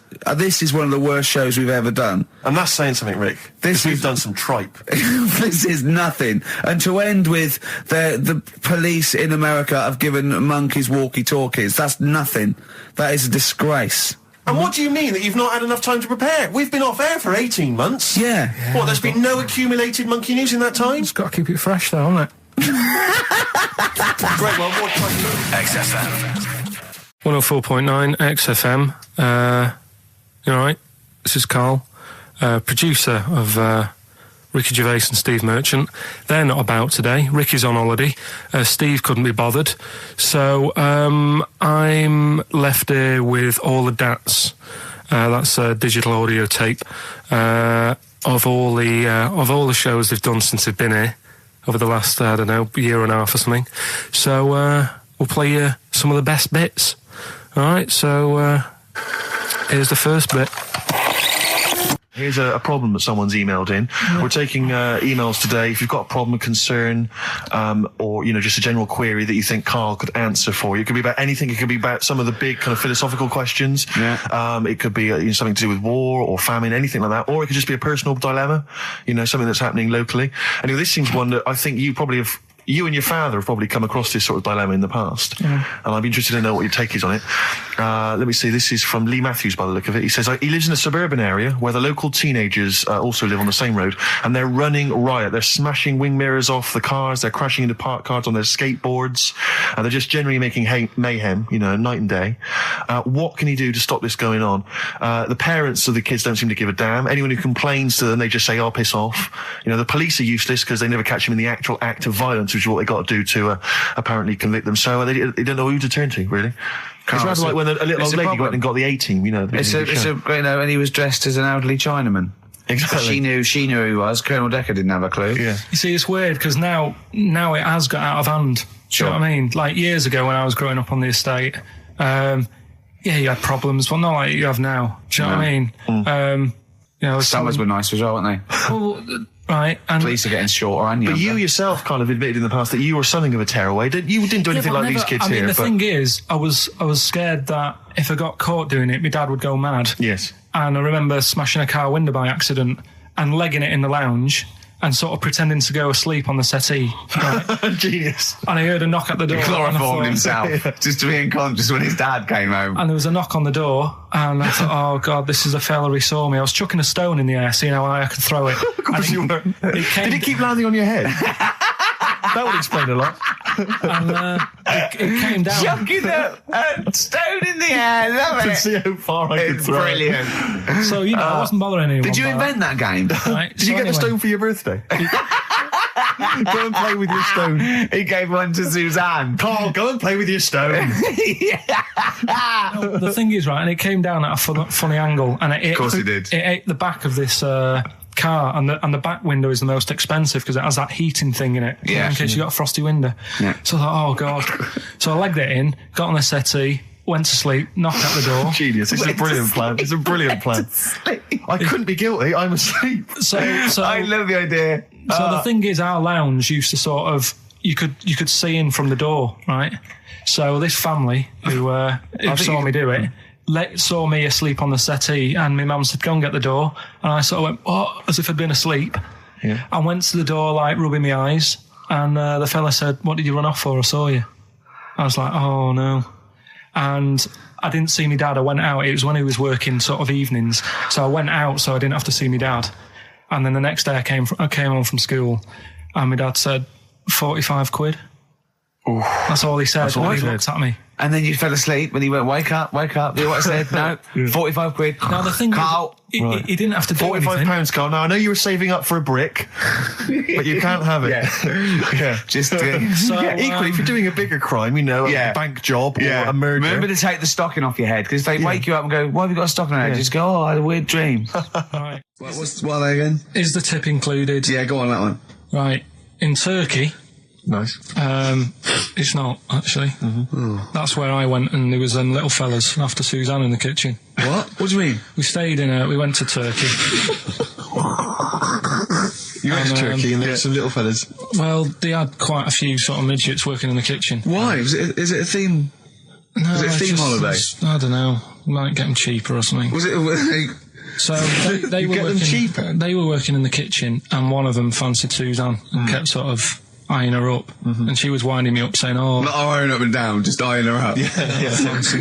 Anyway, no. So what was she doing in the kitchen? No, it's like a pick what you want to eat type buffet, but you have people clearing the tables and that ready for you to come along. Are they low tables? And he was just keeping an eye on her. What did he say though? Was he Turkish? So I don't know what he was saying. But he was a little fella, yeah. Did he? What do you mean a little fella? What do you mean little fella? Sort of dwarf-like. What do you mean dwarf-like? He had magic powers, or he was 4 foot? No, what do you mean, Karl? A little bloke, just like a normal bloke, but small. If you stood him in the desert, you wouldn't know. But he'd be hot and says, right, Karl. You should watch out for the monkeys. Yeah. Yeah, underground. Those underground monkeys are dangerous. You can't just say there was a little midget fella who was eyeing up my girlfriend and then leave it. What do you mean? What was happening? This is a story to us. This is much more interesting to us than, and she was deaf, right, and she hit her head. That's much more interesting. I don't understand how it manifested itself. Did he come over and say something? No, do you know when, it's like girls know, don't they, when someone fancies them? What do you mean there was lots of them as well? Do they? That's worth knowing. Listen, right, come on, right, so you went to this holiday, yeah? Yeah. And you went into the dining room or something? Yeah, downstairs. And you looked over. You thought, this is all, there's no one serving. Yeah, and they go, wait a minute. Hold on, you looked down and there was a little waiter. There was loads of them running around busy. Why, though? Why did they get summer? What do you mean? Because it was summer. They had more of them. They come out in summer. What do you mean they had more? What do you mean? Because it's busy, isn't it? Well, no, but they hibernate in the winter. Why were they all midgets? I don't know, maybe it doesn't heat stunt your growth or something. No! Well, they just happened to, maybe it was a thing that they did for tourists or something, I don't know. I just got on with my meal, it was a holiday, do you know what I mean? God. Right, so some midgets serving, I'm not going to ask any questions. Right, okay, yeah. So they're all little fellas running around, and this one always was like, you know, oh, do you want a new serviette? You know what I mean? Going out of his way to sort of... for turning on the charm. Yeah, he was going out of his way, the others weren't. Right. I think what was happening is he'd been working with Santa all the winter. Yeah. This is sort of little summer break. This one was your waiter, and so he was being polite to you. Maybe. But what did Suzanne say then? Well, she was using it to wind me up. What was she saying? Oh, just like, you know, look. He may be small, but he's built like a... Yeah, he's all man. So... Were you jealous of a midget then? You were jealous of him? It is a bit annoying, isn't it? Why? It wouldn't bother me as much now, because I've been with her for ages. Right. But at the time, that might have been one of our first holidays, and it's like... You know, what's going on? I paid for this holiday. Yeah. And then you get off with a midget. Yeah. Oh. So anyway. But it doesn't matter, because you got chatted by a bearded lady. So. yeah. Tell you what, no, that's got nothing to do with that. What were you going to say? What were you going to say? I was going to say the hotel was half board, and maybe... Oh, right. I thought you were going to say it's just one of her shortcomings. So listen, right? Play a record. He said he's, you know, oh God, it's like a child or a cat when it's confused. He went, Steve reckons in ancient Greece, right, it was better to shag a bloke than a woman. And I went, well, yeah. I mean, that's about the male being sort of a first-class citizen, much better, wasn't it? An aspiration to sleep with a beautiful man than a beautiful woman. Women were lower-class citizens, so therefore men were seen as higher class. So to have sexual relations with a man, there was no shame in that. No. In fact, it was looked upon. And I said, well, you know, ancient Rome. I said, you know, Nero, he'd sit in his big jacuzzi and he used to get, you know, pretty boy men to go into the water and just nibble at his testicles while he was having a wash. He didn't do that. He did. Yeah. And he's not a gay fella. No, well, no. I mean, you know, I don't know about Nero, but I mean, it wasn't a case of a big delineation between what was heterosexual and what was gay. It was just, you know, whatever you... So what did this fella do then? This one who's having his... Well, he was pretty much top boy, Nero, for a while. He was in charge. And, you know, and you did what you're told. If Caesar or... But why were people going round there? Why didn't they go, oh... No, they weren't dropping in. It wasn't like the doors opening. I was just going to see what Nero's doing. You'd have probably been like a delivery boy or a stable boy or something, you know, and you'd have popped round there and you'd have gone, there, right, Nero, as the tablets of stone you wanted. And they go, Pilkington, why you are here? Pop under... I don't know why he's French. What is that? I don't know why he's French. Just pop under the water and nibble at my testicles and you'd have done it. Because he was Nero. I wouldn't. You would have. There's no way I would have done. Well, you would have. What have I done? I've dropped a pizza off. Yeah, you put around to Nero's place with pizza. Right, I'd say I've done my job. Right? Yeah. That's not the sort of tip I wanted. No, he'd have said, get the little baldy chap to nibble at my testicles, and you'd have been under the water. I wouldn't done it. No, well, you put my head under water. I wouldn't done it. Can I just say this, Steve? Not only would you be nibbling at his testicles, you'd have been going mad. You'd have been noshing him just for extra. You'd have been doing everything he wanted. You'd have been going, he'd have gone, I didn't ask you to do that. You'd have been going mental. They'd have been chewing, slurping, smacking, poking. You'd have chopped, you'd have gnawed his packet off. You'd think you were eating Walker's crisps. There'd be bubbles, there'd be flood. Oh, it'd be horrible. Alright, this is Carl, the producer. of Ricky Gervais and Stephen Merchant on XFM 104.9. We're playing out some of the best bits. Hope you're enjoying it. Here's another one.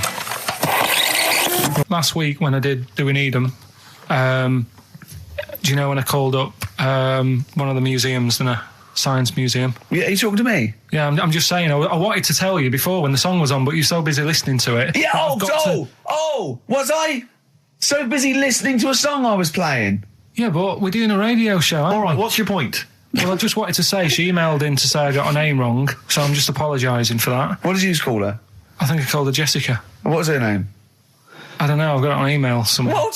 This is not an apology! No, I'm just saying... You've got it wrong again! You've not even said her real name! How is that an apology? Well, I remember, I read the email, so, yeah... But who are you apologising to? I think her name's Jackie, I think. Oh, you've got it wrong again, haven't you? Well, anyway, and she just said if you want to see dinosaurs and that, go to the museum. You were complaining about that as well, weren't you? You went to a museum and there was too many dinosaurs. He said you just need 4. No, well, Steve, have you been to the one in Knightsbridge? I think this so. One that I called up, right? It's nice. You go in, you get a good collection of stuff. You walk in, there's 3 or 4 dinosaurs. You've had enough, right? I went into New York, right? I went to the museum there, hundreds of them. You can't move for dinosaurs. Yeah. It's almost like they're responsible for them being extinct. There's loads of them. So all I'm saying is, if you want to see a dinosaur, go to the one near Knightsbridge. They've got a nice selection, some old vases and stuff. It's worth going. So... some people emailed in the songs with stories in it. One of them was Babushka, and he went, "What's that?" And I went, "Ask Katie Bush." What is it? I said, "Oh, it's about a woman who dresses up as another woman to introduce her husband." He went, "They wouldn't work." Just dismissed it like that. Why do you think it would work? Because you'd know. I mean, say like, right, Suzanne, right, who I go out with, right? She can see me from, say, if I'm coming down the high street. Yeah. She knows it's me by the way I walk. Right. So, just the fact that this woman went and put a wig on, there is no... You haven't even heard the song! I know, but you're saying that she put a disguise on and he's like, oh, I fancy her, and he texts her out, and he doesn't know it's his missus. You're not buying it. I mean, I'm controlling this. Whereas the flea with your brain going to Glasgow, perfect sense. Yeah, Babushka, rubbish. Carl, can we have the tomato story after the next tune? Yeah. Bit of Coldplay? Yeah, love it. Yeah. I was watching, did you watch The Mammals in the week? No, David Attenborough? No. I was thinking, actually, right, all this MTV stuff, if there's one reason why I'd like to do it, is I was watching Attenborough, the Mammals programme. I reckon I could do something like that. Right. And just have like me, instead of Attenborough, like a young sort of fresh person, watching like certain animals and saying, "Do we need these?" Do you know what I mean? Yeah. Oh God! What do you call it? Death on Earth. Well, that's amazing. Do we need these? And, no, the audience at home would vote. Would there be something like telephone like a vote? vote out system? Oh, the thing is like, it's something interesting that Attenborough was saying the other night on on Jonathan Ross's show, on his telly show. Right, he was saying, he said you could take all the humans off the earth and it would carry on, but take like some animals off it, mammals and that. You got problems on your hands. I thought that was quite interesting. Yeah. So it's like the question is, do we need these? Is that part of the big thing? Right. Like jellyfish. Yeah. We've talked about jellyfish. Yeah. Yeah. So which mammals in particular were you talked watching about that that Zoe you Ball thought... show, haven't you? Hey? Which mammals were you thinking we don't need when you watched the show the other night? Any in particular that you thought they don't need them? They're not of interest. Well, I like whales, but I don't know what they do. And they're taking up quite a lot of room. Sure. But stuff like but like jellyfish, I looked into because I was talking about them, and they were saying they've got no eyes, no heart. There's something like 97% water. Yeah. They're blind and they do about 33 miles a day. Right. So it's like, do we need them? Could we clear them out? Yeah. Well, the big net. That would be the programme. What? Right, we'll get rid of them. Next week we'll be looking at rhinos. I think it's genius. Yeah. Honestly, I think it's genius. And like going along, sort of like picking up sea anemones and going and just lobbing them into the sea. Well, what do you think about MTV doing that? And then I just, in between the bits, play music I play music related to fish, so I could play like fish. Yeah. That rock guy. Or the animals. Rock lobster. Yeah. Or what else could This I get could run and run. What other songs have got animals in them? The Monkeys? Could play the Monkeys. Yeah, there's about 1 million, so let's not start this. No, but do you know what I mean? So do we need this? So MTV flies you around the world to the most incredible exotic locations. You sort of climb up a tree or whatever, next to, I don't know what lives up a tree, some kind of rare parrot. You say, look at that, it's colourful, it's interesting. Oh, you like sloths, don't you? No, they just live up trees, but I'd say, do we need them? Why? Well, what do they do? What do you mean? What do they do? What do you want from an animal? Carpentry. What do you want? I don't like scorpions, right? Right. But then I found out they look after those monkey things. They're not monkeys, they're lizards. Well, all right, yeah, then lizards. They look after the lizards. So there's a reason. But do you need the lizard? Would be your next question. Because the local people made shoes out of them. But not when the scorpion protected them, they didn't. All right, we don't need them then. Okay. So ultimately, would anyone decide? I mean, do the animals kind of get a chance to mount a case for their survival? I mean, is there maybe someone that comes into their corner and sort of defends them? I'd have like a David Attenborough type character who says, well, they do this, and I'll go, yeah, but do we need that doing? Yeah. Okay. So what does an animal need to do in order for you to feel that it sort of gets a chance of life? I mean, like a pet, like an animal, like a dog maybe, or a cat, I mean, they give a certain affection to its owner. Is that a valid reason to survive? Not particularly for you. Not really. No, okay. I've been saying that, though. Blind people use dogs, so they are useful. So dogs are useful. Farmers St. use Bernards, they often dogs. save people, don't they, in snowy weather? Cats. I'd have to think about it. Okay. Keep the mice down. Yeah, but you got rent a kill. Okay. So what I'm saying is something that will affect the world. Right. I think you'll find everything does. Except Carl. I'm not sure what effect he's having on the world. I'll tell you what, though, Steve. Right? Did you watch the mammals? I didn't see the mammals. They had bison on it. Right. The weirdest looking things you've ever seen. Yeah. They've really you're on dangerous ground here, Carl. But they've really got it's like, decide what you want to look like. Okay. It's just a mismatch of stuff. It's got a really big hairy head. Yeah. And like you. Sort of bald at the back. Right. It sounds like someone you went to school with. Was there two of them? Oh, brilliant. That's nearly it, Carl. Right, what's your last room 101? Oh, God. It was, holidays. Holidays? Well, you want to put holidays in room 101?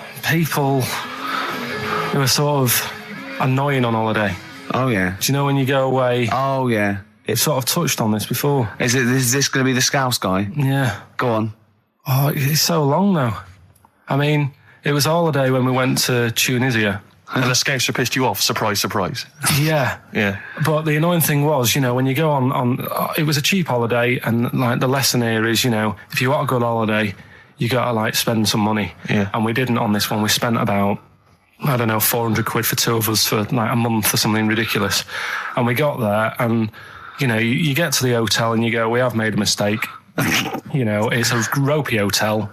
You can tell like the blinds and stuff as you walk in, they're all dirty and stuff. And you think, well, let's make the most of it. Let's not get down about it. It's a holiday. It's for a rest. And you try and make the most of it. And we had to meet. Like you have one of those things where you get to your destination and the rep says, right, go and unpack your bags and that. Go and sort yourself out in the room. And tomorrow morning we'll meet up at 10 o'clock. And I'll go through, the best sort of place to go for camel rides and, the best deals I can get you. That sort of thing. Can anyone here walk like an Egyptian? So she says, right, tomorrow morning, meet 10 o'clock in the discotheque. So we get up and we have breakfast, and it wasn't a good breakfast. The kitchen was, like, bit horrible. The food wasn't good, and it was run by sort of midgets. What do you mean it was run? There's anything wrong with that. There was little fellas running around, and the annoying thing was one of them sort of started to fancy my girlfriend. How did he manifest his affection? No, you're not saying there's anything wrong with midgets, though, are you? Just saying it was strange that there was. Yeah, but even midgets shouldn't be cutting in on Karl Pilkington's territory. I know. But it's also that thing of, they've got little fingers, and And it's sort of ruined. I'm so sorry. No, I'm not. It is a bit of a phobia of mine. Okay. Do you know what I mean? They are nice people and that. Sure. Oh, God. But the annoying thing is... So what was he doing then? How did he... I don't understand how he was chatting up your girlfriend. Was he crawling under the table so you couldn't see? He just kept... whispering to her from underneath there. Stop it. Just Wait, I don't want to get a complaint on our last show. There's not many midgets. What's going to happen? Can we just finish this and start up again in a couple of months? Oh, yeah. So if you want to know more about the midget theme restaurant, then we'll talk you in 3 months. Yeah. It's just... It's just... No, that's fair enough, actually. Oh, yeah, no, right, sorry Carl. about this. Listen, we'll see you in about a really... it's been a pleasure, truly, and thank you for everyone that wrote I've got you letters. Have you really? I've got you both a present, right? Oh. I got Ricky, do you know, like, we've done fables and stuff? Right? Yeah. This is like Mr. Ben. Oh. This is brilliant. Yeah. Right, and it's like little fables that Mr. Ben goes on. Oh, fantastic. So I want you to learn something from that for when you come back. Okay, brilliant. That's lovely, I'll tell you one of the stories I read this morning. It's brilliant. In fact, when you've done with it, give it me. Yeah. Because I haven't finished reading that. Okay. Thank you, Carl. And for Steve, a little... chat-up lines. A little book of chat-up lines. That's fantastic. That's great, Carl. Well, we'll see you in 3 months. But carry on emailing Carl. Cherish Karl Pilkington. He sits in a little room by himself, so keep him in touch. And we'll see you in August. We're going to leave you with something that we all love. This is There Is a Light That Never Goes Out by the Smiths. Very apt, I think. Goodbye. See you later. You've been voting in all week, sending your emails. So here's the clips that you wanted. Right, Badly Drawn Boy, Born Again. Right, just get this Educating Ricky out of the way. So, Turkey, yeah. So what is this again? This is Educating Ricky, is a tip included. Right. Apparently a fellow was on holiday in Turkey. Just having a normal holiday, weather's good, you know, he's having a good time. Weight is all normal height. Yeah. He's having his meal. He hears a load of screaming going on in the kitchen. No. Has his girlfriend wandered in there? And they do, with a stepladder. the circumcised people in the kitchen, and apparently... What are you talking about? Whoa, slow down. We were sidetracked there for a minute. What are you talking about? I'm excited about 2 things at once here. One, they circumcised people in the kitchen. 2, I guessed it was someone losing the end of their knob. He did, yeah. I started thinking like Karl Pilkington. Extraordinary. That is amazing. Apparently it was going on. It wasn't just a one-off either. Well, when I say a one-off, I mean they did it more than once. Yeah. Right? And there was... He was there for a week, and apparently the first night it was quiet, and then the rest of the week, every day, he'd be like having his breakfast, or even his lunch, or even his tea. Yeah. He'd be doing it all day. Oh. You'd be hearing lunch and breakfast, fair enough, really. Yeah, circumcision at tea time. Don't do that. And apparently it's a tradition over there. You can't even make a complaint about it. It's like, well, you should have found out before you come over. See, I can't believe this is true. I'm a little bit lost. He was in a restaurant, in a hotel, and there were people having circumcisions in the kitchen. Yeah. Is that right? I'm even worried that we're bordering on the racist here, suggesting that is tradition, that Turkish people cut the end of their cocks off in the kitchen. Yeah. At meal times. I think you're wrong, Carl. This just sounds ludicrous, Carl. No, I don't think it happens everywhere. Right. I think this just this hotel. Certain places. Certain hotels. Certain hotels. What is it, like 2-star? Yeah. Why did he go to the Foreskin Inn? It was his own fault, wasn't it? So that's... Sorry, that's it, is it? Have they closed? Wait. That's the story. You educated me, right? Once a fella saw some Turkish people cutting the tip of their knob off in the kitchen. Thanks very much. Thanks very much, Carl. Got any more? Well, there's things you can learn from it. Either don't go to Turkey. No! Don't have calamari when you're over there.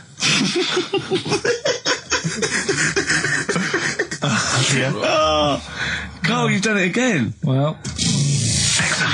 So we get onto conversations. Talking about, he's asking me stuff about evolution. Tell me that. Why did the giraffe? What's that rubbish about the giraffe getting a long neck? I said, well, it didn't try and get a long neck. It was selected because, Anyway, I went into evolution for him, and he said, but why would evolution do that? I went, well, you think that evolution didn't do anything? There's not this consciousness. There's not this will that a giraffe has to stretch its neck to reach the leaves. One had a long enough neck to survive and pass it in. He was going, yeah, but why did evolution This isn't. But by the way, this isn't the most stupid thing. This is warming up. This is about 8:45. Right? He said, "Why didn't evolution make a giraffe good at carpentry so it could build a ladder?" Right. Yeah. Okay. No. All right. Okay. So he's thinking around it. He's trying to pick holes in evolution. Yeah. We get on to, I said, well, things are, I said, we can see the speed of evolution in lower life forms like bacteria, viruses, they evolved. That's why, soon we won't have an antibiotic that can kill some certain bacterial strains. And he said, and this is about, 11:30, then I said, I'm going to bed, right? He said, in the future, they reckon that you'll be able to wake up and eat a yogurt you can have a chat with. I don't know what that means. Let's put a song on, right? And we'll come back to it. So you're going to explain that? Yeah. You've got an explanation? The Verve and Sonic on XFM 104.9. And Ricky Gervais with me, Steve Merchant and Karl Pilkington. So let's just get this right. What did Karl say? He's just specifically giving those words again. He said, they reckon, and I said, I'm going to bed. He went, no, really? I said, no, I'm going to bed, Karl. There's no point now, because, it's just like you're talking gobbledygook. You know what I mean? I might as well talk to a pot plant. Yeah. He said, in the future, they reckon, I don't know who they are. Sure. I don't know, people who post things on the internet that he reads. I think the Telegraph. Anyway, complete the sentence. They reckon that in the future you'll be able to wake up. I love it. There's a little scenario, an embellishment, like this little. Oh, hello, darling. It's your yogurt. Hello.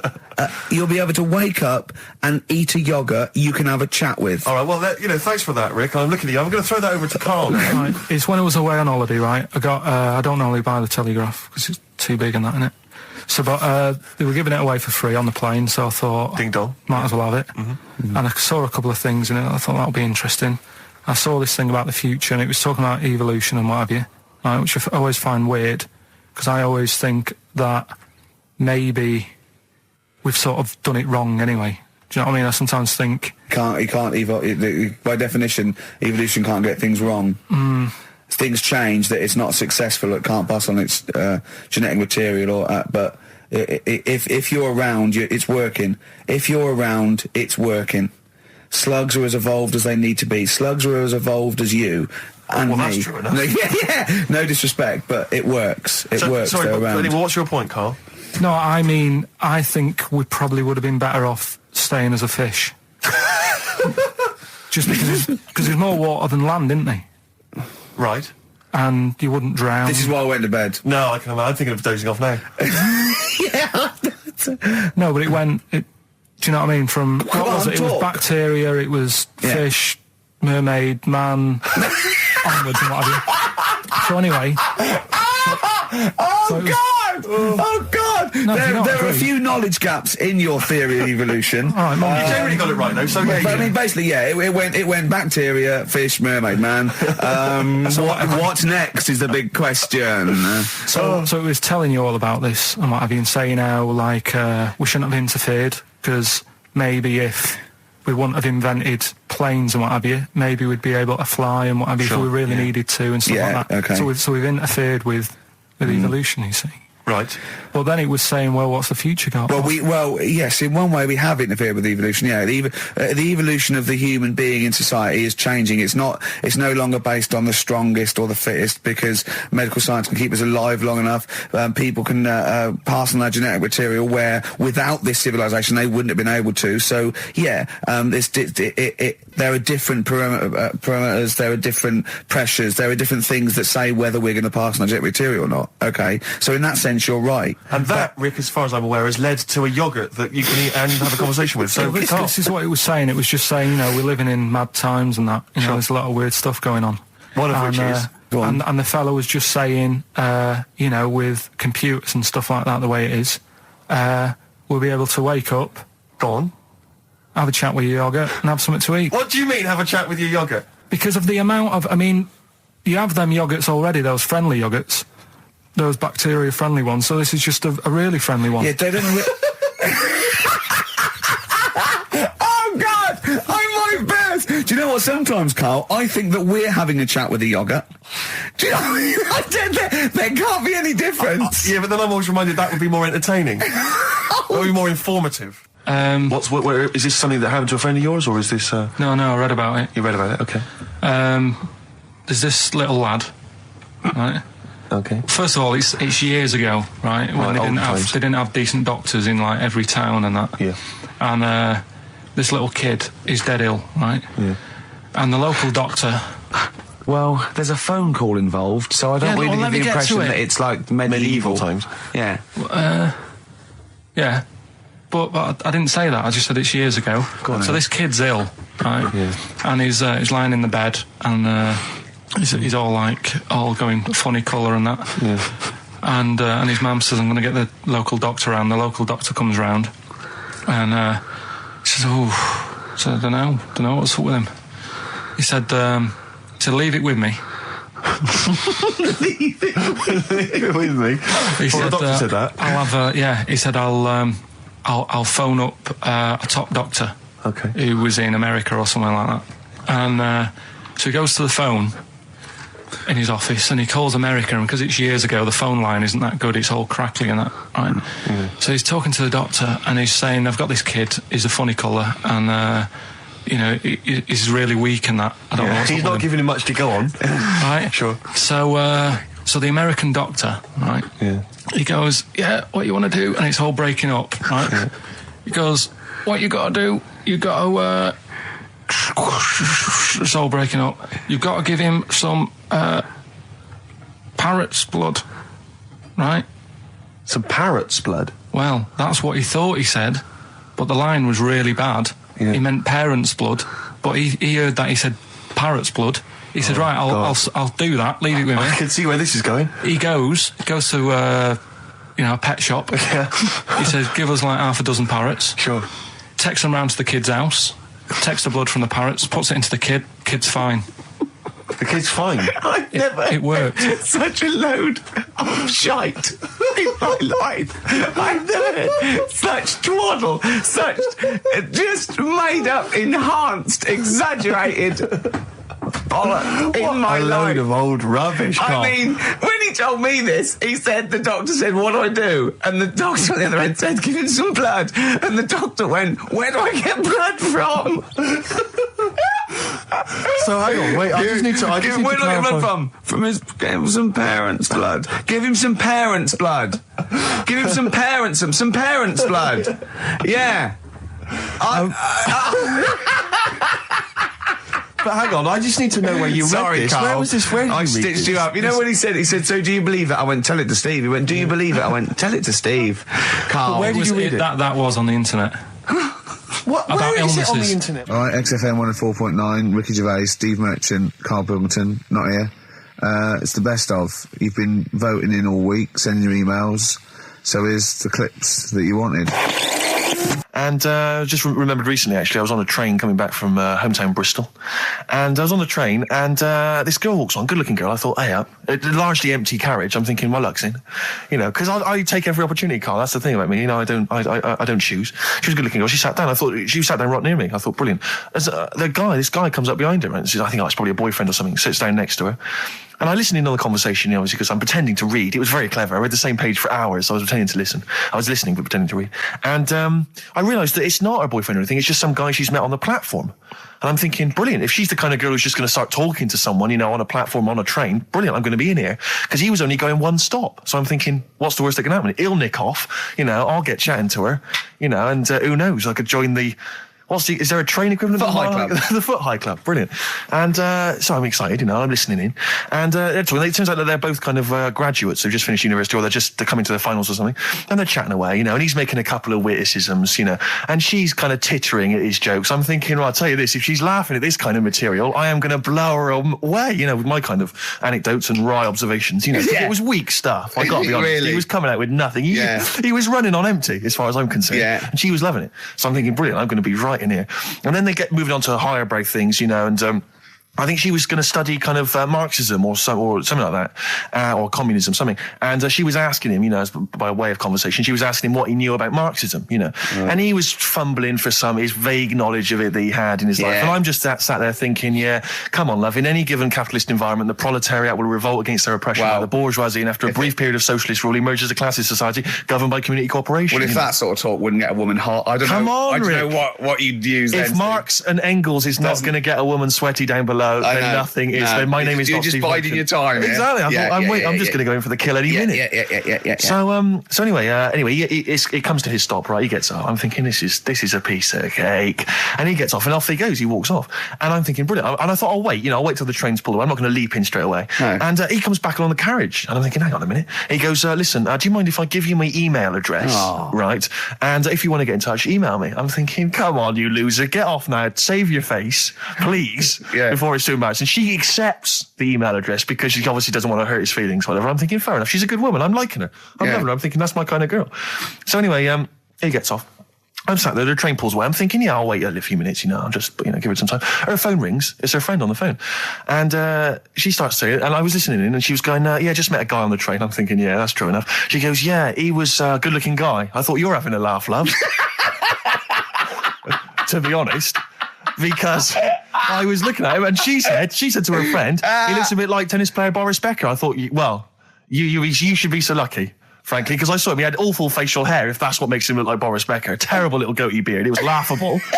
I thought, I don't know. And then she goes to thing, and she's like, I met him, we got chatting and stuff. And she was going, it's not often that you meet someone, generally in life, who's, kind of thoughtful and intelligent and funny. I thought to myself, I'm not even going to waste my time with you, love. Frankly, if that's what you thought of him.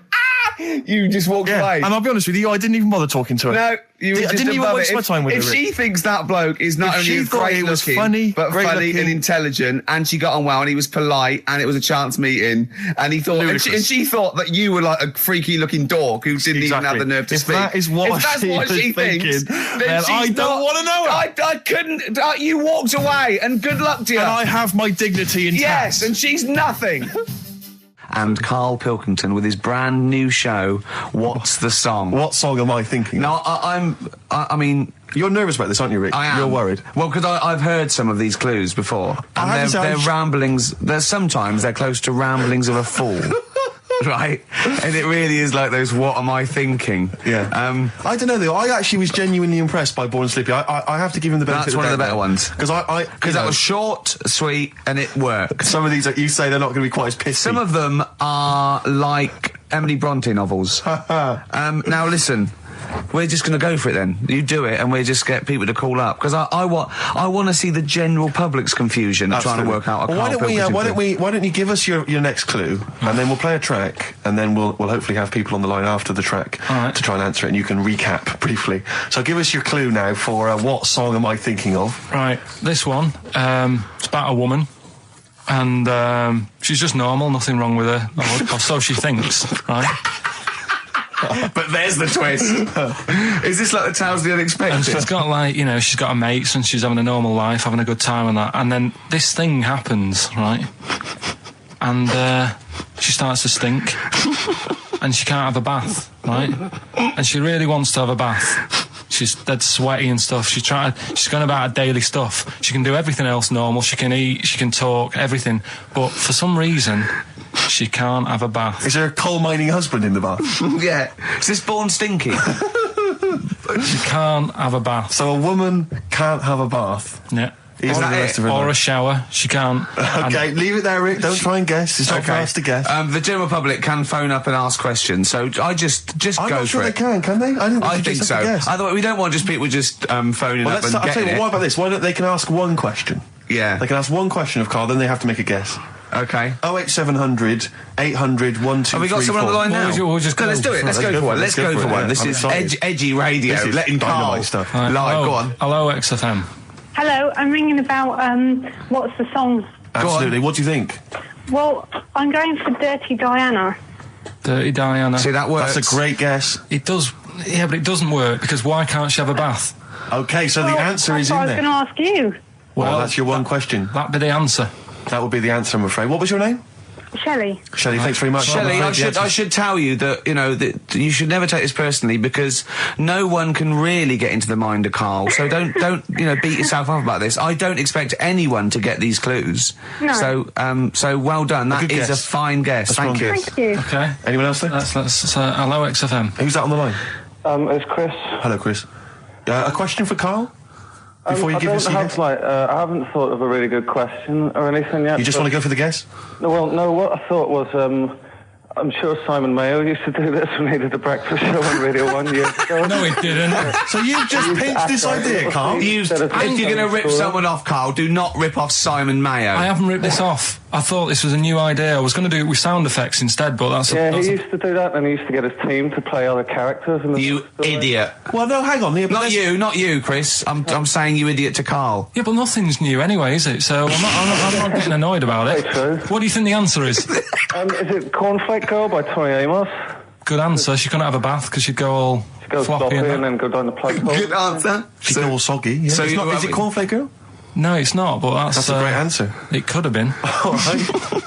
Okay. You're already seeing the error of this, aren't you? I think this is great radio. I'm really hooked on this. I'm genuinely excited now. This is really like that, those so-called lateral thinkers. A man got into a field and dies. Why? Yeah. He ran out of air. No. Not the one I'm thinking of. He was shot. Well, no. That was a good answer, but... Couldn't, Simon Mayo, sue you or something for doing it? Will you stop? Don't mention that. Yeah. Listen, I think if you're going to steal ideas from someone, it should be a brain box like Mayo. I mean, he's the man who's the only example of one I can ever remember here on his show, because I was quite young then, was some people were pretending to tap someone's phone or something, and then they got caught, and the answer was just bugging by whistle, because they were... Genius. That was absolute genius. That's absolute genius. See, Karl, that's the sort of standard you've got to come up against. Thanks very much, Chris. The phone lines are hot.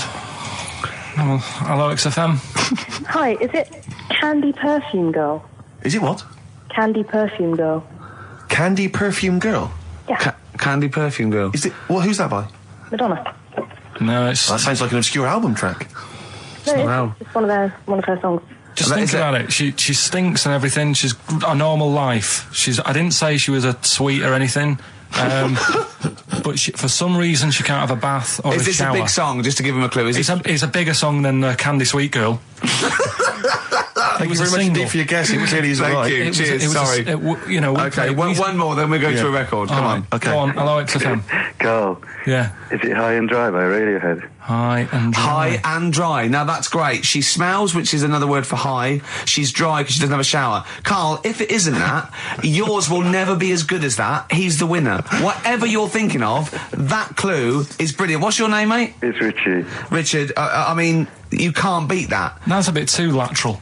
Don't be stupid. It's perfect. He's made yours into a clever clue. He's made high, she smells, dry, she never gets in the bath or shower. It's not that, is it, Karl? No, it's not. You don't even get that, do you? Not really. Have you ever heard of the word high being used to mean sort of smelly? No. No. Oh, what? That was where you went wrong there, mate. Richard, I'm declaring you the winner, even though that isn't the answer. I don't think we should give up this early. Can we just...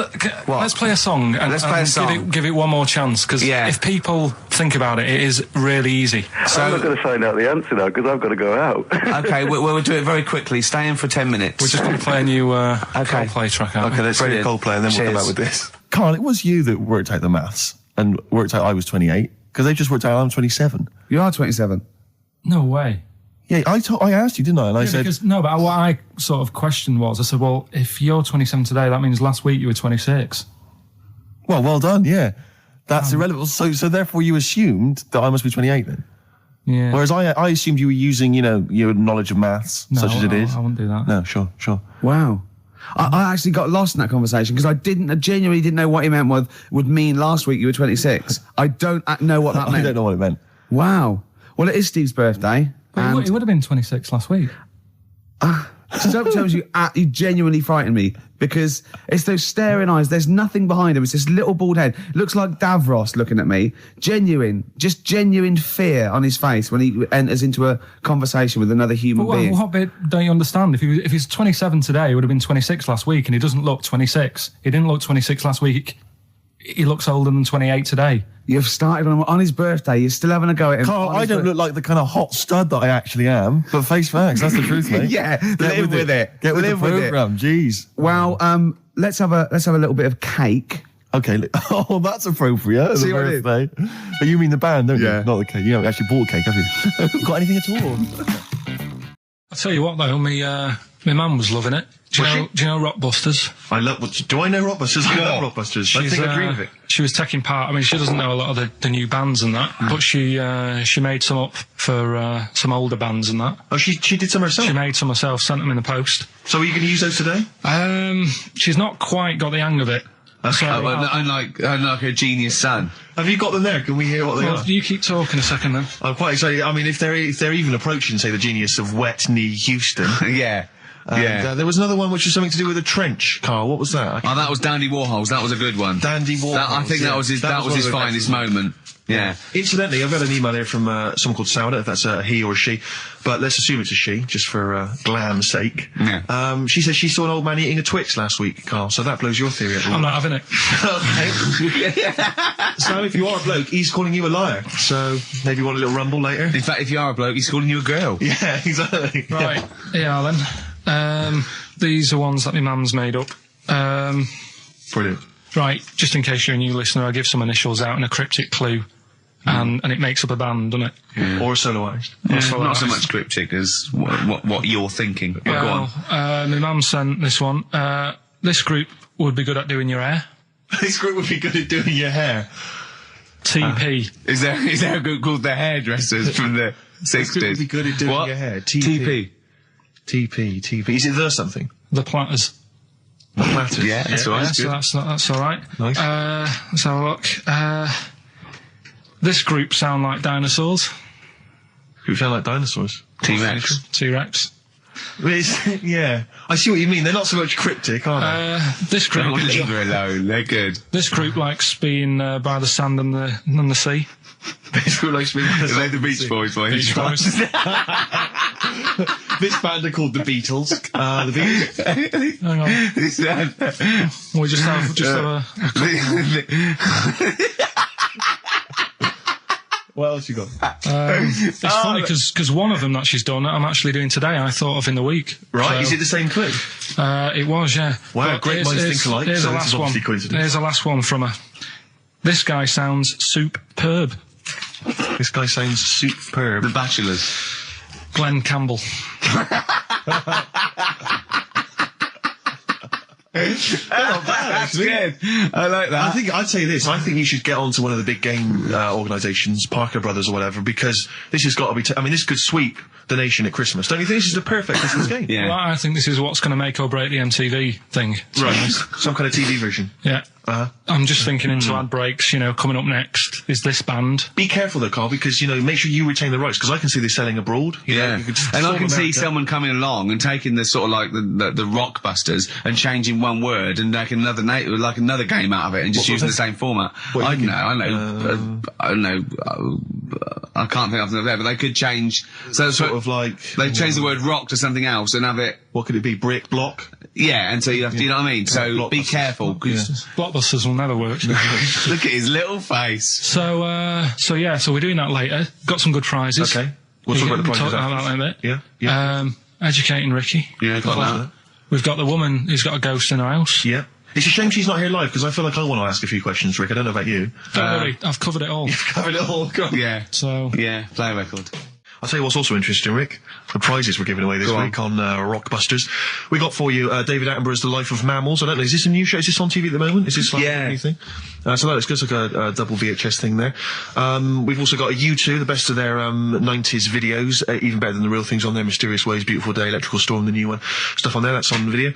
We've also got a couple of CDs, The Smashing Pumpkins. I think this is sort of alternative versions of a lot of their hits and stuff, live versions and stuff like this. Johnny Cash's current album, possibly his last. We don't know, because apparently he's not very well at the moment. That's an album of covers. Yeah, well, not all covers, some of his new stuff as well, but he's done covers of things like Personal Jesus by Depeche Mode, and Desperado, and Bridge Over Troubled Water. And the great thing about Cash is I read an amazing review where it says it's like he always makes them his own. Do you know what I mean? It's like you can't even remember the old versions. Well, Desperado by the Eagles? By the Eagles, yeah. I'd like to play that, just hear that, because I haven't heard that. We'll play that and then give it away. These are actually good prizes, Carl. prizes. We've also got, including a small miniature 3-wheel car, an Only Fools and Horses video. I think this is the special that was on Christmas TV last year. So if you're one of the people who didn't see it, I mean, wasn't there like 22 million people watching? Ridiculous, yeah. If you're one of the people who, desperately wants to see it again, I know I do. And wants a small yellow car also wants a small yellow car, then there it is. And also, another of these compilations, arbitrary compilation albums, the best chill-out album ever, Rick. Sure. If you're a fan of the Levi's Freedom ad... I love the Levi's Freedom ad. Then the track that... I hate the music to it, though. No, well, that's a shame, because it's included on here.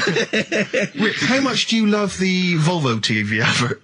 Love it. Because hate the music again, though. Why? That's a shame, because that track is also on here. Okay. Sure. But there's also stuff on here. There's some interesting stuff. There's Pink Floyd, there's Coldplay, there's Roy Scott. So, it's probably worth it. I love Pink Floyd. Except the music again. So it's a bit of a bind for me. That's a whole heap of treats. And that's the winner of Rockbusters. That's the winner of Rockbusters. Coming up after the adverts. Okay. I'm Ricky Gervais, obviously, with me, Steve Merchant, and Karl Pilkington, which is what Heat write about, really. Karl's the main man. Think of Karl, a year ago, he was just sitting in that room going, all right, I've done this. XFM. It's good, isn't it? Yeah, it's like a music bed. Brilliant. Comes on the show, we start taking the piss out of him. People start going, oh, who's the idiot you've got in? And we go, it's Karl. And they go, we like him. He's a fool. I go, yes, he's a fool. He's a pet buffoon. And they go, well, let him speak more. Right? And they're going, don't let him talk, XFM, the fat cats. Oh. And I said, I'm a rebel and I do it my way. Rick, can I ask, did you stick it to the man? Yeah. And then MTV call up.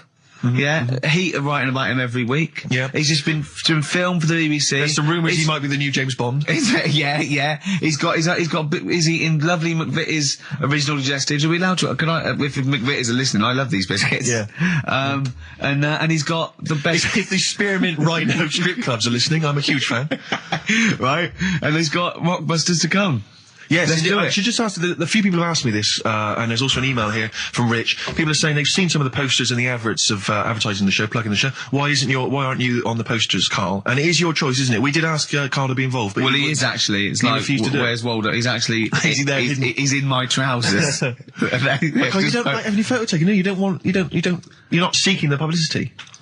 No. I reckon you are secretly. I don't believe you. No, he's right. He's totally right. He's doing it just right. But I think there's a fine line to be drawn that, if you like being in, around radio, you've got and you want your own show, or you enjoy talking and they just happen to be filming you for MTV, that's different. I think what you just avoid is going to silly celebrity bashes, having your picture taken for the sake of it. I mean, I think you're right, but I think you should do the screen test. On a serious note, I think you should do the screen test. Just because it might be fun, and if it's no good, they won't do it. And you can stop any time you want. No one has to keep going on telly. I just think we're going to lose him. No, we won't lose him. Listen, right? I'll always be part of this.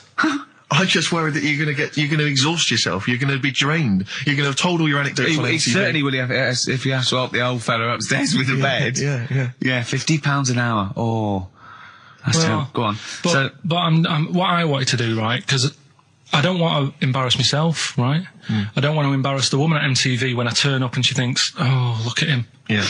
What a waste of film this is going to be. Because it's not cheap. I know that. It's not film either, but go on. Well, it is cheap. It is cheap. They're filming a DV camera that they can go over. If it's no good, they won't show it to anyone. It'll be great. It's just what they want you. Honestly, I can just see you doing little things, just like popping up, between the records and going, all right, MTV, music television, hear about the airy Chinese kid born, which is weird, isn't it? Because they're not usually airy. And it just goes, MTV. It'd be brilliant. It'd be brilliant, Karl. If I'll come down with you. Well, we'll see. Go on. We'll think about it, right? Go on. Right, Rockbusters. So Rockbusters, it's a little clue, some initials, 3 different clues. You email in ricky.gervais@xfm.co.uk. You can win the load of stuff that we've got. So, first one, here's the clue. Stop throwing that fruit about. Oh. What's the initial? That's CB. CB. Stop throwing that fruit about. Yeah. All right. Is Anders listening? Has he emailed us in yet? Anders, not had any response from Anders. I'll keep I hope he hasn't stopped listening. Because he doesn't like the show. He's gone off. I hope he hasn't gone off the show. So, the second one, that Scottish fella has made an error. That Scottish fella has made an error. Yeah, interesting. That's M. Right, that Scottish fella has made an error. Right? Okay. And the last one, God, you can make a right load of toast with them. You can make a right load of toast with them? Yeah. All right, what's the initial there? That's G. G, I was thinking it might be bread for a minute, but no. G. So just very quickly, stop throwing that fruit about, CB. I've got the last one. Right. Scottish fella. It doesn't work, it doesn't count. Doesn't count. Well, that Scottish fella's made an error, that's M. And, God, you can make a right load of toast with them. That's G. Email in ricky.gervais@xfm.co.uk and you can... We've got the CDs, we've got horses, we've got mammals on VHS, we've got U2, we've got a couple of CDs, including Johnny Cash. Here's a new tune from a new fella called Papa Garcia. See what you think of this. You see, if he was on MTV, I couldn't say his name. Why? What is it again? Papa Garcia. Right, here's a new one from Papa Garcia. Right, here we go. Quick clues again. And then we better do Educating Ricky. This is the favourite bit of the show for me now, Educating Ricky. I love it. I can't... Well, I'm anxious all week. Well, just quickly on those clues, just in case people need to know again. Stop throwing that fruit about, CB. That Scottish fella's made a bit of an error, M. And, God, you can make loads of toast with them. That's G. All right, brilliant. Ricky.gervais@xfm.co.uk. It's email only. Yeah. Quick, the clues. What's the answers? We always do this. We're running out of time. Don't worry, we've got a tune, and then we'll come back with the answers for Rockbusters. A lot of great prizes. All right, then. We'll have a bit of cash. Johnny Cash, one of the prizes we're giving away. Johnny Cash and Desperado. That's from his new album, which is a collection of new songs and covers, which is one of the prizes given away on this week's Rockbusters. And can we have the clues and the answers and the winners? Yeah. First one was stop throwing that fruit about. Stop throwing that fruit about. The answer is... CB. That was Chuck Berry. Of course it was. Okay, I'll give you that. The one that you've worked out, I'll do next. The, God, you make a load of toast with them. That was G. Gorillas. Gorillas, though, isn't it? Gorillas. And the middle one was that Scottish fella's made an error. That was Mystique. Mystique. So, did anyone get that? Extraordinarily, almost all the people who emailed in. I'm beginning to think it's us then, because I was thinking mistake, I was thinking muck error and muck mistake, but mistake. Yeah. So, do you want to pick a winner? Yeah, I was going to give the prizes to Amy Massey, who's from Wiltshire, the West Country. Losers down there, probably as weird as you. Yeah. So she's won, and congratulations to her. I'm assuming she's listening online or maybe via some kind of... We must have a lot of listeners outside London, because all these are from Norwich and... Have we got any listeners in London? Places, it's where there's a lot of inbreeding. There's nothing else to do. Exactly. Norwich and Wiltshire. Well, cheers for that, Amy. Well done. He waved then when he said that. He did, yeah. He waved. He's working... No, he's working, getting ready for TV. Of course he is, yeah. Oh... Rockbusters. Yeah. We've really G'd up, so that's coming up, the thing that's not that good. Yeah. Look forward to that. We've got some of them bits coming up. Rockbusters. Yeah.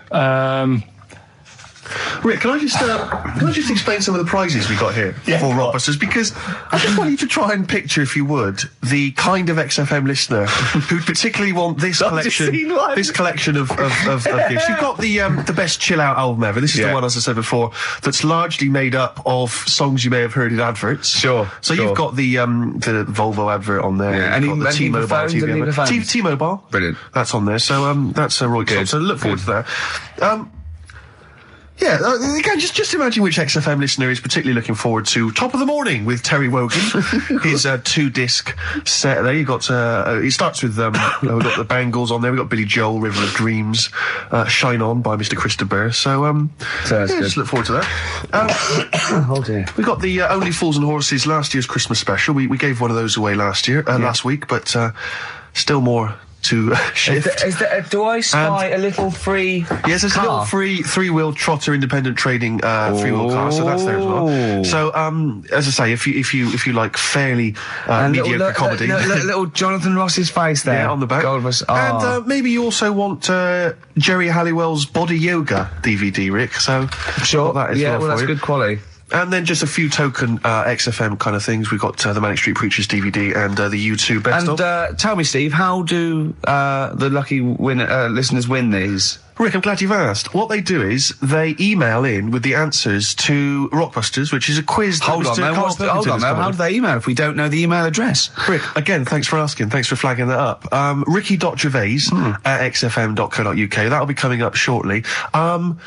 Try and get into the mindset of Karl Pilkington. A lot of people have been trying to email in answers, trying to think through kind of logically, or maybe based on the rules that they've picked up over the years. Or when he says it in a cryptic clue, they believed him. Exactly. Yeah. So you've just got to think more like a mentalist to try and get win. First of all, right, the prizes that I source every week. Explain yourself. What I said to you we're doing between now and Christmas, because it's just a few weeks till Christmas. Right. I thought I'd make up sort of family packs. Okay. That the winner can have something, say like there's a nice U2 album in there, right? Yep. So the winner might want to keep that, but they can get rid of the Jerry yoga thing. They can give Only Fools Nurses to Uncle. To the dad. To the dad, yeah. I think the mum would love the Terry Wogan. Yeah. The yoga for your sister. Right. Yeah. And all that. So that's what you thought through, was it? Or was it that there was a load of junk in the office? Or did you scoop them up with 2 arms and it's as much as you could carry down the corridor? Yeah. A little bit of that. But that's me workings on why you've got all that. Okay. Brilliant. That's excellent. That makes a lot of sense, yeah. That's coming up. And me mum sent some more. What we also needed there is he's got a letter from his mum. My mum did some more Rockbusters for us. I reckon they're secretly listening, Karl. They've said they're not listening, but I reckon they are. Does that worry you? Well, let's play a record and let's hear your mum's Rockbusters. Better warranty. Cold, haven't they? Well done. Regulate. I hope Nate's involved. Nick Dobbs? Yeah. I hope so. Karl, Rockbusters, your mum's... Karl. Yeah, no, listen. We did get a bronze, but this year we introduced Rockbusters. Things will be changing. So, hey, we didn't introduce Rockbusters, Karl. Please don't tar us with that brush. Yeah. Rockbusters, then. Yeah. Chance to win all that stuff Steve was talking about before. We give initials and a cryptic clue, and it's a band, and there's 3 of them, and you email in ricky.gervais at xfm.co.uk. Yeah. Right? Do you want some of my mums? Well, I think before you give us your own, we should hear your mums, just to sort of set the tone and for people to get their heads around the whole idea. She sent some more. They're still not that up to scratch. First one, this group are nice on toast. Marmalade? Jam. Yeah. Which one? Jam. Okay. Marmalade would have worked. Marmalade's just as good, yeah. This man liked his wine. This man liked his wine? Dean Martin. What? So no cryptic clue, just a man who drinks? Yeah.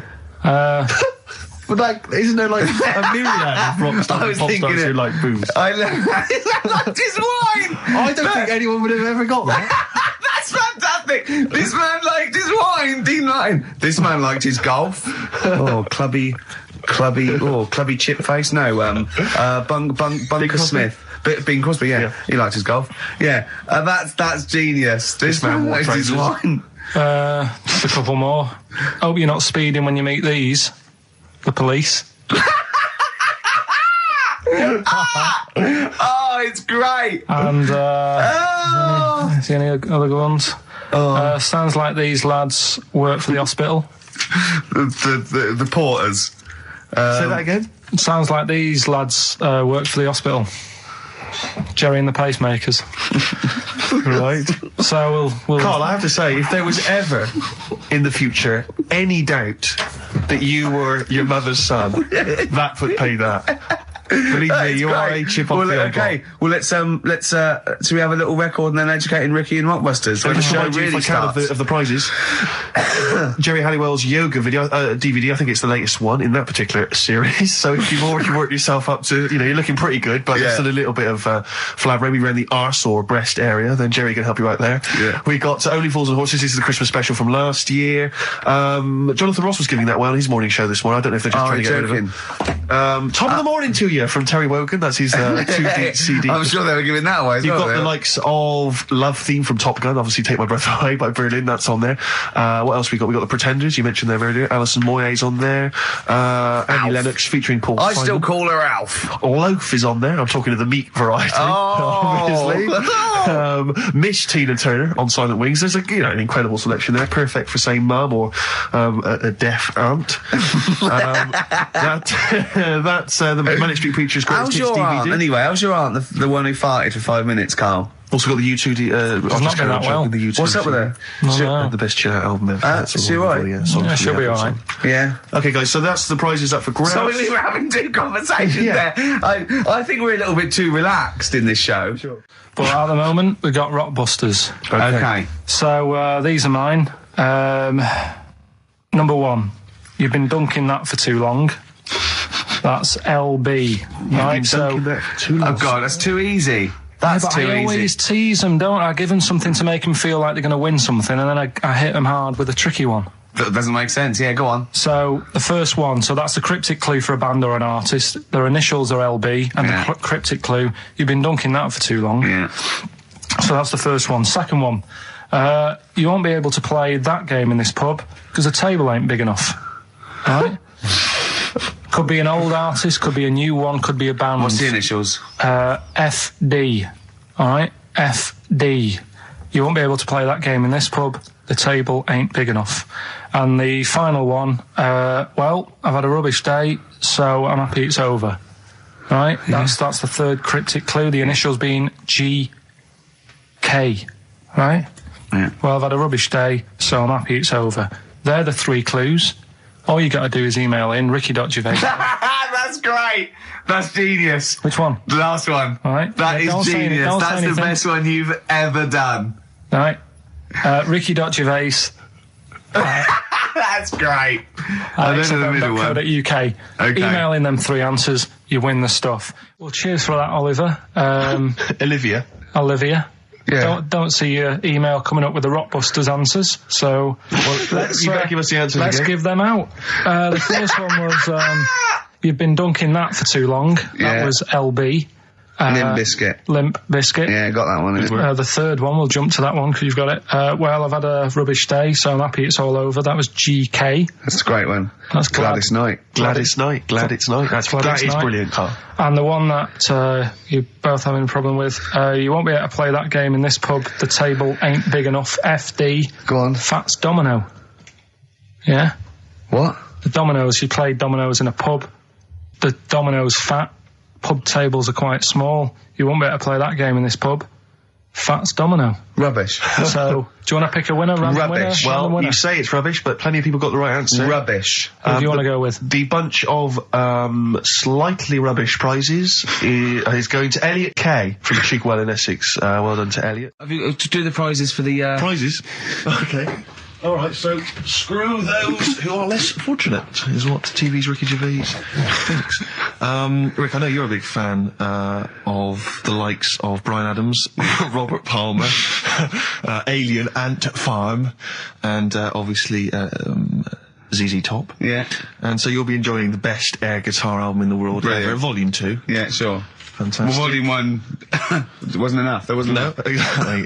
Again, we've seemed to be able to give one of these away every week. Are you just not sending these out? I mean, these are the same prizes we started this game with, I think, a couple of weeks back.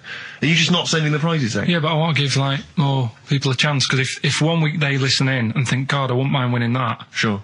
If you've got more copies of it, they'll go, well, I'll listen next week. Okay. Yeah? Brilliant. Yeah. So again, this is one of those, the best songs you've heard on an advert ever albums. Mainly mobile phones? Mainly mobile phone adverts, yeah. Although there is the Smash Mouth one, which is used in the Ford Fiesta TV. Oh, yeah. Walking on the Sun or something. I forget what it was. The Smashing Pumpkins album that we've given away in the past again. Obviously got a bulk order of those that can't shift them. Wild Weather. I don't know who's interested in this. Is that a double box set VHS of different weather? That's amazing. Yeah, there's that is two amazing. cassette tapes there. It's presented by Donna McIntyre. It's a thrilling trip with the most exciting forces of our wild and turbulent world. So I'm right in saying it's a double VHS stuff like video set of different weather. Yes. Brilliant. Yeah, no, it includes the fastest winds, the hottest desert, and the biggest rain machine on the planet. That's on there. I think you have to. God. I wonder if I hope they're bringing out another box set, Soil. Yeah, absolutely. Just goes through different mud. And this you may be of interest. I've read good reviews of the DVD of this. It's a 2-disc set. The Wicker Man, the classic 70s film, but it's got a bunch of extras in there. That's actually worth having. I would probably throw the rest away. But the Wicker Man, get it on DVD, and it's quite very interesting. Yeah, but you'll enjoy that. So this is Rockbusters, is it? Yeah, all that's for Rockbusters. Brilliant. Well, I say get the ball rolling now. What, of Rockbusters? Yeah, get the ball I rolling. don't know. I mean, tease them, Rick. Don't sort of spunk all the good stuff early on. I mean, that's dynamite. You can say spunk. I can't. Go on. Well, we've got. Actually, it's quite good moving it about because we might have some new listeners here. Yeah, I would have thought so. Yeah, not after last week. No. Right. Okay. So if you haven't heard it before, I'll give you some initials. It's like initials of an artist or of a band. It's Blockbusters. And a cryptic clue to who the band is. There's 2 easy ones, 1 difficult one. First one is That'll Never Get Off the Ground. Right. Yeah. That'll Never Get Off the Ground. That'll Never Get Off the Ground is the clue. Not LZ. The initials are LZ. You are joking. 2 easy ones. Right. Yeah. Okay. Right, and then you've got that woman's got her husband's gloves and a pair of her own. Right? Say it again. That woman has got a pair of her husband's gloves and she's got a pair of her own. That's HH. Right? Bit of a difficult one. And then the last one, you'll get a right load of bacon off them. Right? You'll get what? A right load of bacon off them. That's L. L. Yeah, so once You'll again, get a very right quickly, load of bacon off of them. You'll get a right load of bacon off them. So first one, That'll Never Get Off the Ground, LZ. That woman has got her husband's gloves and she's got a pair of her own.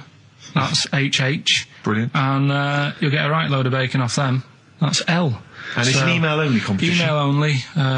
ricky.gervais@xfm.co.uk, and we pick a winner before the end. So and you can win that Wicker Man. The weather. Best of the weather. The best of the weather. That would be amazing. The best of the weather. As a compilation, Channel 4. Exactly. Winds light to variable. I love 1976 Remember this weather. one from August 1979? Warm, isn't it? Oh, this is warm, isn't it? Oh, the best of the weather. You forgot to read your mum's clues out, didn't you? Yeah, these are just for fun only. This is Carl's mum. She listened one week and now she sends him a little example of Rockbusters every week. She's got what did she send?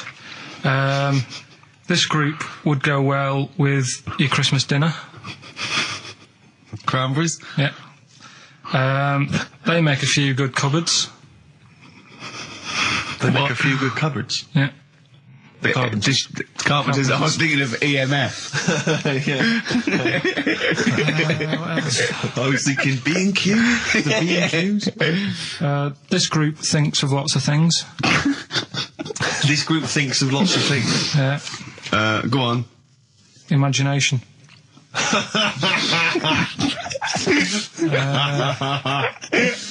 think they're the best ones. Yeah, they're the best ones. Obviously, we want the worst ones then. Here's one more. She'd really like Blackpool. She'd really like Blackpool. She'd really like Blackpool. Fairground attraction. Not bad. Yeah. Not bad. Right, so there's does she write anything else in the letter, or does she just send them like on a scrawled on the back of, I don't know, a till receipt? She did with the first one. Now it's just the Rockbusters. Right, That's so we've still got to come. Rockbusters. Have you heard the saying "a fish in time saves 9"? The clues were. Have you heard that? That'll Never Get Off the Ground. LZ. You've got. Have you heard that saying? Out of the frying pan into the saucepan. You've also got. I'm trying to hold it together now. Well, yeah, no, we're trying to teach you something, Carl. Yeah, but you're not. Why? Because at least my stuff that I tell you, if you go into a pub and told someone... What? There was a blind girl, she hit her head, she could see. What's that? Well, just don't get down if your eyes are bad. Like with... Not go round headbutting things. Playing a song. Oh, Carl, come on. The Undertones, Teenage Kicks, that's one of the tracks on the best air guitar album in the world ever, Volume 2, which is one of the prizes on today's Rockbusters. And John Peel's favourite track ever. John Peel's favourite song of all time. And so, Carl, have you got the answers for Rockbusters this week? Yeah, we have, yeah. We've got the first clue. You're upset, Carl. So miserable. I'm a bit fed up today. The weather's... I knew when I was walking in today, though, that I'd be... But that video, there's lots of weather on that video, so they can, whoever wins this can go home and see sort of the weather you were talking about. The first one was That'll Never Get Off the Ground. LZ. Yeah. The answer there was Led Zeppelin. So easy. Yeah, but I said that's here. There's always 2 easy ones and a difficult one. Go on. The third one was You'll Get a Load of Bacon Off Them. Go on. That was L. long pigs. Right. Yeah. And then the second one was that woman's got her husband's gloves and a pair of her own. Yeah. HH. Yeah. Yeah. That was Erman's Hermits.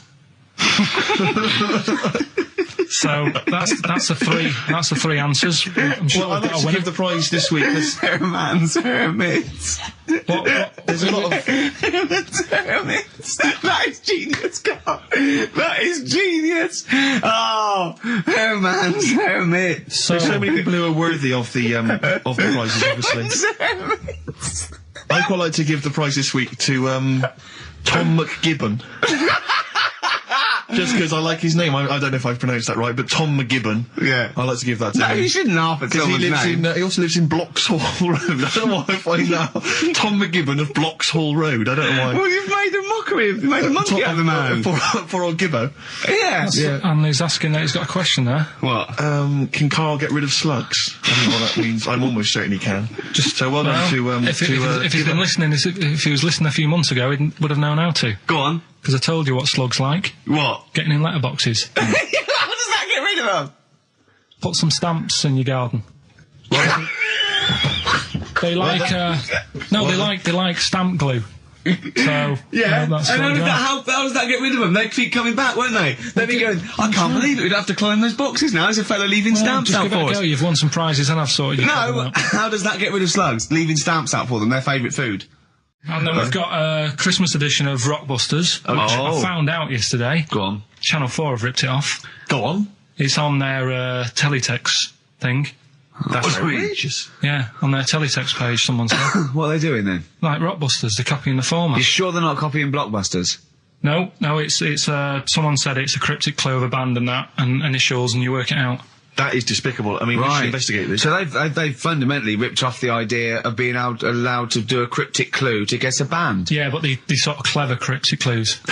They certainly ripped you off then, have they? I'm just saying. Rockbusters. Rockbusters, but tell the prizes, Steve. Yeah, we have Christmas gifts. This is Christmas gifts. I don't know if you'll receive them in time to actually pass them off as gifts. I wonder if I can tell that Ross Noble story that he told us. I don't know. We'll have to discuss that when the record's playing. Okay. All right. Okay, so you heard a track from it just then. This is the XFM Christmas album. I think that's been knocking around here in the office for years, hasn't it, Carl? Or is it new this year? It was brought out about 2 years ago, but Christmas songs are Christmas songs. Yeah, it's not bad. There's Scott bands on there, like the Dandy Warhols, the Webb Brothers are on there, Drugstore, Ben and Sebastian, Flaming Lips, all sorts. So we've got that to give away. We've also got this Smashing Pumpkins compilation, which we've seen, again, that seems to be knocking around for weeks.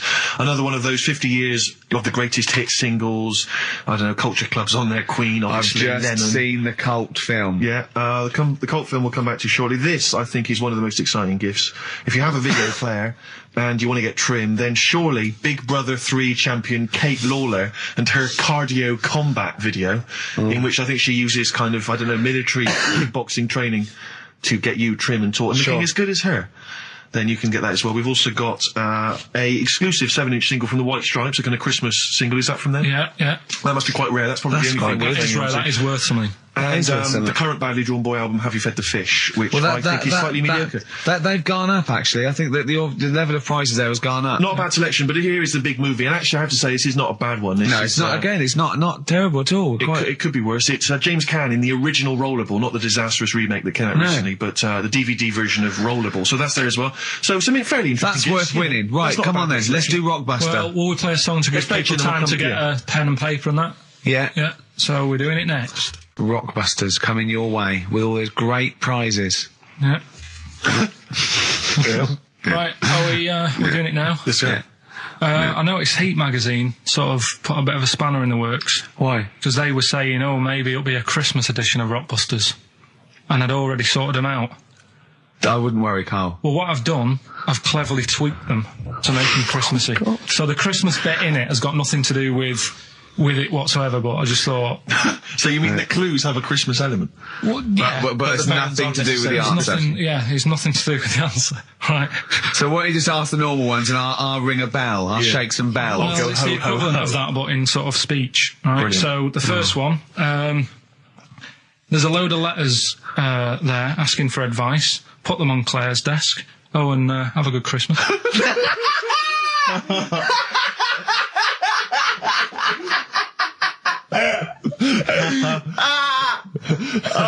Give it to us again. Oh, God. Right, so there's a load of letters asking for advice. Put them on Claire's desk. Oh, and have a good Christmas. Right, but bear in mind, people, that the Christmas element may not be relevant to No, these that's got clips. nothing to do with it. I don't want to, Okay. you know. And the initial letter is F, right? That's F. All right. Right, the second one. Ask your mum if you should, after you've wrapped the presents. Right, so ask your mum if you should. Ask your mum if you should, after you've wrapped the presents. That's S. Yes. S. All right. Okay. And the last one, a couple of people were arguing in the supermarket at the fruit and veg counter, but it's busy in there because it's Christmas. That's probably what brought it on. So that's B. Right? B.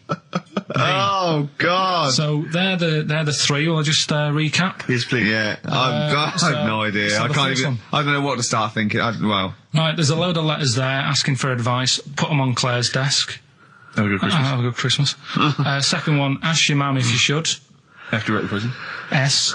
And the last one, a couple of people were arguing in the supermarket at the fruit and veg counter. But it's busy in there because it's It's Christmas. busy because it's Christmas. That's a B. So they're the three things. It's email only, this one. Please remember that. ricky.gervais@xfm.co.uk. ricky.gervais@xfm.co.uk. Yeah. Brilliant. Carl looks happy with them. He looks he's really very happy pleased, with and them. rightly so. They're cracking. They're good. Yeah, They're good. Pleased with those. So, All right. Is there going to be more Rockbusters in the new year? We're not sure. I'm still, thinking about new ideas that we can do. Snowbird from Mark Heights are part of his covers album. He's so happy that the XFM listeners understand his stupid clues, and he knows it annoys me. We've got some right answers We'll be for getting out the Rockbusters. answers just quickly, just in case someone sort of missed one of them. I'll just quickly do them, yeah? Yeah, go on. First one, there's a load Short of letters. show. There's a load of letters there asking for advice. Put them on Claire's desk. Oh, and Merry Christmas. Ask your mum if you should. Oh, and Merry Christmas. And a couple of people were arguing in the supermarket at was the Christmas, fruit and that's veg why. counter. And that's B. Okay, we'll give those answers out shortly. Okay, answers. We must give the answers. You would have to go to bed at 6, though, so we can play. Right, here's the last clues of the year. You had, there's a load of letters there asking for advice. Put them on Claire's desk. Go that on, was no idea. F. That was for foreigner. Foreigner. I don't know what you mean. Claire Rayner. She took advice. She gave people advice. So that's a foreigner. That is shit. Right. I'm sorry. That may be Christmas. That is absolute garbage. A lot of people got the right answer. I know. Yeah, well, well, that you know, annoys me even right, more. Number The 2. second one, ask your mum. Foreigner. Yeah. Foreigner. Second one, ask your mum if you should. That was S. That was Shalimar. Shalimar. Right? No, bizarrely, what was the clue there? Ask your mum if you should. No, we got a lot of people saying Smashing Pumpkins as the answers to that. But I don't know who's saying that today, Mum. Smashing Pumpkins. Merry Christmas, Mum. Smashing Thanks Pumpkins. very much. Nice bollocks.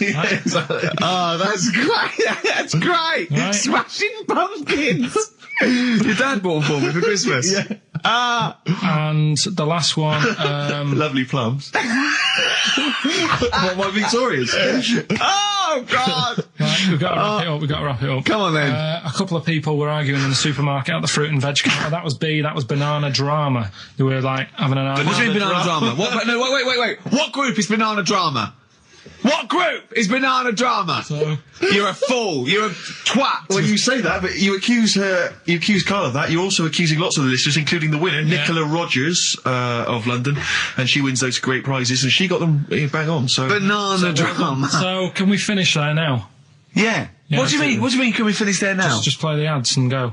What? No, what are you talking about? We're going to play Joey Joey Mitchell Mitchell River River. all day. Play that then. Goodness me, Carl, look at you. We haven't got time. Merry Christmas, Carl. Merry Yeah, Christmas, yeah. Carl. Enjoy the show. Let's give him a little kiss. Oh, a little kiss. Oh, no, I with can't. tongues, it's Christmas. No, don't. Stop messing about. Get up! Right, well, Rockbusters. That's old. That's not a new feature. Yeah, but we'll keep it. Right. For another So you're bit. just keeping an old feature? Okay. No, it's an old favourite. I'm sure there's a lot of people that are going, phew, I was worried that he'd lose Rockbusters. Rick, I've just come up with a new idea. Why don't we just play some records that we like? There's a new idea for 2003. Yeah. Oh, do you know what we can't, Steve? Because the library's out of order. Oh, yeah, the record label. We can't get in there. We're not allowed to get in there. We had to scrounge something from Capital Gold. So anyway, right, Go on. so we got Rockbusters. What are they doing with the library? Are they getting some records in that we want to play? Is that their new idea? I know. Let's get some records in. Yeah, they they're thinning out the Gina G. Yeah. 4 non-blondes, goodbye. Give that to Foxy. Brilliant. So, right, we've got Rockbusters coming up. Do you want to say what we've got to give away there, Steve? Not really, Rick. Is it really bad? Well... What's the film? What's the featured film? The featured film's not bad, I have to say, actually. You've excelled yourself there. Again, it's just one of those things where I think, what kind of XFM listener would want this particular goodie bag? I know before Christmas, Carl, you explained that the reason we were giving away... He's disgusted, because he just said, I do a lot of work to get these prizes. And I went, no, you didn't. I saw you. He went over to a drawer and went, I'll give that one, and that one. That's what work you put in. You nicked some... There's about 12 Jerry Halliwell videos, one of which we're giving away. It's Rick, you've given it away. Oh, no. Yeah, if you'd like Jerry Halliwell's Body Yoga DVD... then, you know, that's one of the treats you can win. But it does, like, if you remember before Christmas, he said that he was giving away a kind of bumper pack of gifts that you might want to wrap up and give to various people. Uncle, one for Uncle, one for Auntie. But obviously Christmas has passed, so I don't know really what your excuse is this time. You eat a lot over Christmas, don't you? Get a bit fat. Fair point. Yeah. So, Jerry Body Yoga is one of them. The recent, on DVD, the recent series of Wiedersehen Pet. Yeah, I think that reaction. Could you give me that reaction again? Well, Rick? no, just give me that reaction again. No, yeah, brilliant. And actually, I have to say, this isn't bad at all. This is the very best of the Stone Roses CD. Well, you can't knock that. You can't knock that. In fact, I'll tell you what, we should play Elephant Stone at some point. Yeah, we'll have that. Go on. Madness. I think this is actually tunes from them and not from the musical, although it is tied into the musical. He went to see that musical. Anyway, prizes giving away. What's the competition? It's Rockbusters. We're doing Rockbusters. We're still doing Rockbusters. Oh, well, look forward to that. Do that in like 15 minutes. I need a bit of Coldplay first. I do, honestly. Really? Oh, dear. So, Rockbusters. Rockbusters, first one of the year. Do you want to explain it? In case we've got some new listeners. Might have. You never know. Chance to win some stuff. I give you like a cryptic clue and some initials, and it sort of makes up a band. So an easy one that we did at the start was an exploding pet, AK, atomic kitten. Yeah. Right, that's how it works. So there's 3 of them. It's email only. You email in ricky.gervais@xfm.co.uk and you win all that stuff Steve was talking about. Right, first one, £42 for a torch. £42 for a torch, that's a bit pricey. That's D. Right? That's D. Yeah. So just give us it down. So £42 for a torch, that's a bit pricey, isn't it? A little bit of enhancement. Yeah. Bigging up his growth. Oh, okay, God. That's D. The second one, he'll fit some chocolate to your feet. Say that again? He'll fit some chocolate to your feet. Is that he will fit some chocolate to your feet? He'll? Yeah. He'll fit some chocolate to your feet. And the initial there is A. That's A. Yeah, and the third and final one, do you think your kid will get that strawberry for me?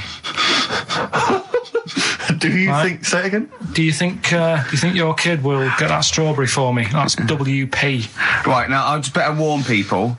You really got to get into the mindset of Carl here. These are not real cryptic clues. These are not cryptic clues that you do in the Guardian or the Times crossword. There's usually something wrong with them. He's usually what's the word? Completely change the word in order to make it fit. Yes. Often. Yeah. So just be careful. Don't be surprised. Exactly. Okay. Do you want to give us them again very quickly? All right. First one, £42 for a torch. That's a bit pricey, isn't it? All right, that's D. Second one, he'll fit some chocolate to your feet. Can't think of any. I can't think. That's A. And do you think your kid will get that strawberry for me? WP.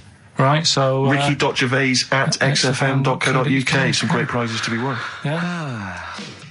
So, well, first of our regular features with Carl, we've got Rockbusters. That's rolling. There's people coming in. They're getting them right. I don't understand it myself. As ever, Rick, you'll be amazed and confounded. So I don't know the answer, and I haven't looked at the answers. I just like that moment. It's like when you go down Christmas and you're excited about a present, and it's like some condoms. Right, Rockbusters then. Ripping it up.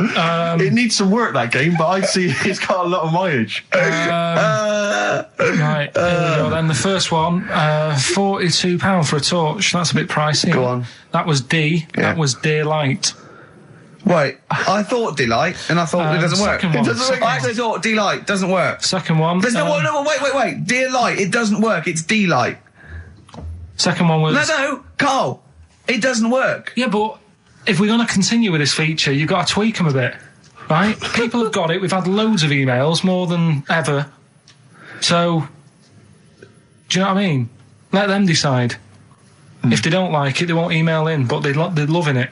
They've Right? all come from the same institution. Go on. He'll fit some chocolate to your feet. That was A. That was Aerosmith. Right? Aerosmith. You've heard of a blacksmith? But a smith is just a workman. It doesn't necessarily... No, you can have anything. You can have a locksmith. A smith doesn't just mean it does shoes. Right. Do you think... Aero Cobbler would have worked. Unfortunately, there isn't a band called Aero Cobbler. Get ready with a winner. Do you think your kid will get that strawberry for me? That's Wilson Pickett. Wilson Pickett. Have you got a winner? I'll give you that. I have to say that I don't know if these guys have won in the past, but they were the first people to email in. I mean, normally I just give it to anyone, but these guys, literally, you've given the clues, Carl. I'm amazed. Everyone seemed to get Aerosmith. How? Everyone got D-Light. Everyone got Wilson Pickett. I'm absolutely stunned. You know, they deserve it. They deserve the junk prizes, right? So we'll give it to Jonathan and Louise, who, as I say, may have won in the past, but as I say, they were very, very quick. You've got to beat them if you want to win. And they're from Wrexham. Brilliant. So good luck to them. So that's I hope that they then. enjoy Jerry's yoga diet. Back next week then. Yeah? See you later. See ya. Cheers. Carl, what have you got lined up for us as the producer? Right, well, Rockbusters. Been off this week again. Has he? Yeah. Another week off? Another week off, yeah. Yeah, no, I didn't have a full week off. I had 3 days off because I was working all over Christmas. Yeah. And still didn't stop working, preparing stuff. You've got a nice load of prizes there that I've sorted out. I had to come in especially to sort that out. Yeah. Rockbusters. Did you rifle through the drawers up at Capital Gold instead of down here? Yeah. Rockbusters, we're still doing that. Yeah, you're bigging it up. Yeah. He's bigging it up. Yeah, still doing that. We've got that. Well, it's coming up to 1:30, and so it's time for Rockbusters. It's a structured show. It's a new leaf. This show in the new year is going to be structured. Set pieces, hitting our marks. Do you know what I mean? There'll be time checks, weather checks. A bit cold out.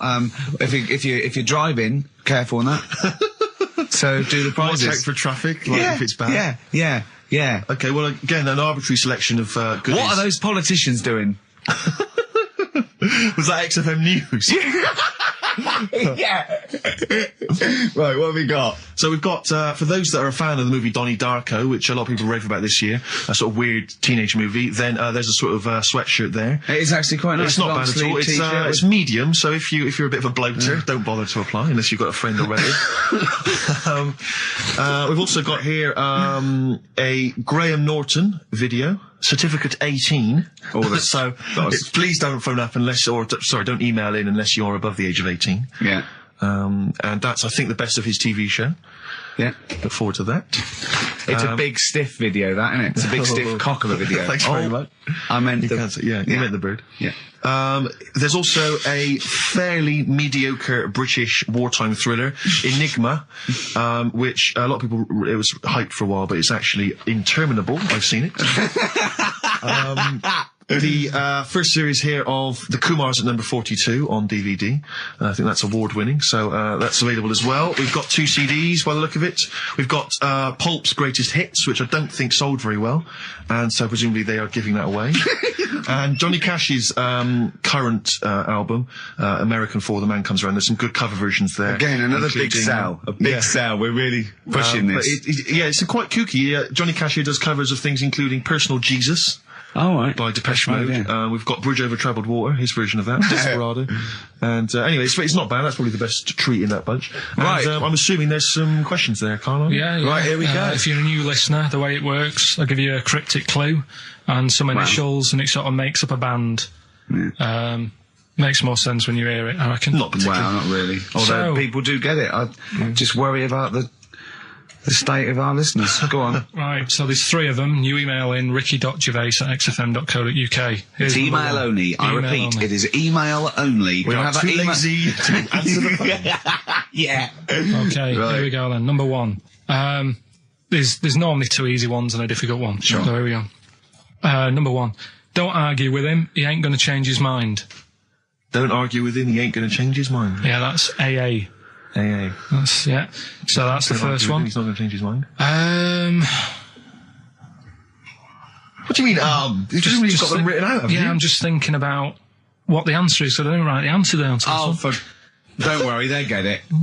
Yeah, don't worry. Well, you can't remember it. You came up with it. There's only 3. I know, it's weird, isn't it? No, it's not weird. It's incompetent. Right, the second one, anyway. I hope you get this. I hope you get this. Email in and tell us the answer. This is a shambles. Hang on a minute. Keep going. Go on. He always gets what he wants and doesn't worry about anyone else. P. And you don't know You don't know those? I'm sure it'll come to me once I see it on email. What do you mean? Once they get it, you'll agree with them? I'll know if it's the one I had down as the answer. This is brilliant. Imagine Jeremy Paxman doing that going... Yeah, University Challenge. Is that right? Go on. Right, so that's that one. Give us that one again. He always gets what he wants and doesn't worry about anyone else. P. But you're confused. I don't understand how you can be confused. Yeah.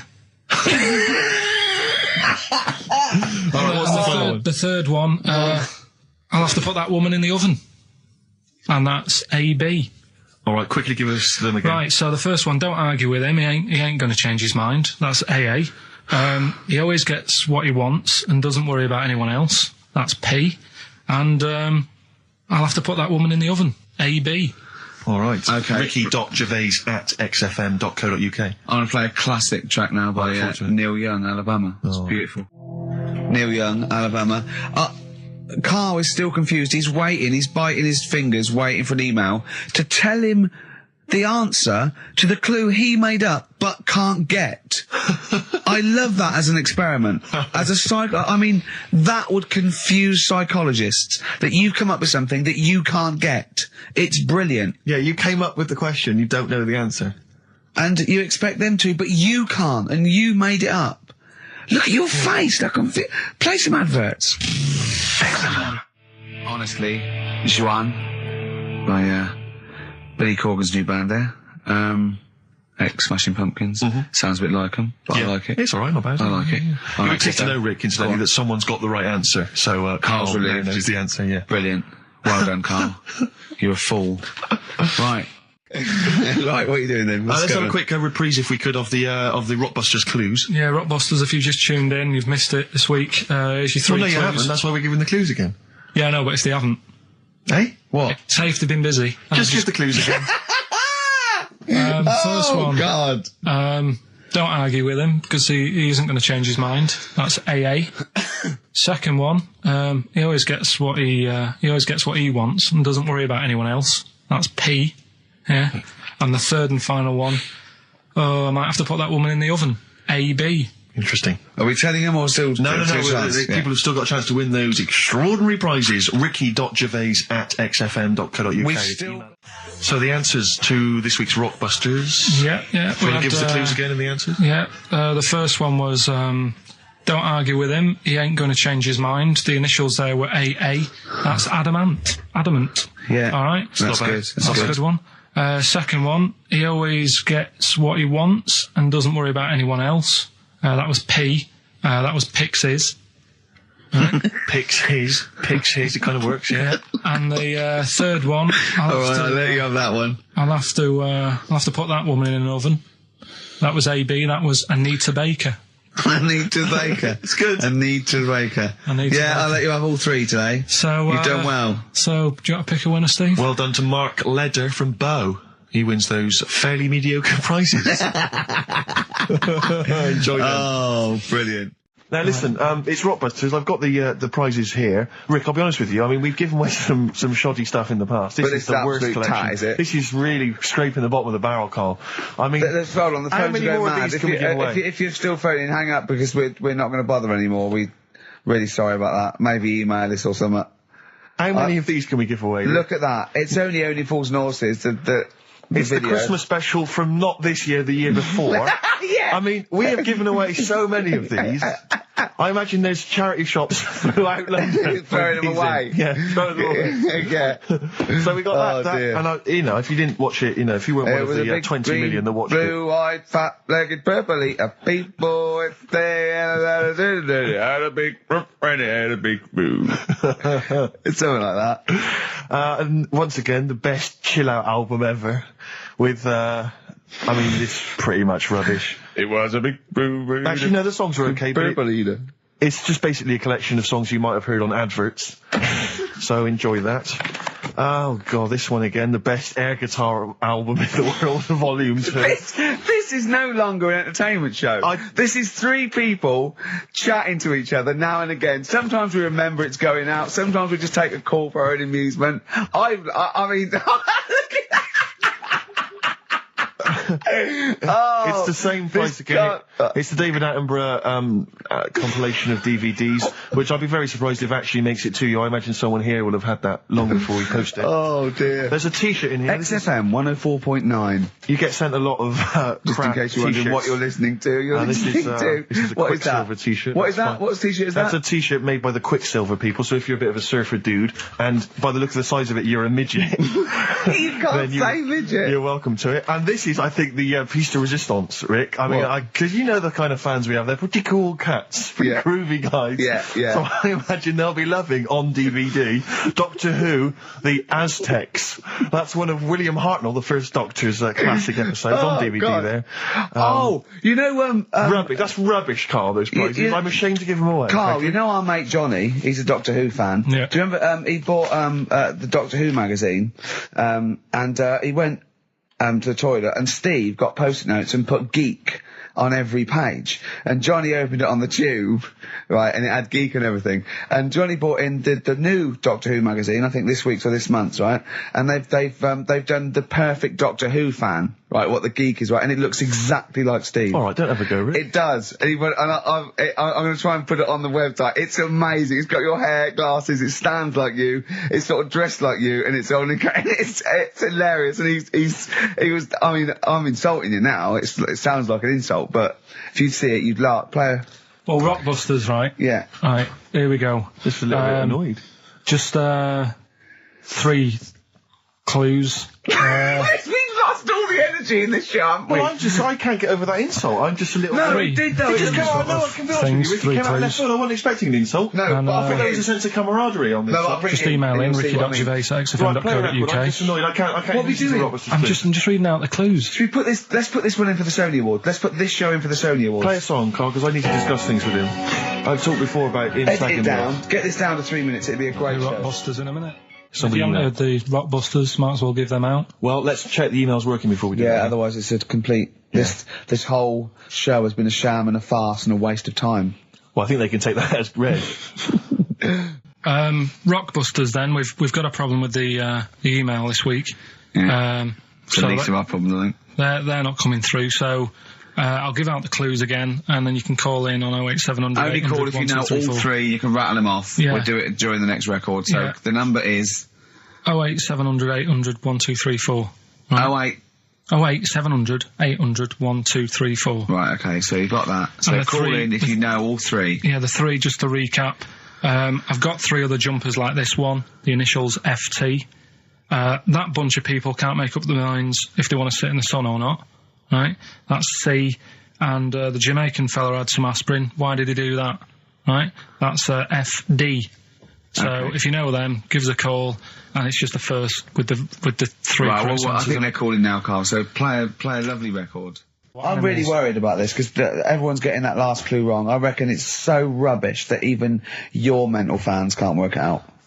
Yeah, it's a tough one, but give that final Rockbusters clue again. The Jamaican fellow had to have some aspirin. Why is that? Why did he have to do it? FD. No, hold on, that's changed. Well, it doesn't matter. The story. Oh, it doesn't matter. That's the point of a cryptic clue, isn't it? Oh, do. What have you got now? Right. The Cure, obviously. Yeah. Song. Right, Carl's been taking phone calls for these clues. Right, and so everyone's been saying the same thing for the last one. He's been going, no, and I'm worried. I'm always worried. FD. I just overheard him on the call there going, what have I been saying? Oh, no, it's FP. Dickhead.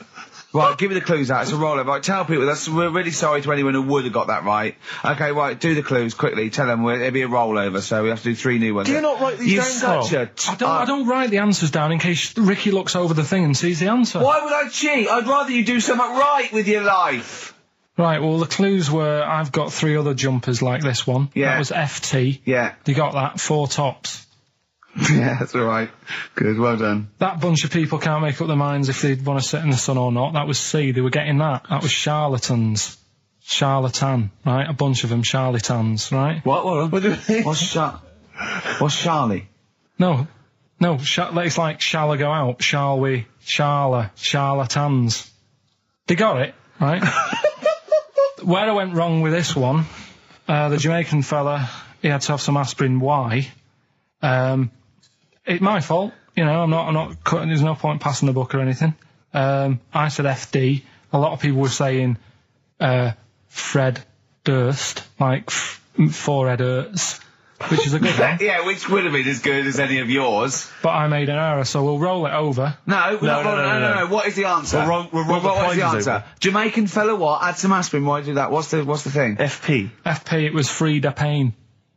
Frida Payne? Frida Payne. Frida Payne. Frida Payne. That's awful. You've got to write these down next week. I'm sorry, you're the producer. I know, but I've had a busy week, haven't I? That's not an excuse. That isn't an excuse. Our excuse is we don't care. Yeah. You do put care. the work in and then make a mistake. Yeah. It's better not to try than try your hardest and be rubbish. Do you see what the point? We don't care.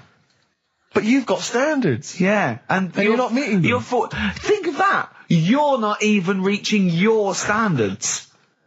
God. Right, well, that's that, I guess. Well, the prizes will be giving those away next week. Again. Just completely... Song for the ladies to end the show with. It's from Nick Cave's new album, Nocturama. This is a track called He Wants You. Back next week. Remember, Frida Payne. Rockbusters, we've got some great prizes. Well, have you seen them yet? No. Be careful. They're not going to be great, I just peeked in, and all I'm going to say to you is, Fools and Horses Christmas special? Not the little one with the little car. With the little car, yeah. Brilliant. That is excellent. Carl, what have you got to say for yourself? Hold on, it was a rollover, wasn't it? Because you really mucked up Rockbusters last time. What was he doing? It's saying FP for the whole thing. No, FD you were saying, and it was Frida Payne. Have you written the clues down this week? Because that seems like an obvious way to improve this. Yeah, I'll write the clues A week down. before he couldn't remember what the answer was. Yeah, yeah. Yeah, but, you know, you learn by your mistakes and that. You don't. Rockbusters? Is it that time? It is indeed. Last week, of course, it was a disaster. Yeah, every Saturday at 16 minutes to 2, we do Rockbusters. I have to say that I've not really gone through them, but the prizes look exactly the same as they were last week. Yeah. There's that T-shirt. So it's a rollover, but you haven't added to it. Have you not The added point of a anything to rollover is you've got to add to it. That's the excitement. Yeah, there's a couple of albums that were... Okay, well, there's also the Fools and Horses video with the free... I don't think... I'm bloody jealous of that. I like that little yellow thing. It's a little... there's a little kind of model three-wheeled van. Rodney, you plonker. Oh, dude. What's that? This is what looks to be some kind of best-of the stereo MCs. Don't call me a plonker, you wanker. The David Attenborough DVD collection. Oh, the Unc shit himself again. Oh, yeah, the big prize that we tried to give away.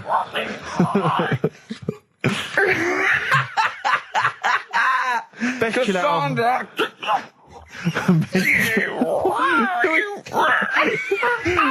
Who is that supposed to be an impression of? Which member of the cast is that? Is that Cheeky Dell?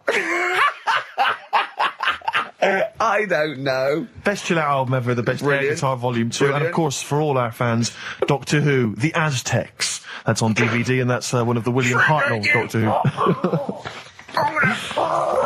All right, that's the worst impression I've ever heard. That's brilliant.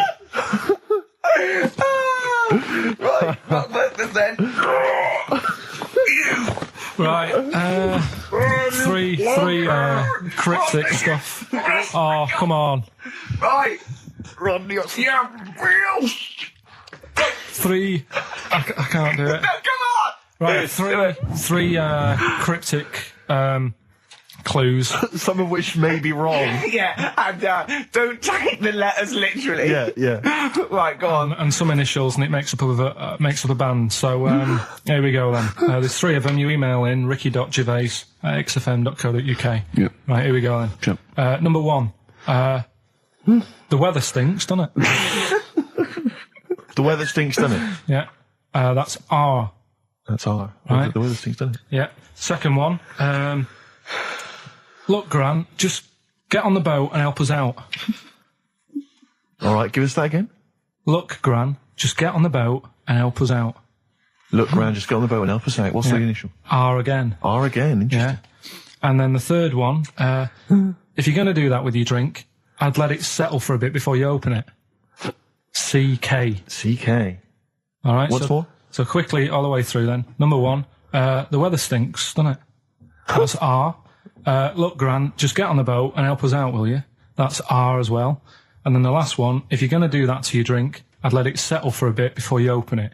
CK. Ricky.gervais@xfm.co.uk. Brilliant. Rockbusters, right? Can I just recap? Yeah, because actually I have to say you've really stumped people this week. Yeah.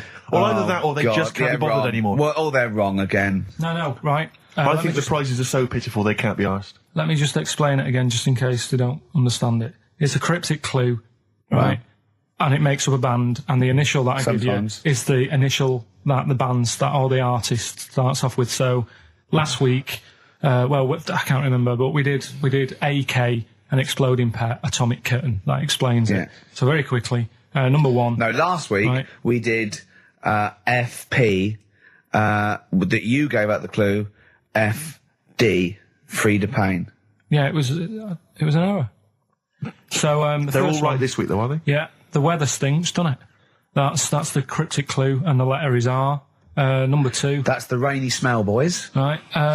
Look, Gran, just get on the boat and help us out, will you? That's R as well. And the last one, if you're that's rigging nanny. If you're going to do that to your drink, I'd let it settle for a bit before you open it. That's CK.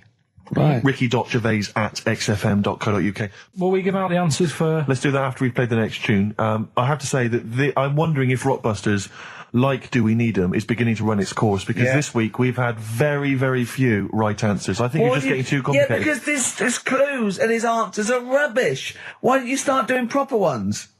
These are good. We started off easy. If you remember. I think some of them are a bit tortuous. They don't work. Some of them don't work. Come up with some stuff then. Let's play a tune. Well, I have. And we'll come back with the Rockbusters answers in a second. You haven't come up with anything. Right, first one.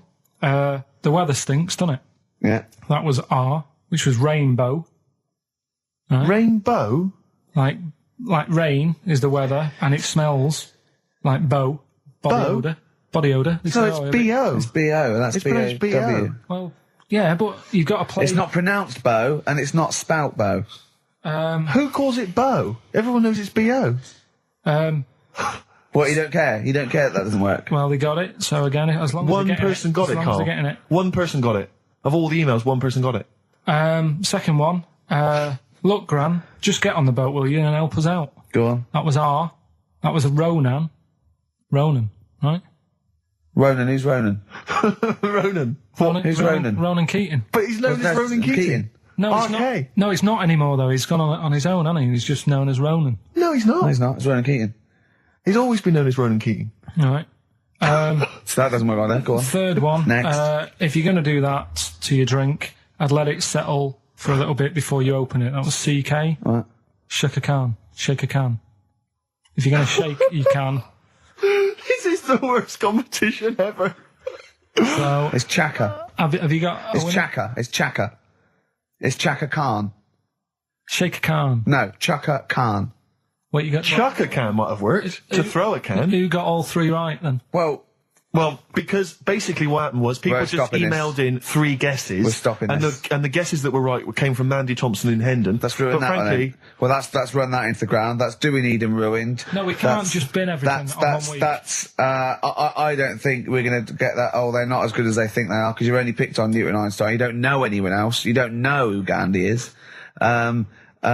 Chimpanzee that. You've run out of I did like the jingle for that, though.